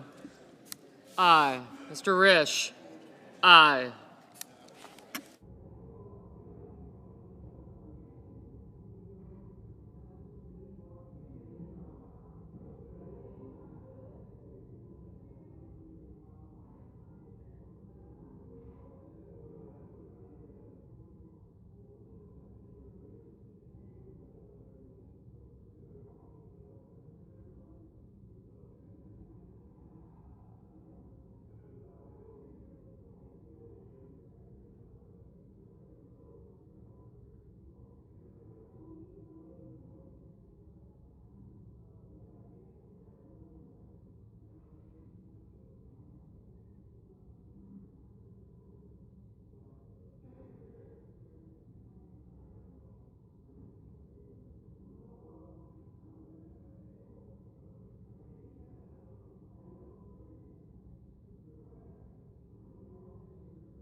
Mr. Cassidy, aye.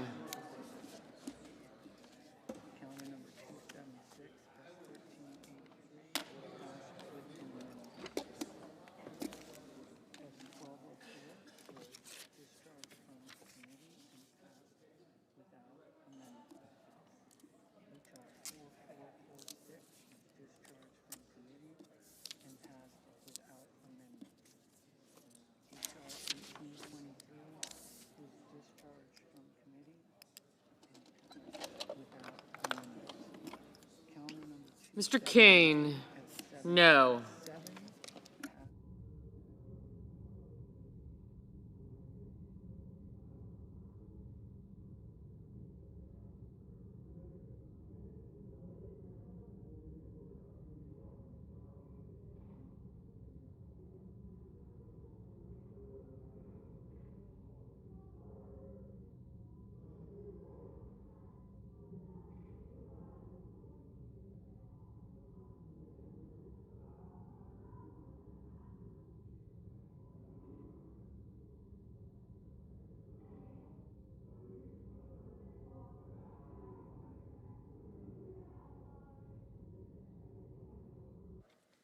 Mr. Grassley, aye.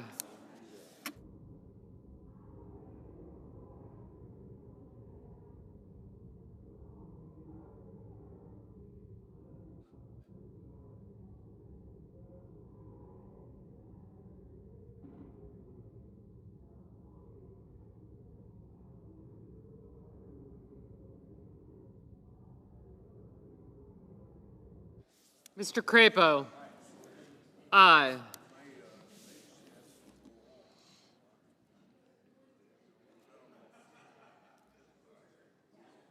Mr. Ricketts, aye.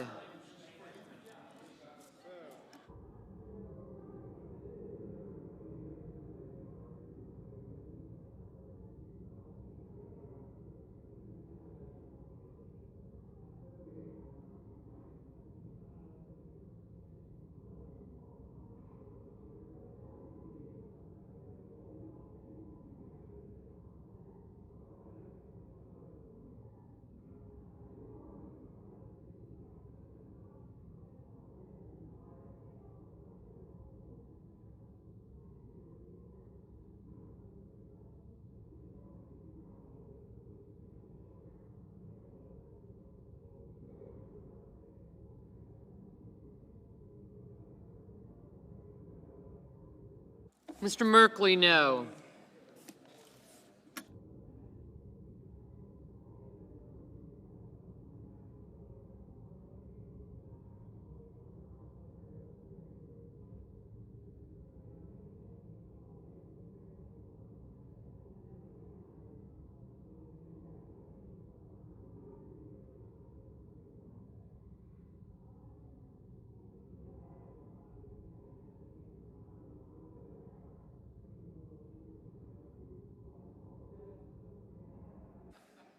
Mr. Justice, aye.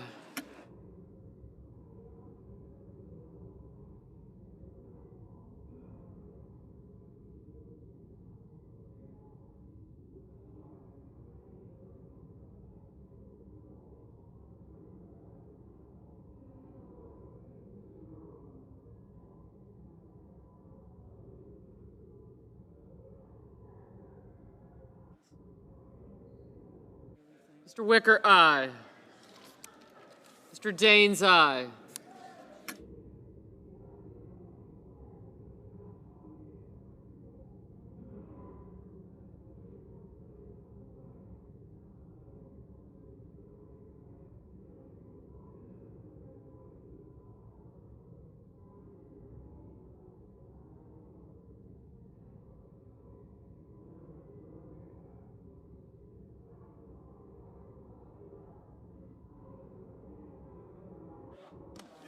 Ms. Alsobrooks, no.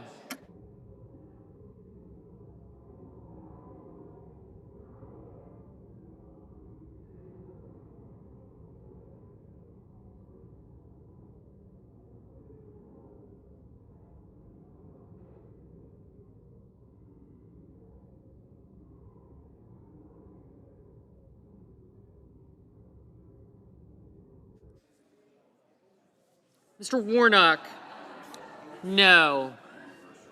Mr. Scott of South Carolina, aye. Ms. Klobuchar, no.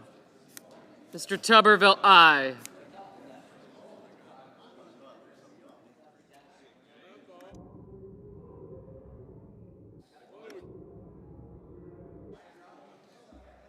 Ms. Lummis, aye. Mr. McCormick, aye.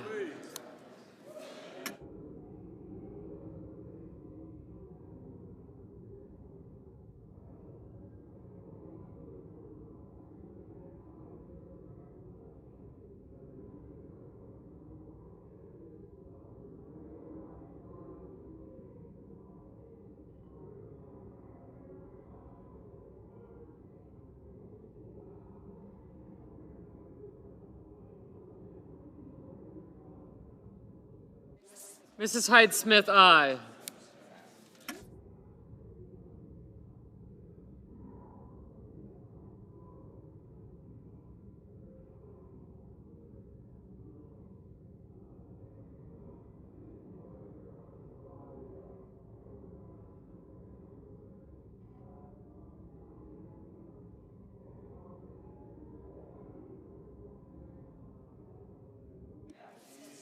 Mr. Paul, aye.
Mr. Langford, aye.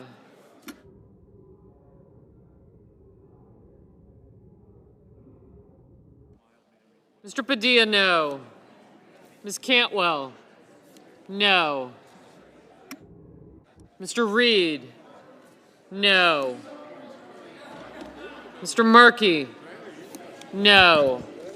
Mr. Peters, no. Mr. Husted, aye. Mr. Schiff, no. Mr. Kim, no. Mr. Welch, no.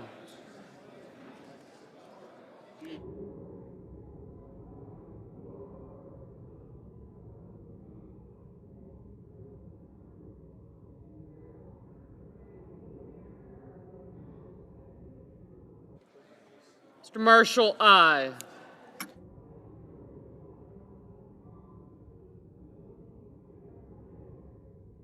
Mrs. Murray, no.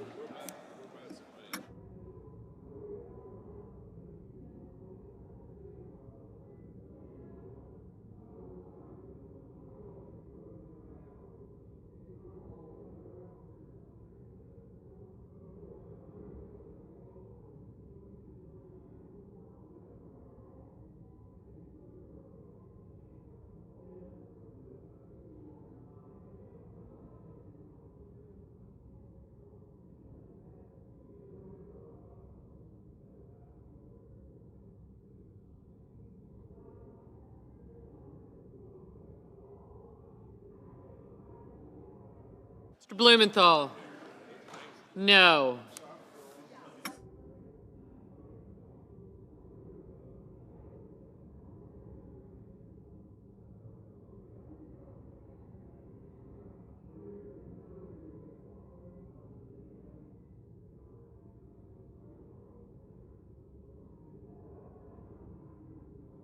Mr. Curtis, aye.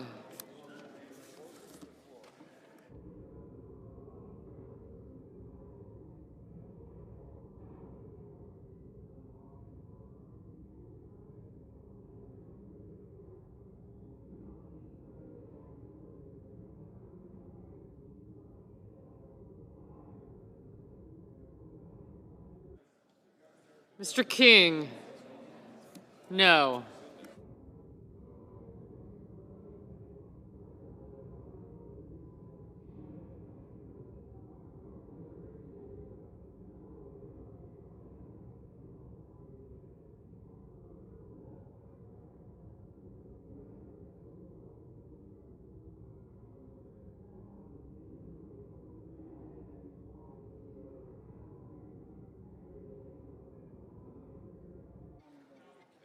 Mr. Wyden, no. Ms. Rosen, No.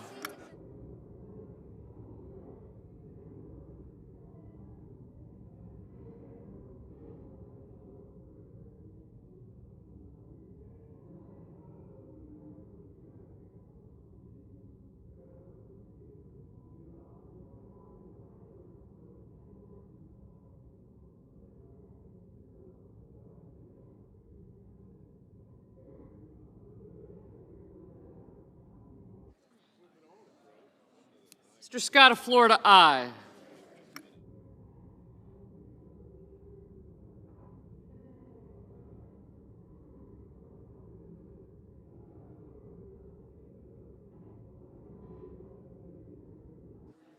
Ms. Blunt Rochester, no. Mr. Hickenlooper, no.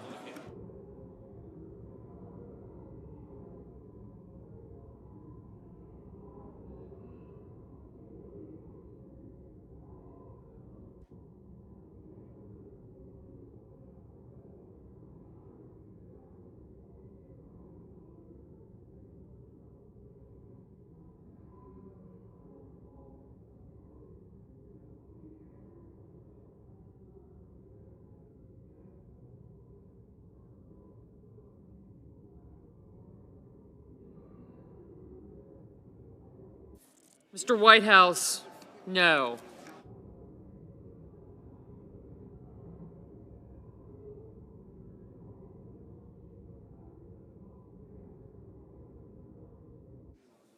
Ms. Cortez Masto, no. Mr. Warner, no.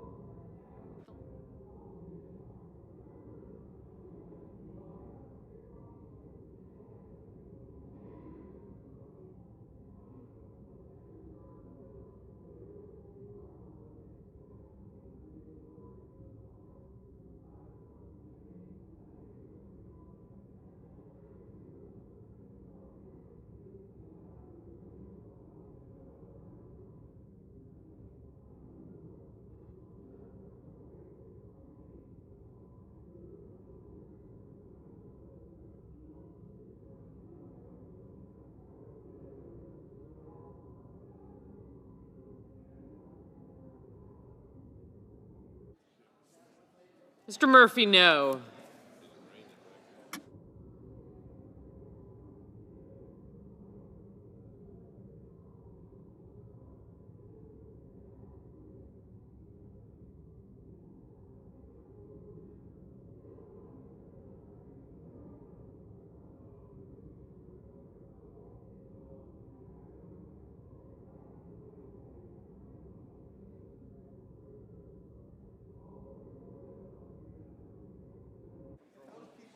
Mr. Sheehy, aye.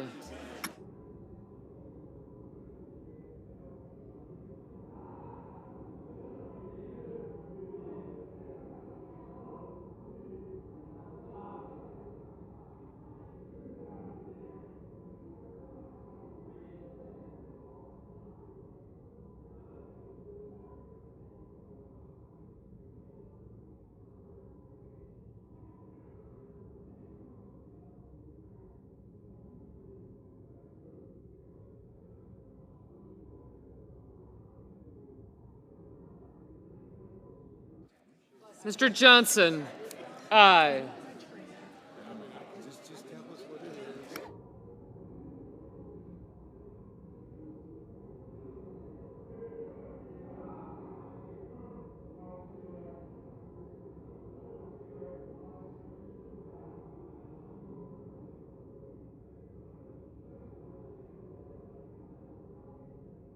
Ms. Slotkin, no. Mr. Lujan, no.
Ms. Murkowski, aye.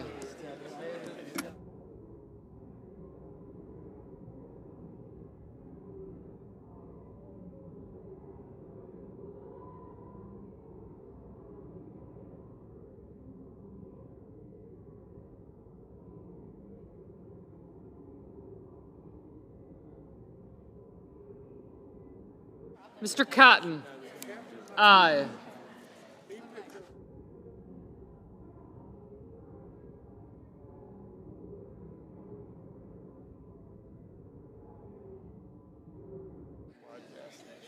Mrs. Gillibrand, no. Mr. Budd, aye.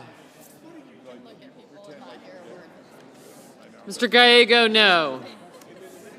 Okay, we'll go back to your... Mr. Banks, aye.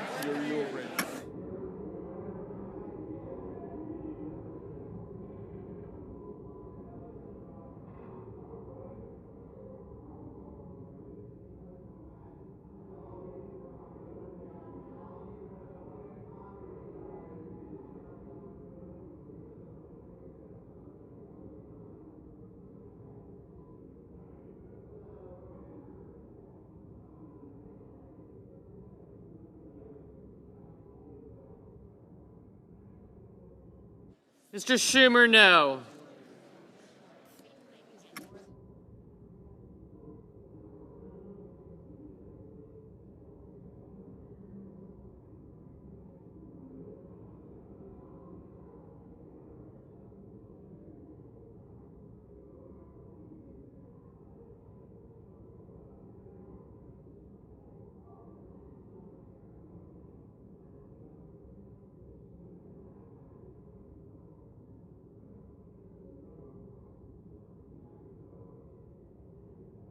Mrs. Shaheen, no.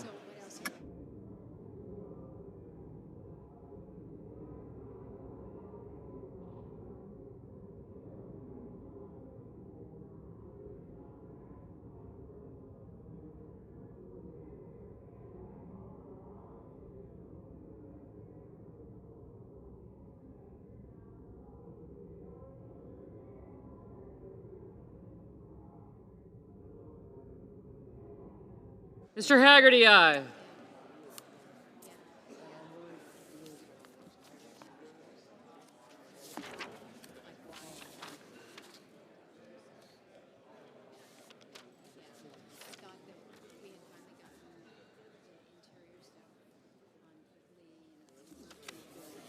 We need your skill set. Mr. Sullivan, aye.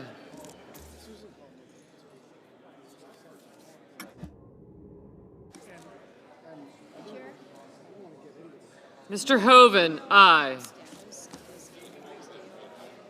Mr. Van Hollen, no.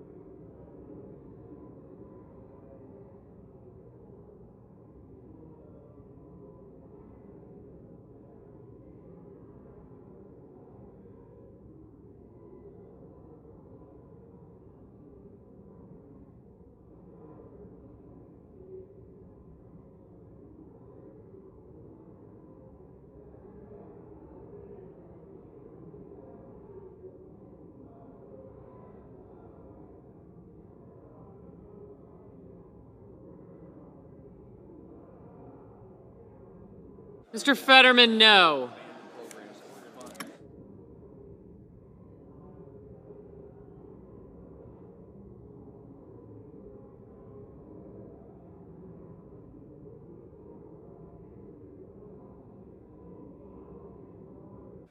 Yeah, that's my worry.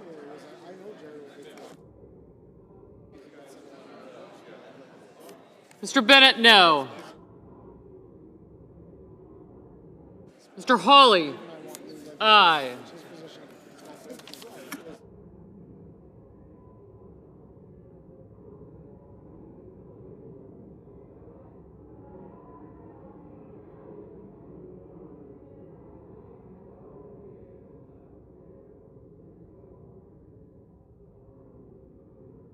Mr. Kelly, no.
Ms. Ernst, aye.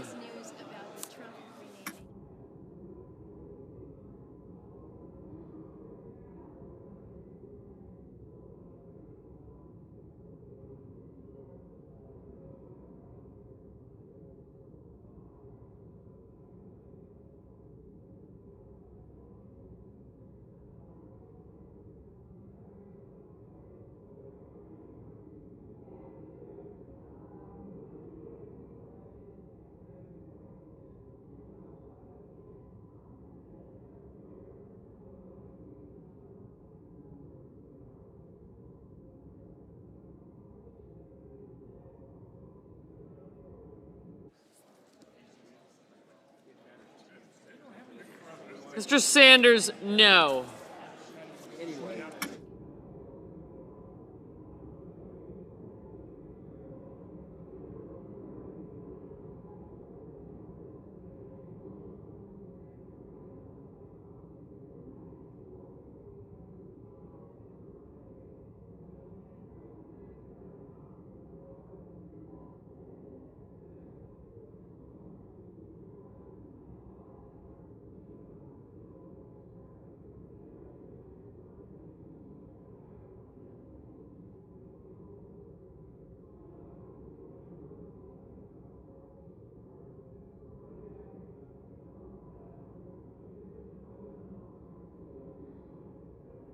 Mr. Bozeman, aye.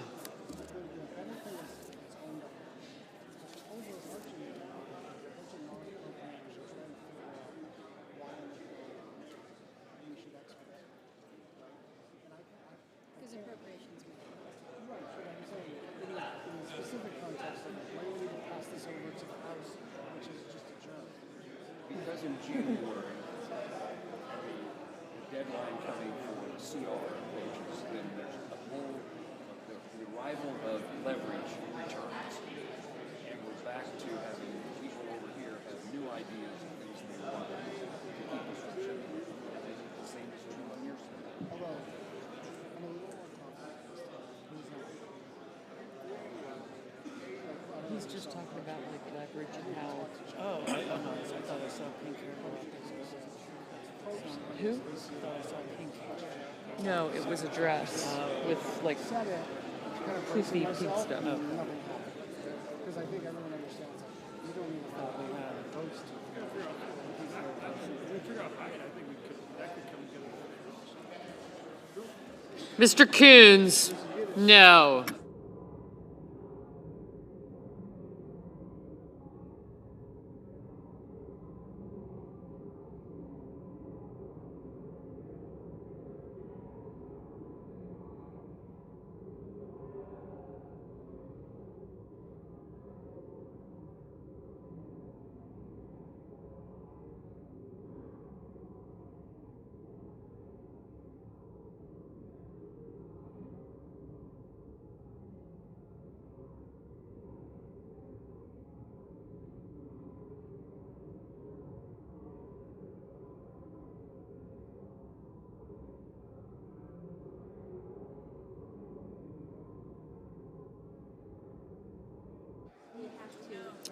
Mrs. Britt, aye. Mr. Lee.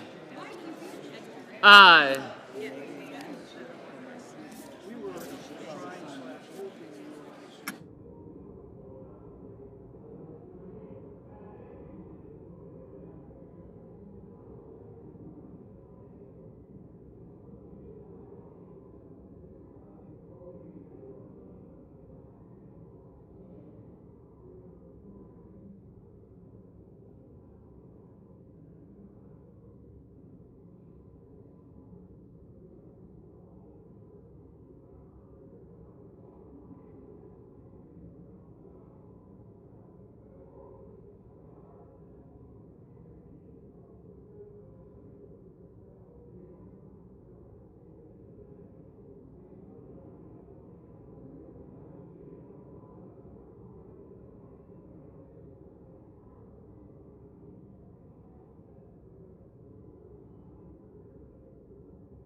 Ms. Hirono?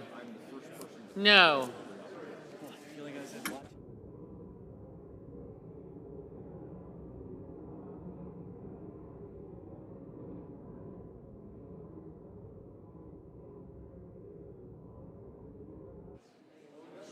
Mr. Young, aye. Mr. Cruz? Aye.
Mr. Schmidt, aye.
Mr. McConnell, aye.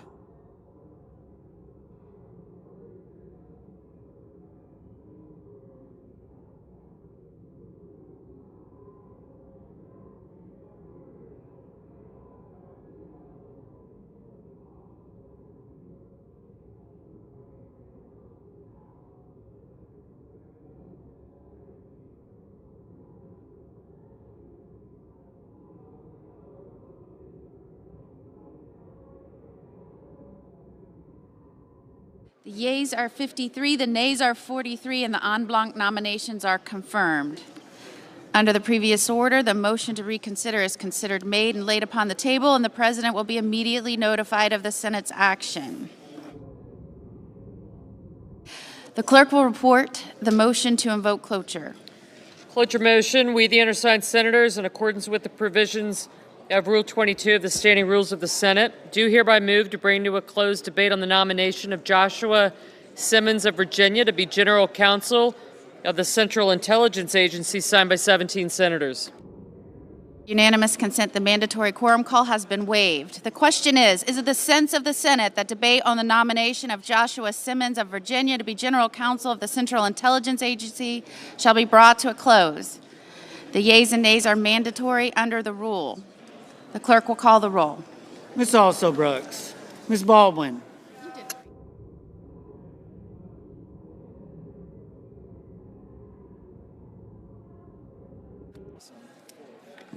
Mr. Banks. Mr. Barrasso. Mr. Bennett.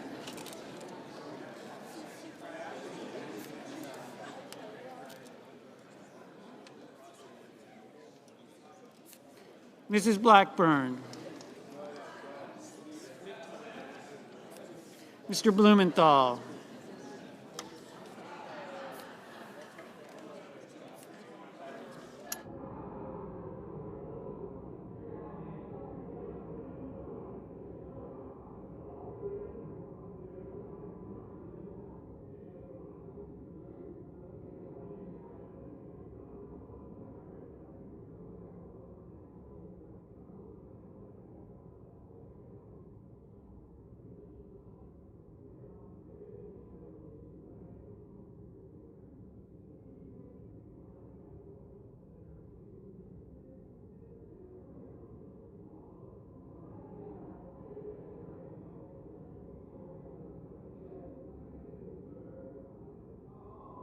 Ms. Blunt Rochester, Mr. Booker, Mr. Bozeman, Mrs. Britt, Mr. Budd, Ms. Cantwell, Mrs. Capito, Mr. Cassidy, Ms. Collins, Mr. Coons, Mr. Cornyn, Ms. Cortez Masto,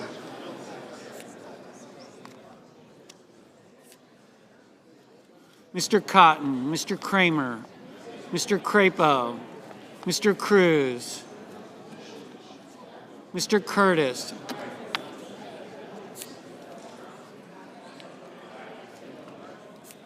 Mr. Daines, Ms. Duckworth, Mr. Durbin,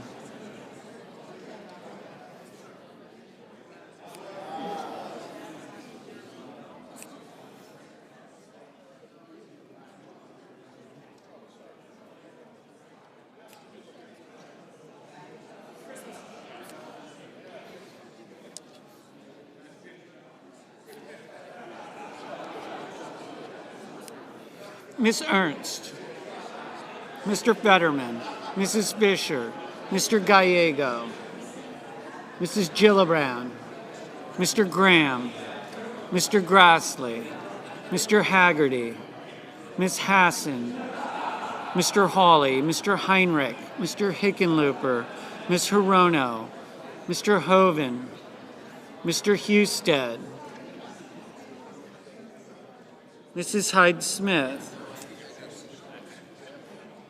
By the way, I heard you laugh when I said, Mr. Johnson, Mr. Justice, Mr. Kane, Mr. Kelly, what is going on? There was so much. Mr. Kennedy, Mr. Kim, I guess so. I've had alligator.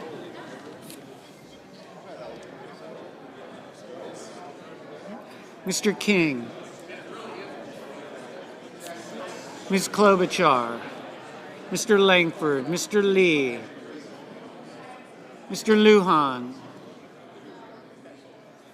Ms. Lummis, Mr. Markey, Mr. Marshall, Mr. McConnell, Mr. McCormick, Mr. Merkley,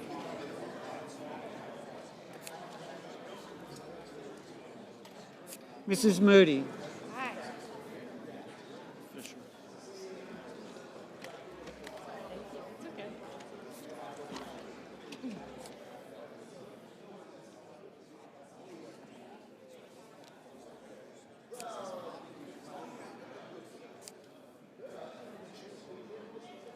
Mr. Moran, Mr. Moreno, Mr. Mullen, Ms. Murkowski, Mr. Murphy, Mrs. Murray, Mr. Ossoff, Mr. Padilla, Mr. Paul, Mr. Peters, Mr. Reed, Mr. Ricketts, Mr. Risch, Ms. Rosen, Mr. Rounds, Mr. Sanders, Mr. Schatz, Mr. Schiff, Mr. Schmidt, Mr. Schumer, Mr. Scott of Florida, Mr. Scott of South Carolina, Mrs. Shaheen,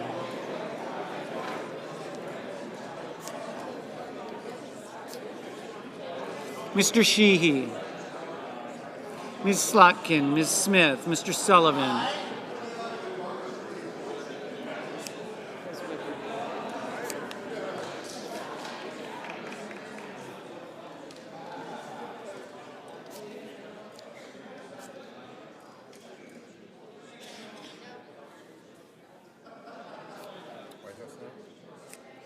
Mr. Thune, Mr. Tillis,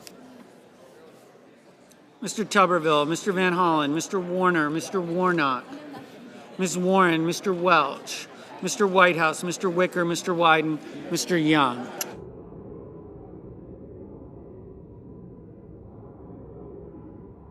Senators voting in the affirmative: Barrasso, Blackburn, Bozeman, Cornyn, Cotton, Kramer, Crapo, Curtis, Fisher, Grassley, Hawley, Husted, Hyde-Smith, Johnson, Justice, Kennedy, Langford, Moody, Mullen, Murkowski, Hall, Rounds, Schmidt, Scott of Florida, Scott of South Carolina, Tillis, Tuberville, Wicker, Young.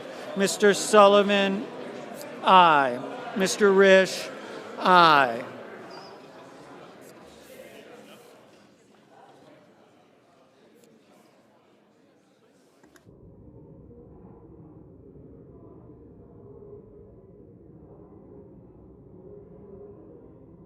Senators voting in the negative: Also Brooks, Baldwin, Coons, Duckworth, Fetterman, Gallego, Gillibrand, Hassan, Hirono, Kelly, Kim, King, Lujan, Merkley, Murphy, Murray, Ossoff, Peters, Reed, Schiff, Van Hollen, Warner, Welch, Whitehouse, Wyden.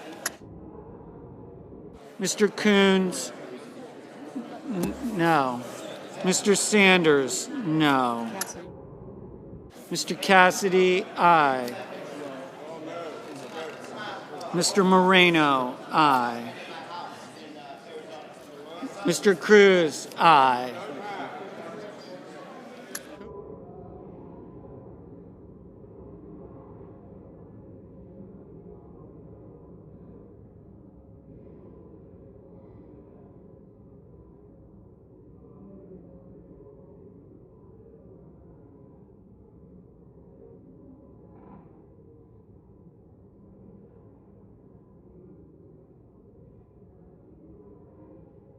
Mr. Heinrich, no.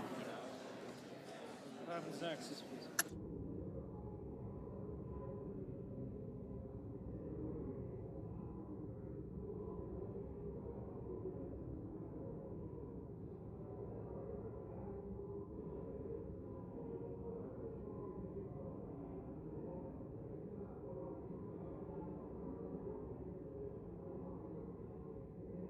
Mr. Daines, aye.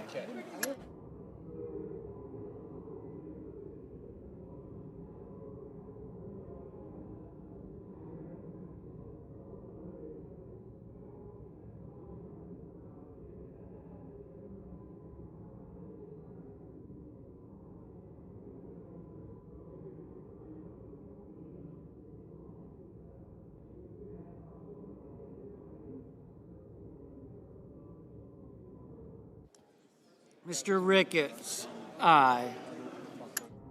Mr. Thune? Aye.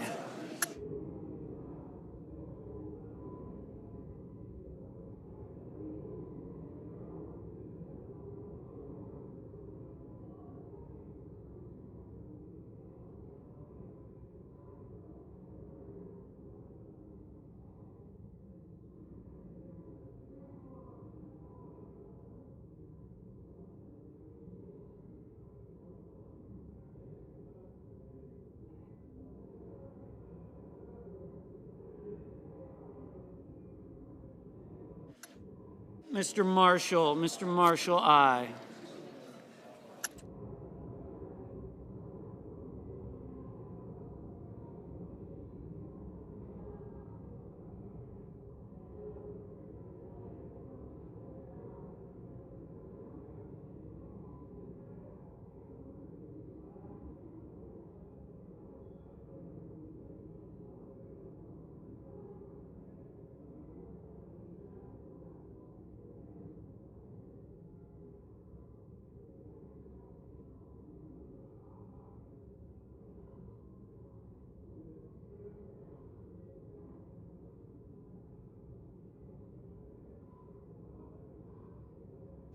Ms. Klobuchar, no.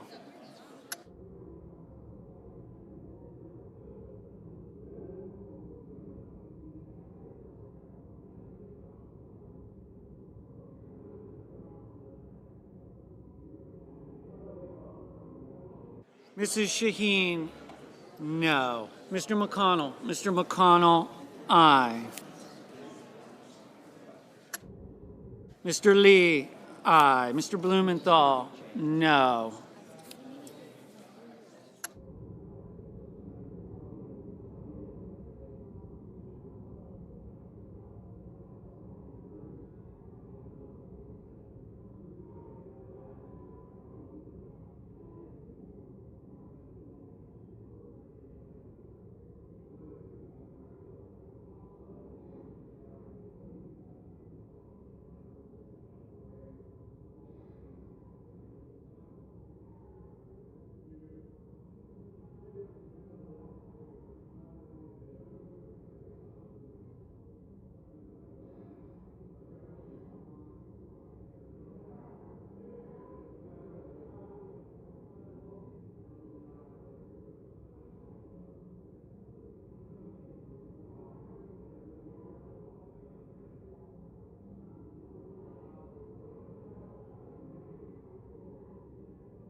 Ms. Blunt Rochester, no.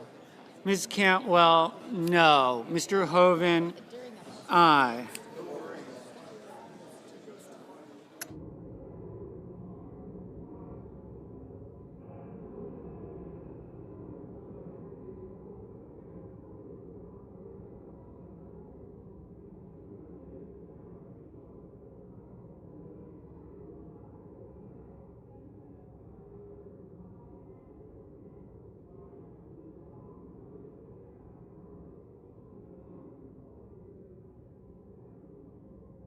Mr. McCormick, aye.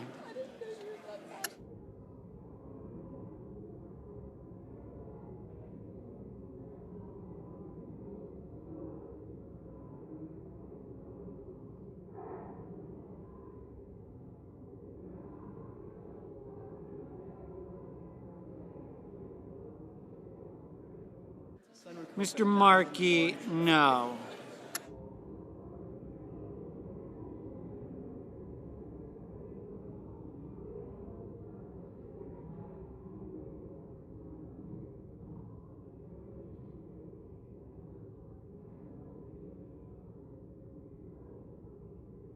Mr. Sheehy, aye.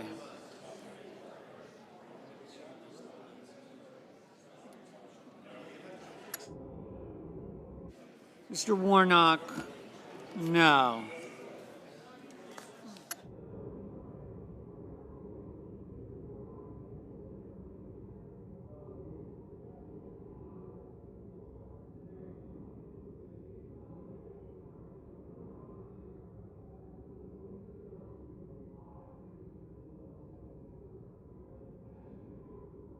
Mr. Padilla, no. Ms. Collins, aye. Ms. Slotkin, no. Mr. Schumer, no. I went to college, obviously.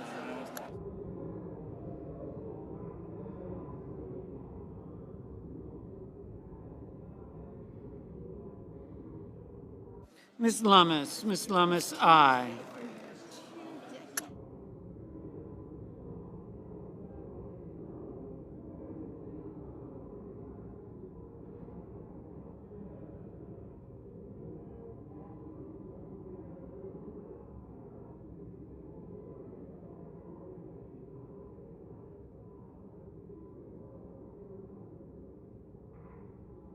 Mr. Budd, aye.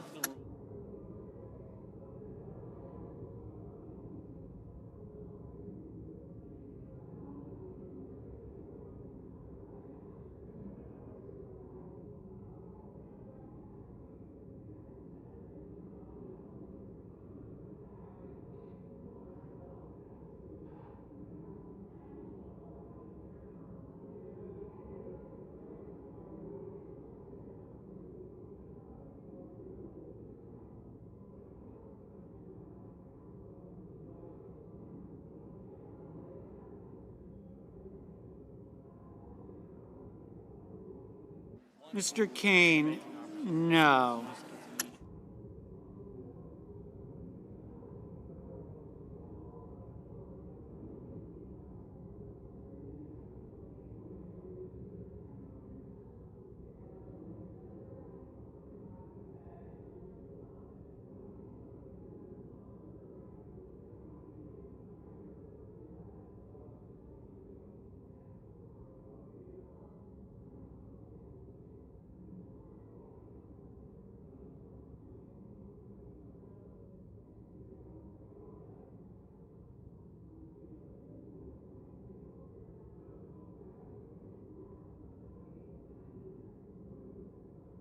Ms. Cortez Masto, no.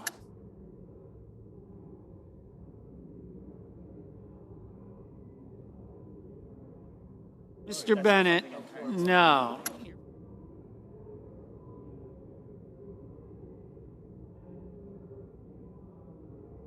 Later.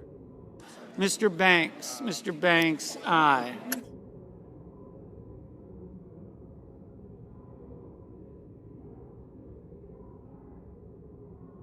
Ms. Rosen, no.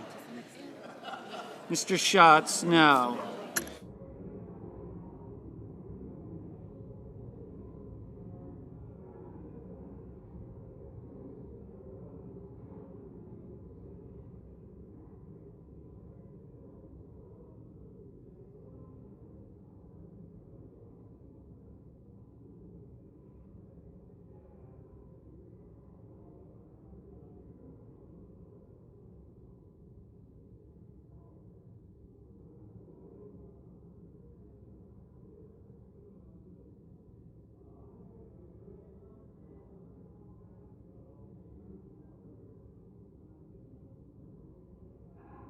Mr. Hickenlooper, no. Ms. Ernst, aye.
Mrs. Britt, aye.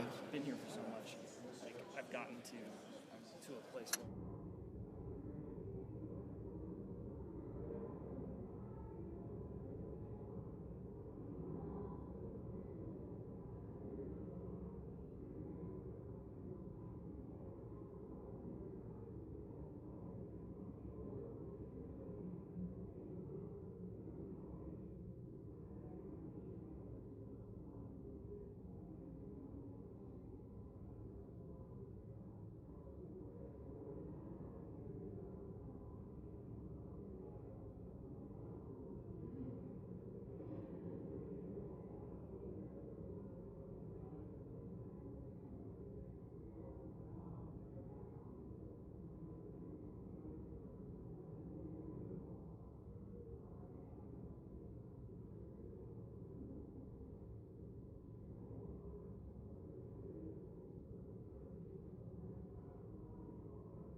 Mrs. Capito, aye. Mr. Graham, aye.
Mr. Haggerty, aye.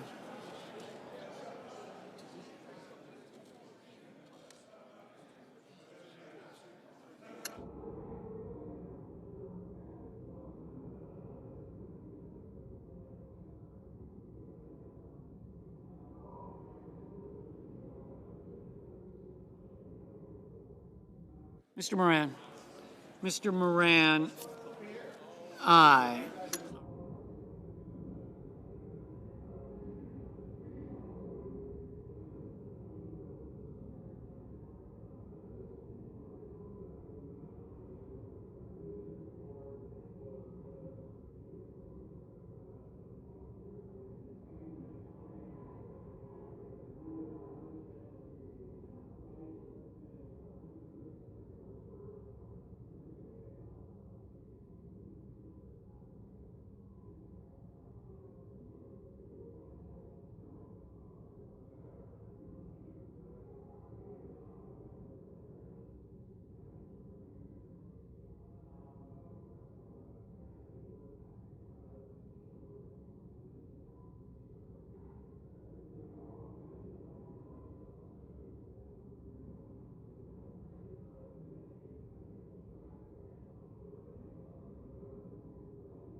The yeas are 53, the nays are 43. The motion is agreed to.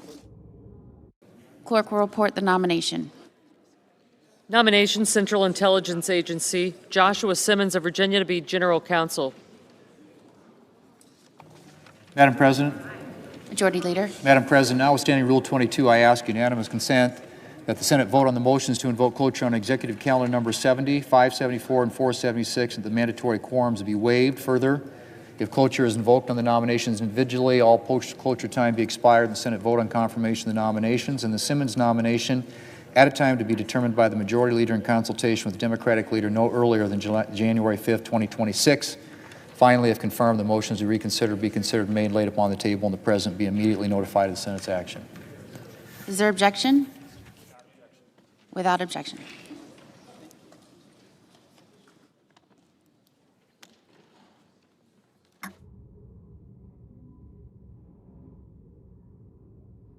Clerk will report the motion to invoke cloture. Cloture motion. We, the undersigned senators, in accordance with the provisions of Rule 22 of the standing rules of the Senate, do hereby move to bring to a close debate on the nomination of Keith Bass of Texas to be an Assistant Secretary of Defense, signed by 17 senators. By unanimous consent, the mandatory quorum call has been waived. The question is it the sense of the Senate that debate on the nomination of Keith Bass of Texas to be an Assistant Secretary of Defense shall be brought to a close? The yeas and nays are mandatory under the rule. The clerk will call the roll. Ms. Alsobrooks, Ms. Baldwin, Mr. Banks,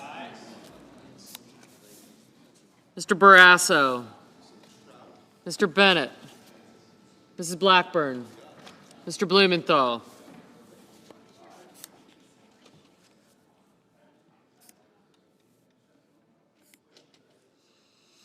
Ms. Blunt Rochester, Mr. Booker, Mr. Bozeman,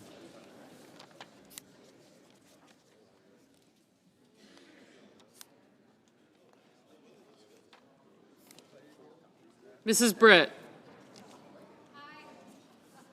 Mr. Budd,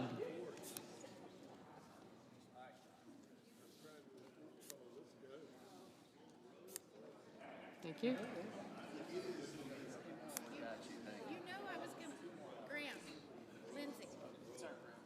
Ms. Cantwell.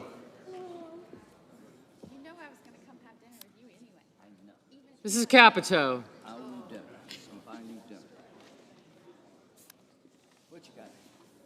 Yep, gotcha. Yep. Mr. Cassidy. Ms. Collins. Mr. Coons, Mr. Cornyn.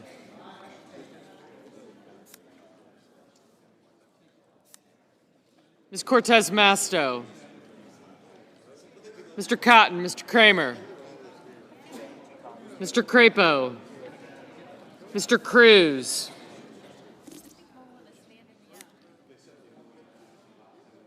Mr. Curtis, Mr. Daines. Ms. Duckworth. Mr. Durbin. Thank you. I said I would do it for him. Ms. Ernst. Mr. Fetterman, Mrs. Fisher. Thank you. Mr. Gallego. Mrs. Gillibrand.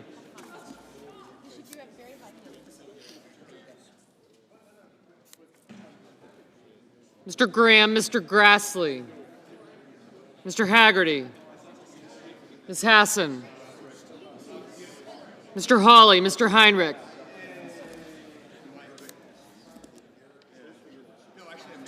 Mr. Hickenlooper. Ms. Hirono. Mr. Hoven, Mr. Husted. Mrs. Hyde-Smith, Mr. Johnson, Mr. Justice. Mr. Kane, Mr. Kelly, Mr. Kennedy. Senator Lee. Did I vote? Oh, yeah. Sorry, I thought I voted. It's all right. Aye. Thank you. Mr. Kim, Mr. King, Ms. Klobuchar, Mr. Langford, Mr. Lee, Mr. Lujan, Ms. Lummis,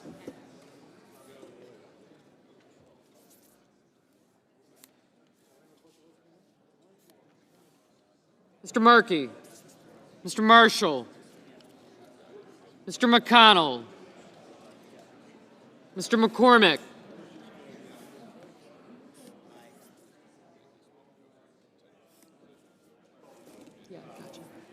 Mr. Merkley,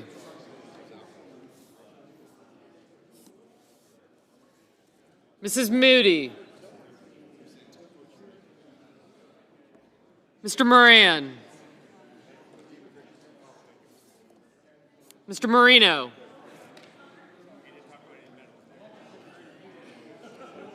Mr. Mullen, Ms. Murkowski, Mr. Murphy, Mrs. Murray, Mr. Ossoff, Mr. Padilla, Mr. Paul, Mr. Peters, Mr. Reed, Mr. Ricketts, Mr. Risch, Ms. Rosen, Mr. Rounds, Mr. Sanders, Mr. Schatz, Mr. Schiff, Mr. Schmidt,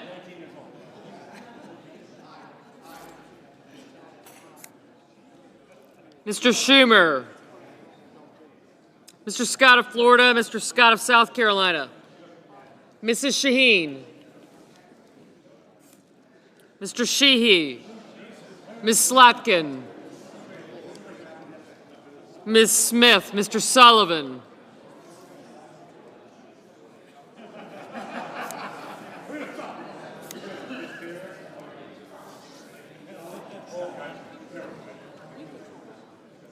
okay. Thank you. Not yet. Thank you.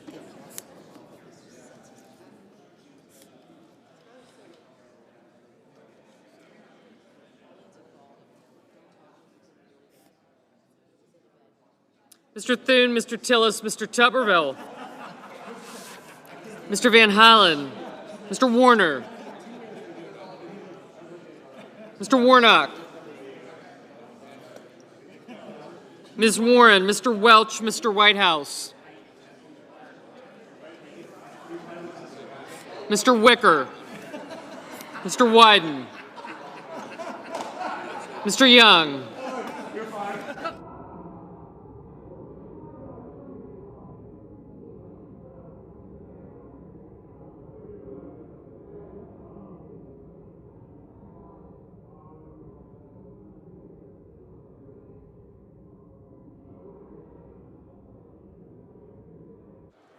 Senators voting in the affirmative: Banks, Bozeman, Britt, Budd, Capito, Cassidy, Collins, Cornyn, Cotton, Kramer, Crapo, Cruz, Curtis, Daines, Ernst, Fisher, Graham, Husted, Hyde-Smith, Johnson, Justice, Kane, Kennedy, Lankford, Lee, McCormick, Moody, Moran, Mullen, Paul, Reed, Ricketts, Rosen, Rounds, Schmidt, Scott of Florida, Scott of South Carolina, Sheehy, Thune, Tillis, Tuberville, Wicker, and Young. Mrs. Blackburn?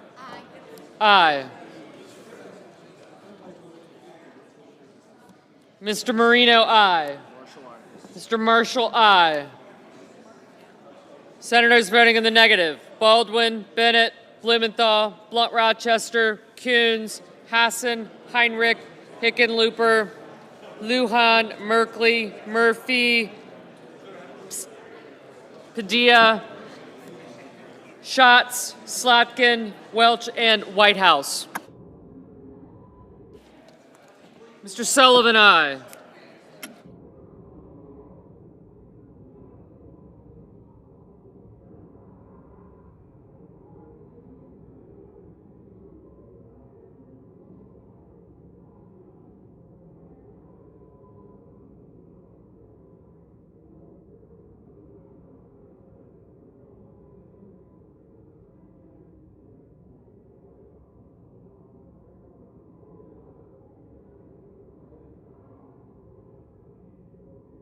Mr. Schiff, no.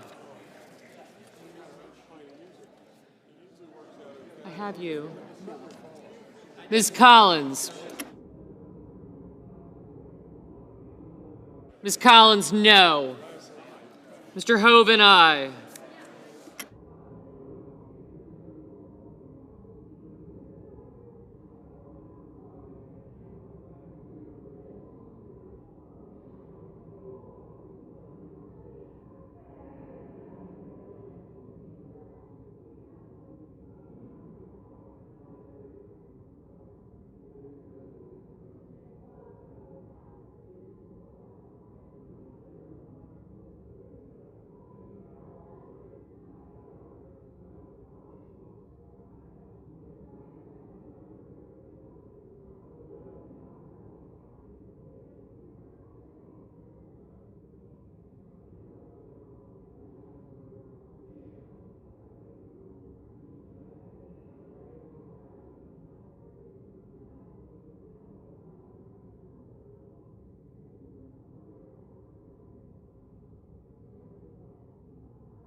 Mr. Kim, no.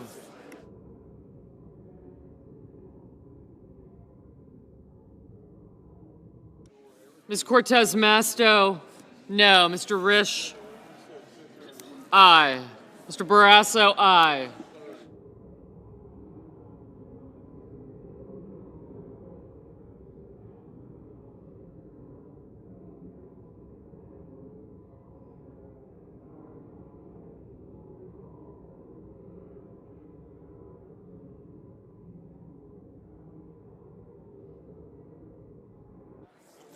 Mrs. Shaheen, aye.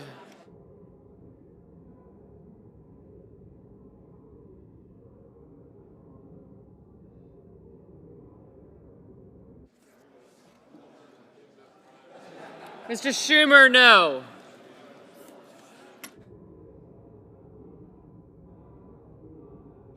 Mr. Warner, no. Ms. Klobuchar, no.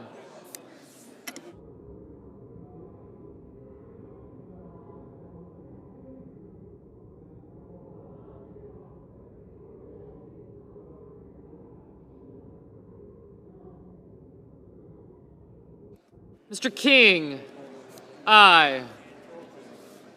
Mr. Grassley, aye.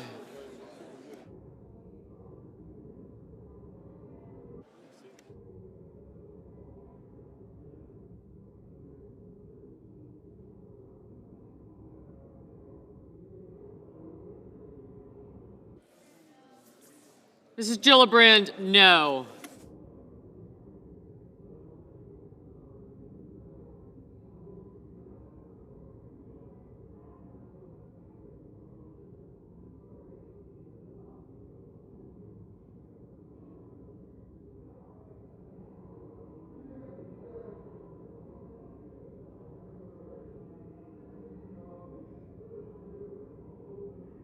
Ms. Duckworth, no.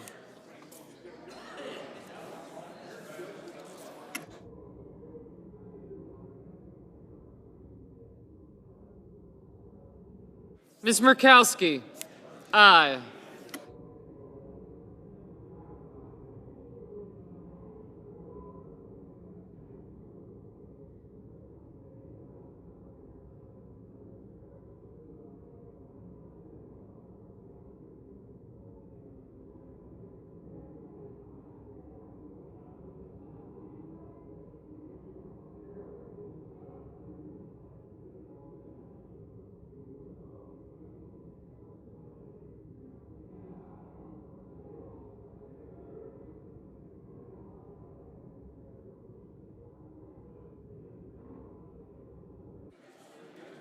Mr. Markey, no.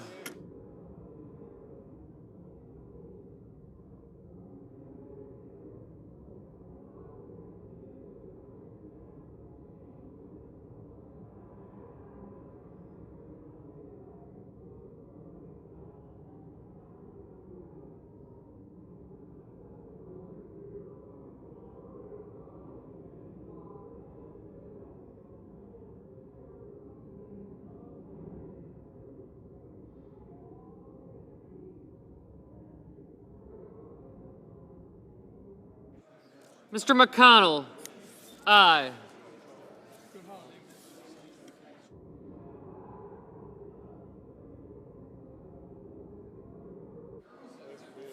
Mr. Wyden, no.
Ms. Cantwell, no.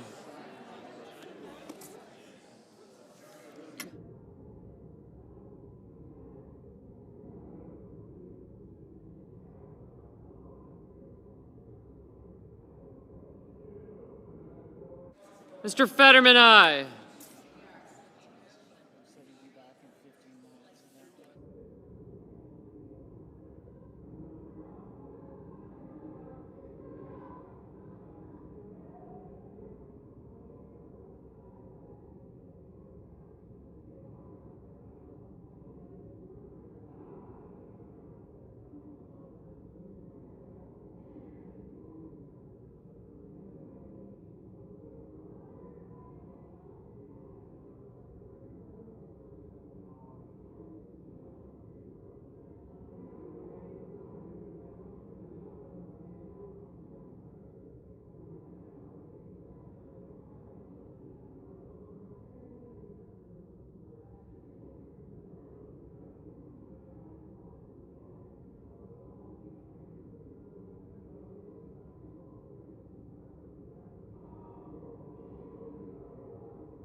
Ms. Also Brooks, no. Mr. Ossoff, no. Ms. Hirono, no.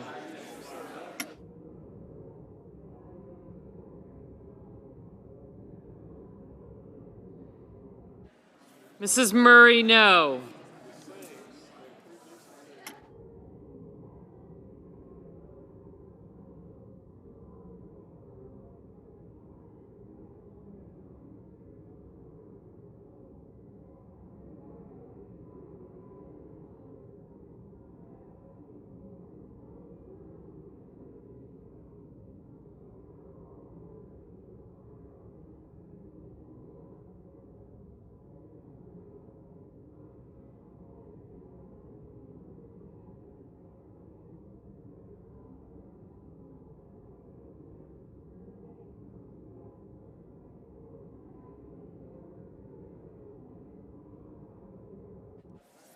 Mr. Van Hollen, no. Mr. Haggerty, aye.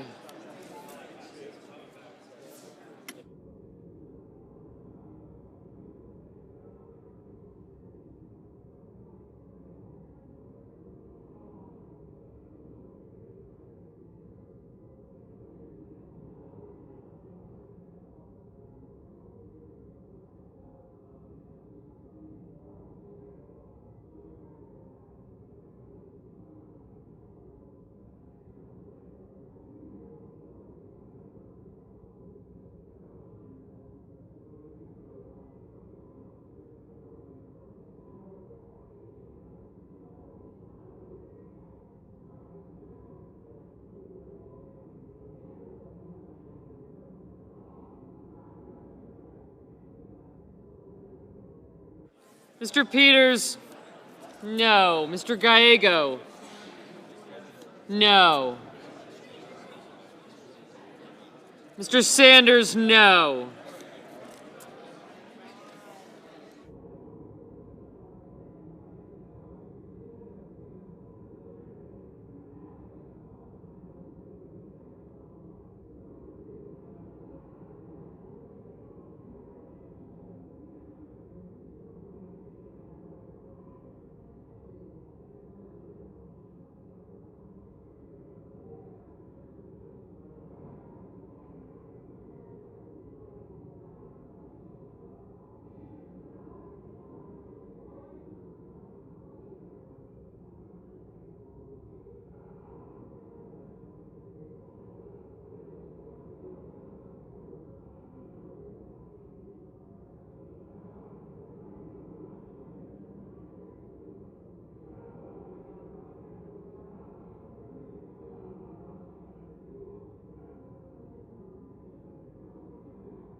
Ms. Lummis, aye.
Mr. Kelly, aye.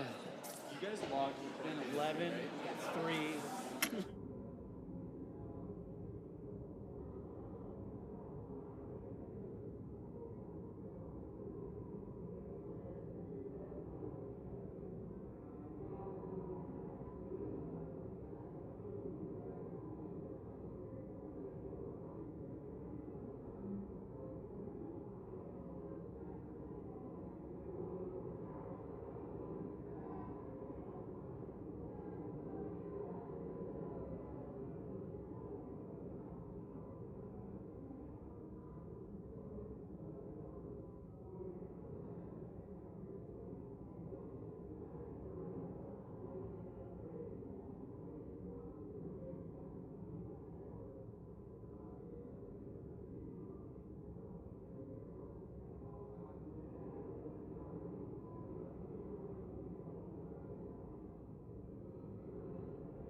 The motion is agreed to.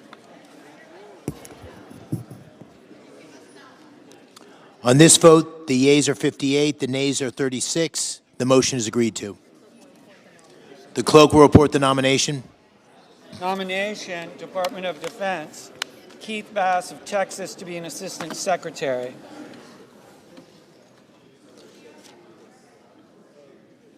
The clerk will report the motion to invoke cloture.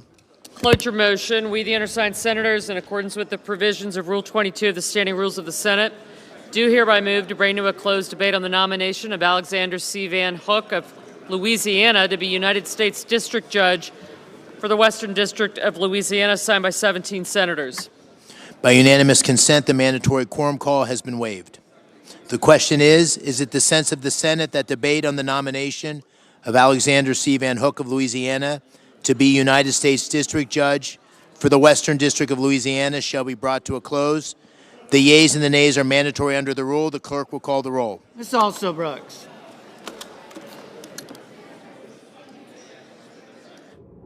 Ms. Baldwin.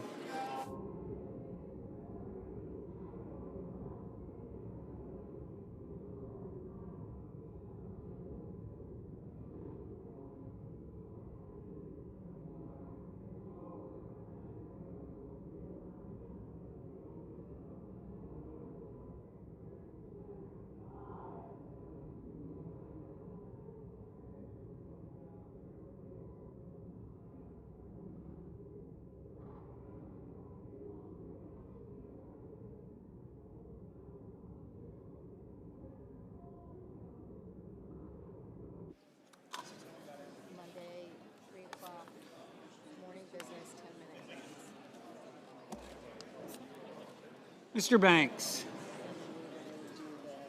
Mr. Barrasso. Mr. Bennett. Mrs. Blackburn. Mr. Blumenthal. Ms. Blunt-Rochester. Mr. Booker. Mr. Bozeman. Mrs. Britt.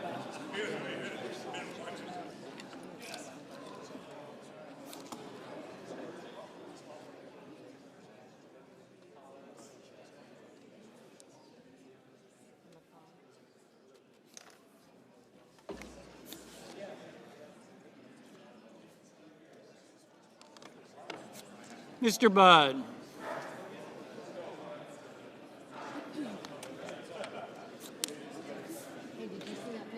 Ms. Cantwell. Mrs. Capito. Mr. Cassidy. Matt is such a young whatever it is. I mean, that would have been Emma's junior high. Ms. Collins. Mr. Coons. Mr. Cornyn. Ms. Cortez Masto. Mr. Cotton. Mr. Kramer. Mr. Crapo. Mr. Cruz. Mr. Curtis. Mr. Daines.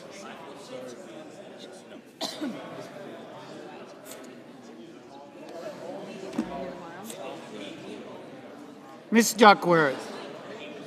Mr. Durbin. Ms. Ernst. Mr. Fetterman. Mrs. Fisher.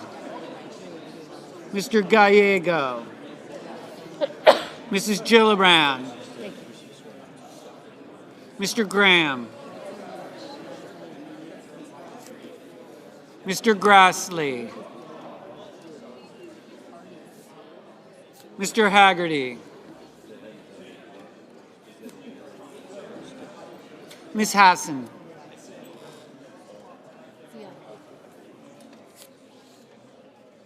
Mr. Hawley.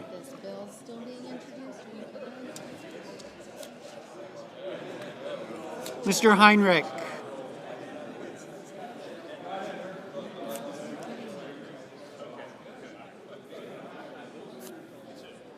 Mr. Hickenlooper. Mr. Rono. Mr. Hoven. Mr. Husted.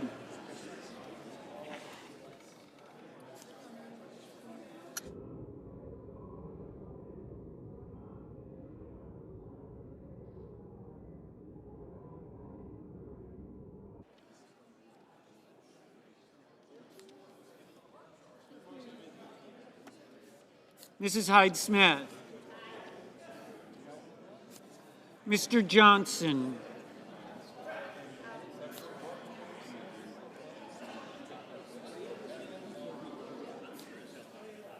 Mr. Justice, Mr. Kane, Mr. Kelly, Mr. Kennedy, Mr. Kim, Mr. King, Ms. Klobuchar, Mr. Langford, Mr. Lee,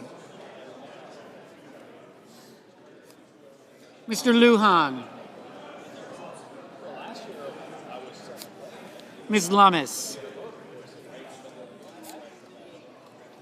Mr. Markey, Mr. Marshall, Mr. McConnell, Mr. McCormick, Mr. Merkley, Mrs. Moody, Mr. Moran,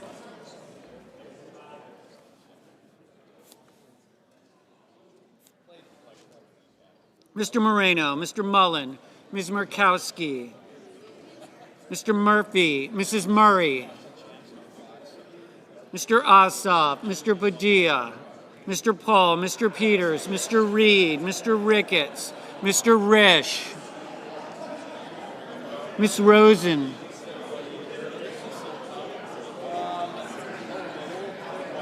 Mr. Rounds, Mr. Sanders, Mr. Schatz, Mr. Schiff, Mr. Schmidt, Mr. Schumer, Mr. Scott of Florida, Mr. Scott of South Carolina, Mrs. Shaheen, Mr. Sheehy, Ms. Slotkin, Ms. Smith, Mr. Sullivan, Mr. Thune, Mr. Tillis, Mr. Tuberville, Mr. Van Hollen, Mr. Warner, Mr. Warnock, Ms. Warren, Mr. Welch, Mr. Whitehouse, Mr. Wicker, Mr. Wyden, Mr. Young.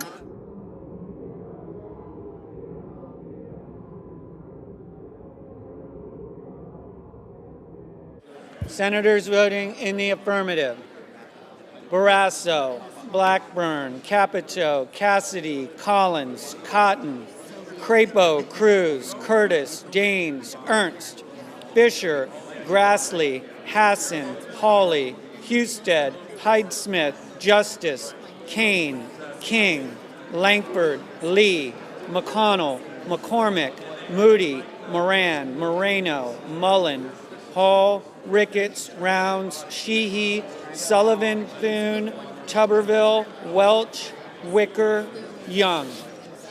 Mr. Marshall, aye.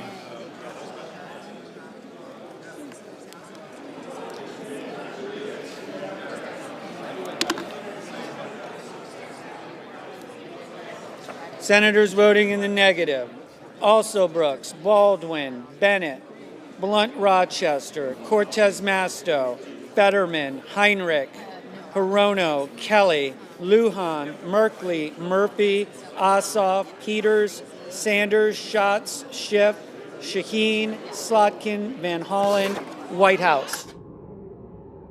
Ms. Cantwell, no. Mr. Hickenlooper, no.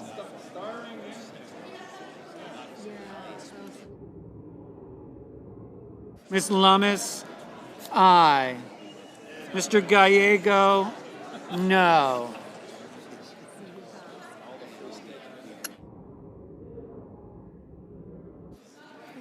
Mr. Kramer, aye. Mr. Cornyn, aye.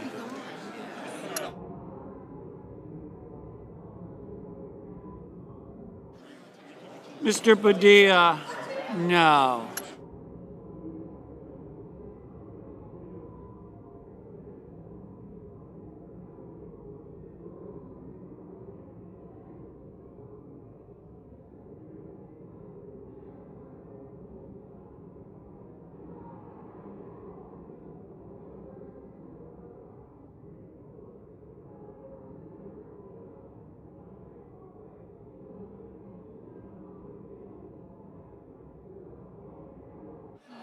Mr. Hoven, aye. Mr. Bozeman, aye.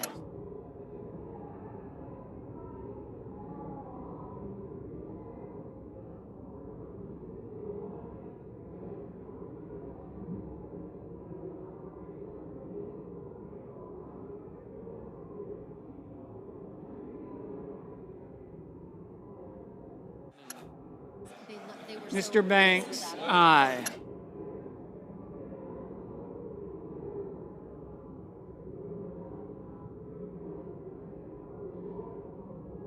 Mr. Graham, aye.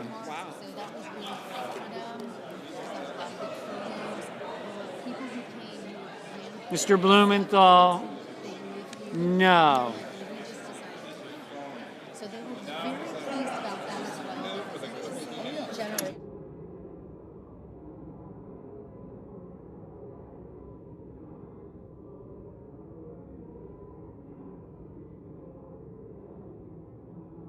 Miss Rosen, no. Mr. Kim, no. Mr. Wyden, no.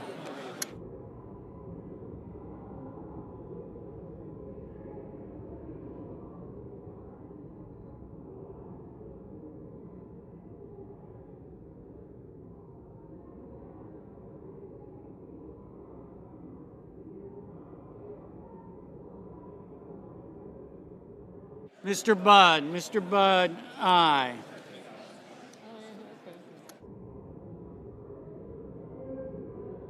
Mr. Kennedy, aye.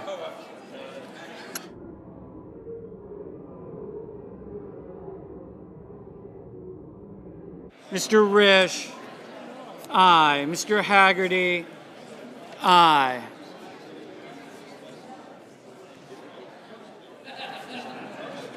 Mr. Coons, aye. Mrs. Murray, no. Mr. Markey, no. Mrs. Britt, aye.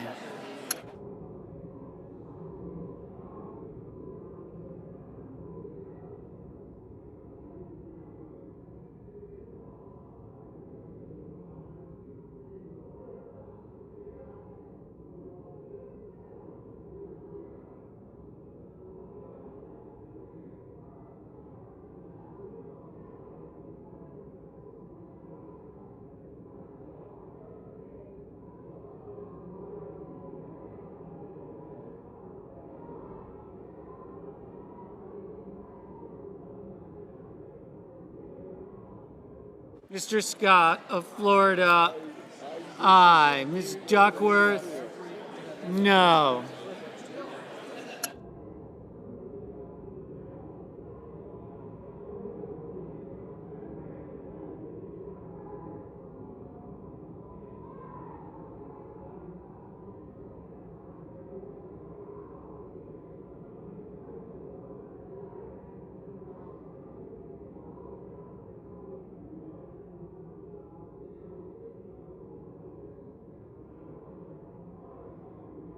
Mr. Tillis, aye.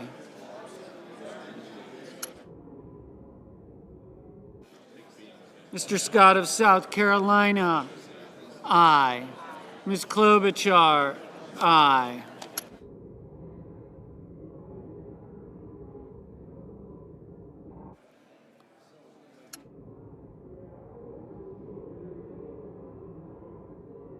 Mrs. Shaheen,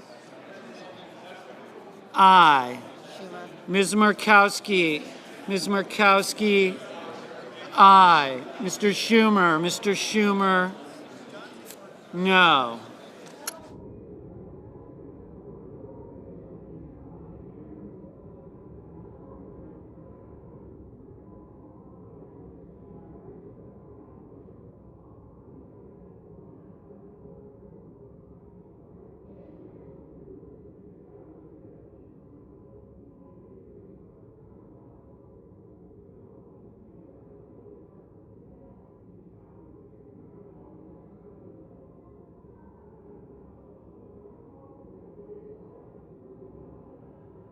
Mr. Schmidt, aye.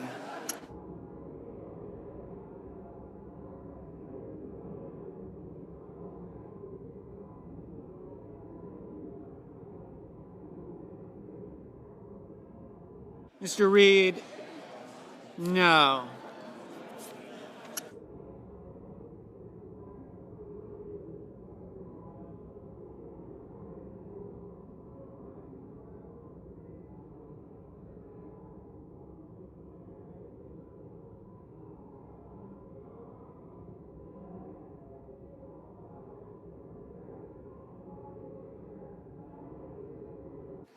Mrs. Gillibrand, no.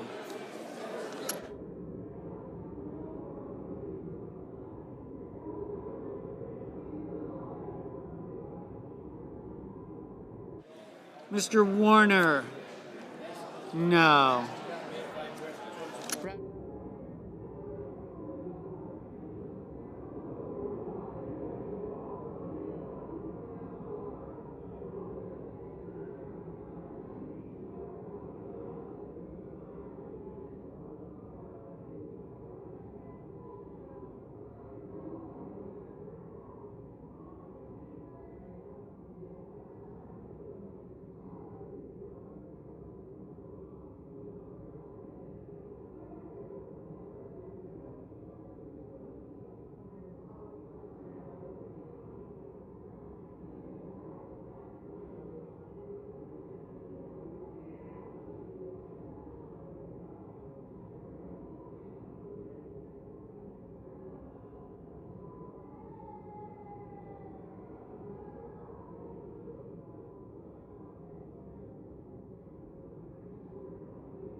Mr. Johnson, aye.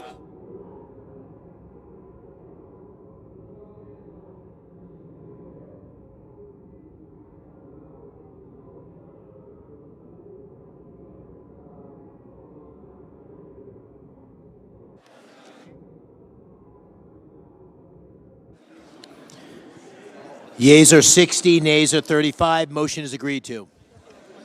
The clerk will report the nomination. Nomination, the Judiciary, Alexander C. Van Hook of Louisiana to be United States District Judge for the Western District of Louisiana. The clerk will report the motion to invoke cloture.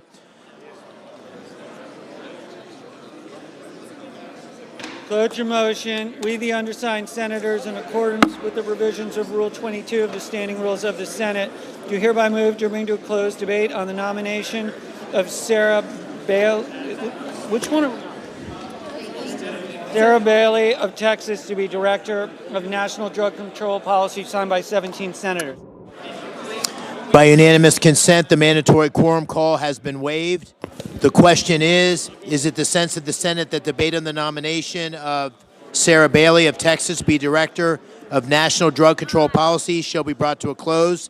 The yeas and the nays are mandatory under the rule. The clerk will call the roll. Ms. Alsobrooks, Ms. Baldwin. Did she say no?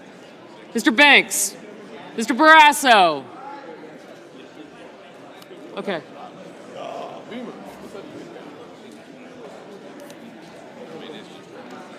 Mr. Bennett.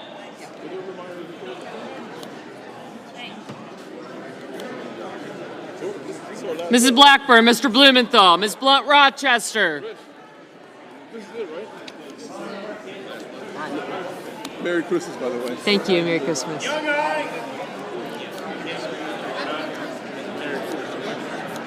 Padilla. Take care, sir. Tuberville. Merry Christmas, young lady. Thank you very much. Merry Christmas. Merry Christmas. Gillibrand. Shots. Dave, Merry Christmas. Shots. Mr. Scott. Got you, yeah. Thank you, Johnson. Merry Christmas. Thank you. Graham. I got you. Thank you. Ms. Serrano. Thank you. Thank you. Thank you. Merry Christmas. I got you.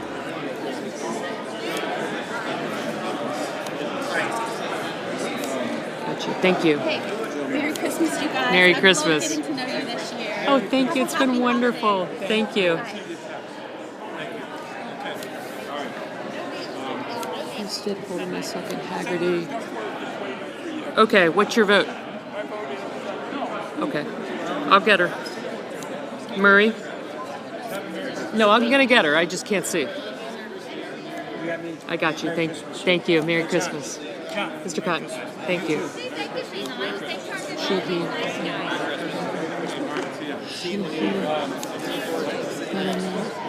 Thank you, Mr. Blumenthal.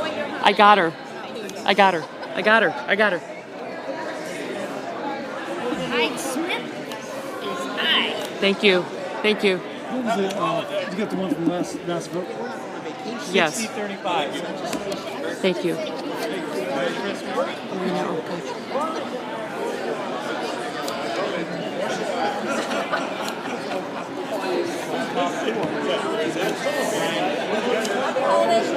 Thank you. Merry Christmas. Thank you.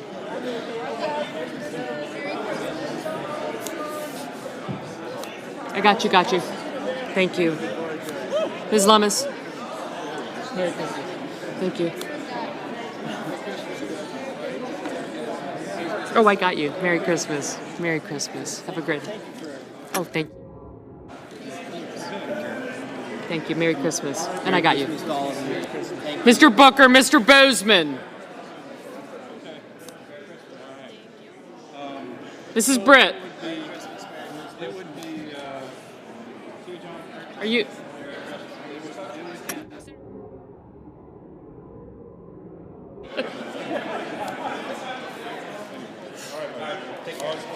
Did Britt vote?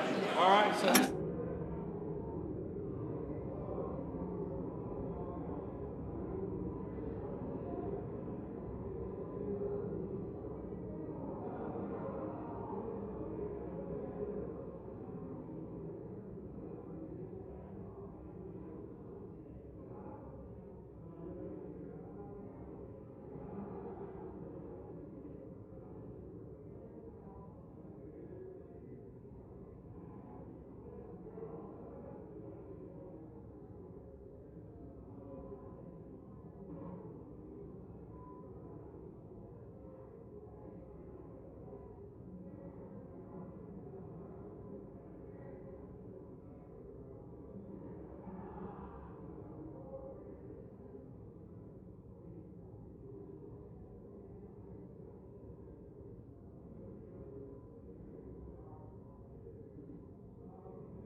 Mr. Budd, Ms. Cantwell, Mrs. Capito, Mr. Cassidy, Ms. Collins, Mr. Coons, Mr. Cornyn, Ms. Cortez Masto, Mr. Cotton, Mr. Kramer, Mr. Crapo, Mr. Cruz, Mr. Curtis, Mr. Daines, Ms. Duckworth, Mr. Durbin, Ms. Ernst, Mr. Fetterman, Mrs. Fisher, Mr. Gallego, Mrs. Gillibrand,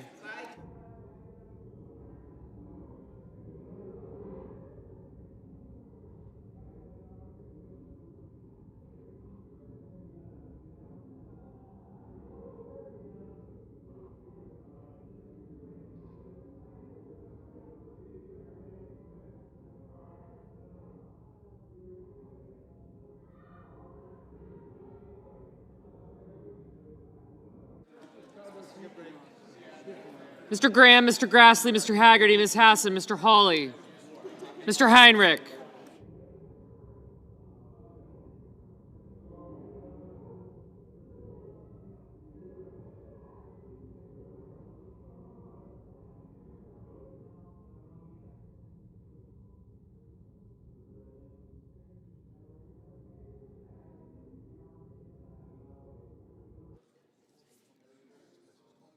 Mr. Hickenlooper, Ms. Hirono,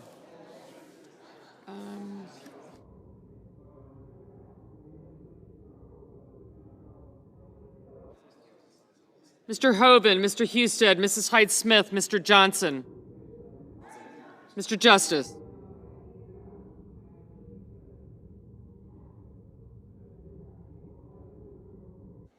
Mr. Kane, Mr. Kelly, Mr. Kennedy, Mr. Kim, Mr. King, Ms. Klobuchar, Mr. Langford, Mr. Lee, Mr. Lujan, Ms. Lummis, Mr. Markey,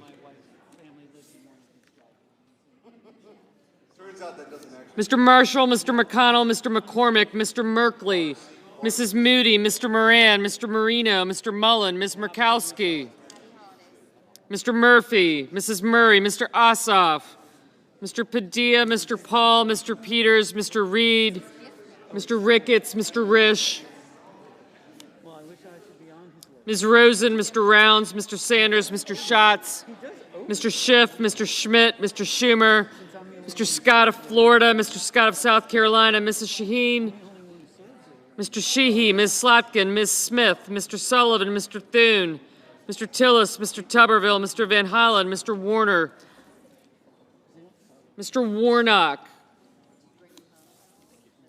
Ms. Warren, Mr. Welch, Mr. Whitehouse, Mr. Wicker, Mr. Wyden, Mr. Young.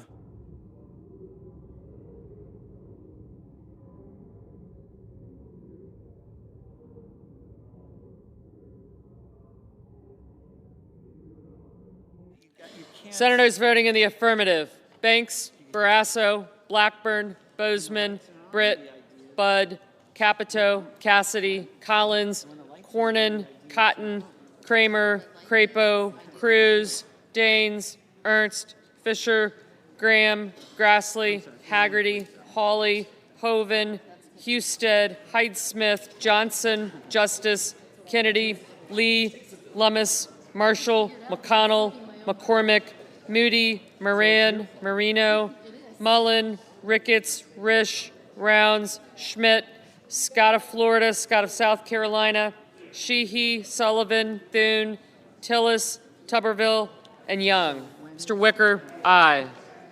Let's do some research. Ms. Murkowski, aye. Senators voting in the negative: also Brooks, Baldwin, Bennett, Blumenthal, Blunt-Rochester, Cantwell, Coons, Cortez Masto, Duckworth, Fetterman, Gallego, Gillibrand, Hassan, Heinrich, Hickenlooper, Hirono, Kane, Kim, King, Klobuchar, Lujan, Markey, Merkley, Murphy, Murray, Ossoff, Padilla, Paul, Peters, Reed, Rosen, Sanders, Schatz, Schiff, Schumer, Shaheen, Slotkin, Van Hollen, Warner, Warnock, Welch, and Wyden.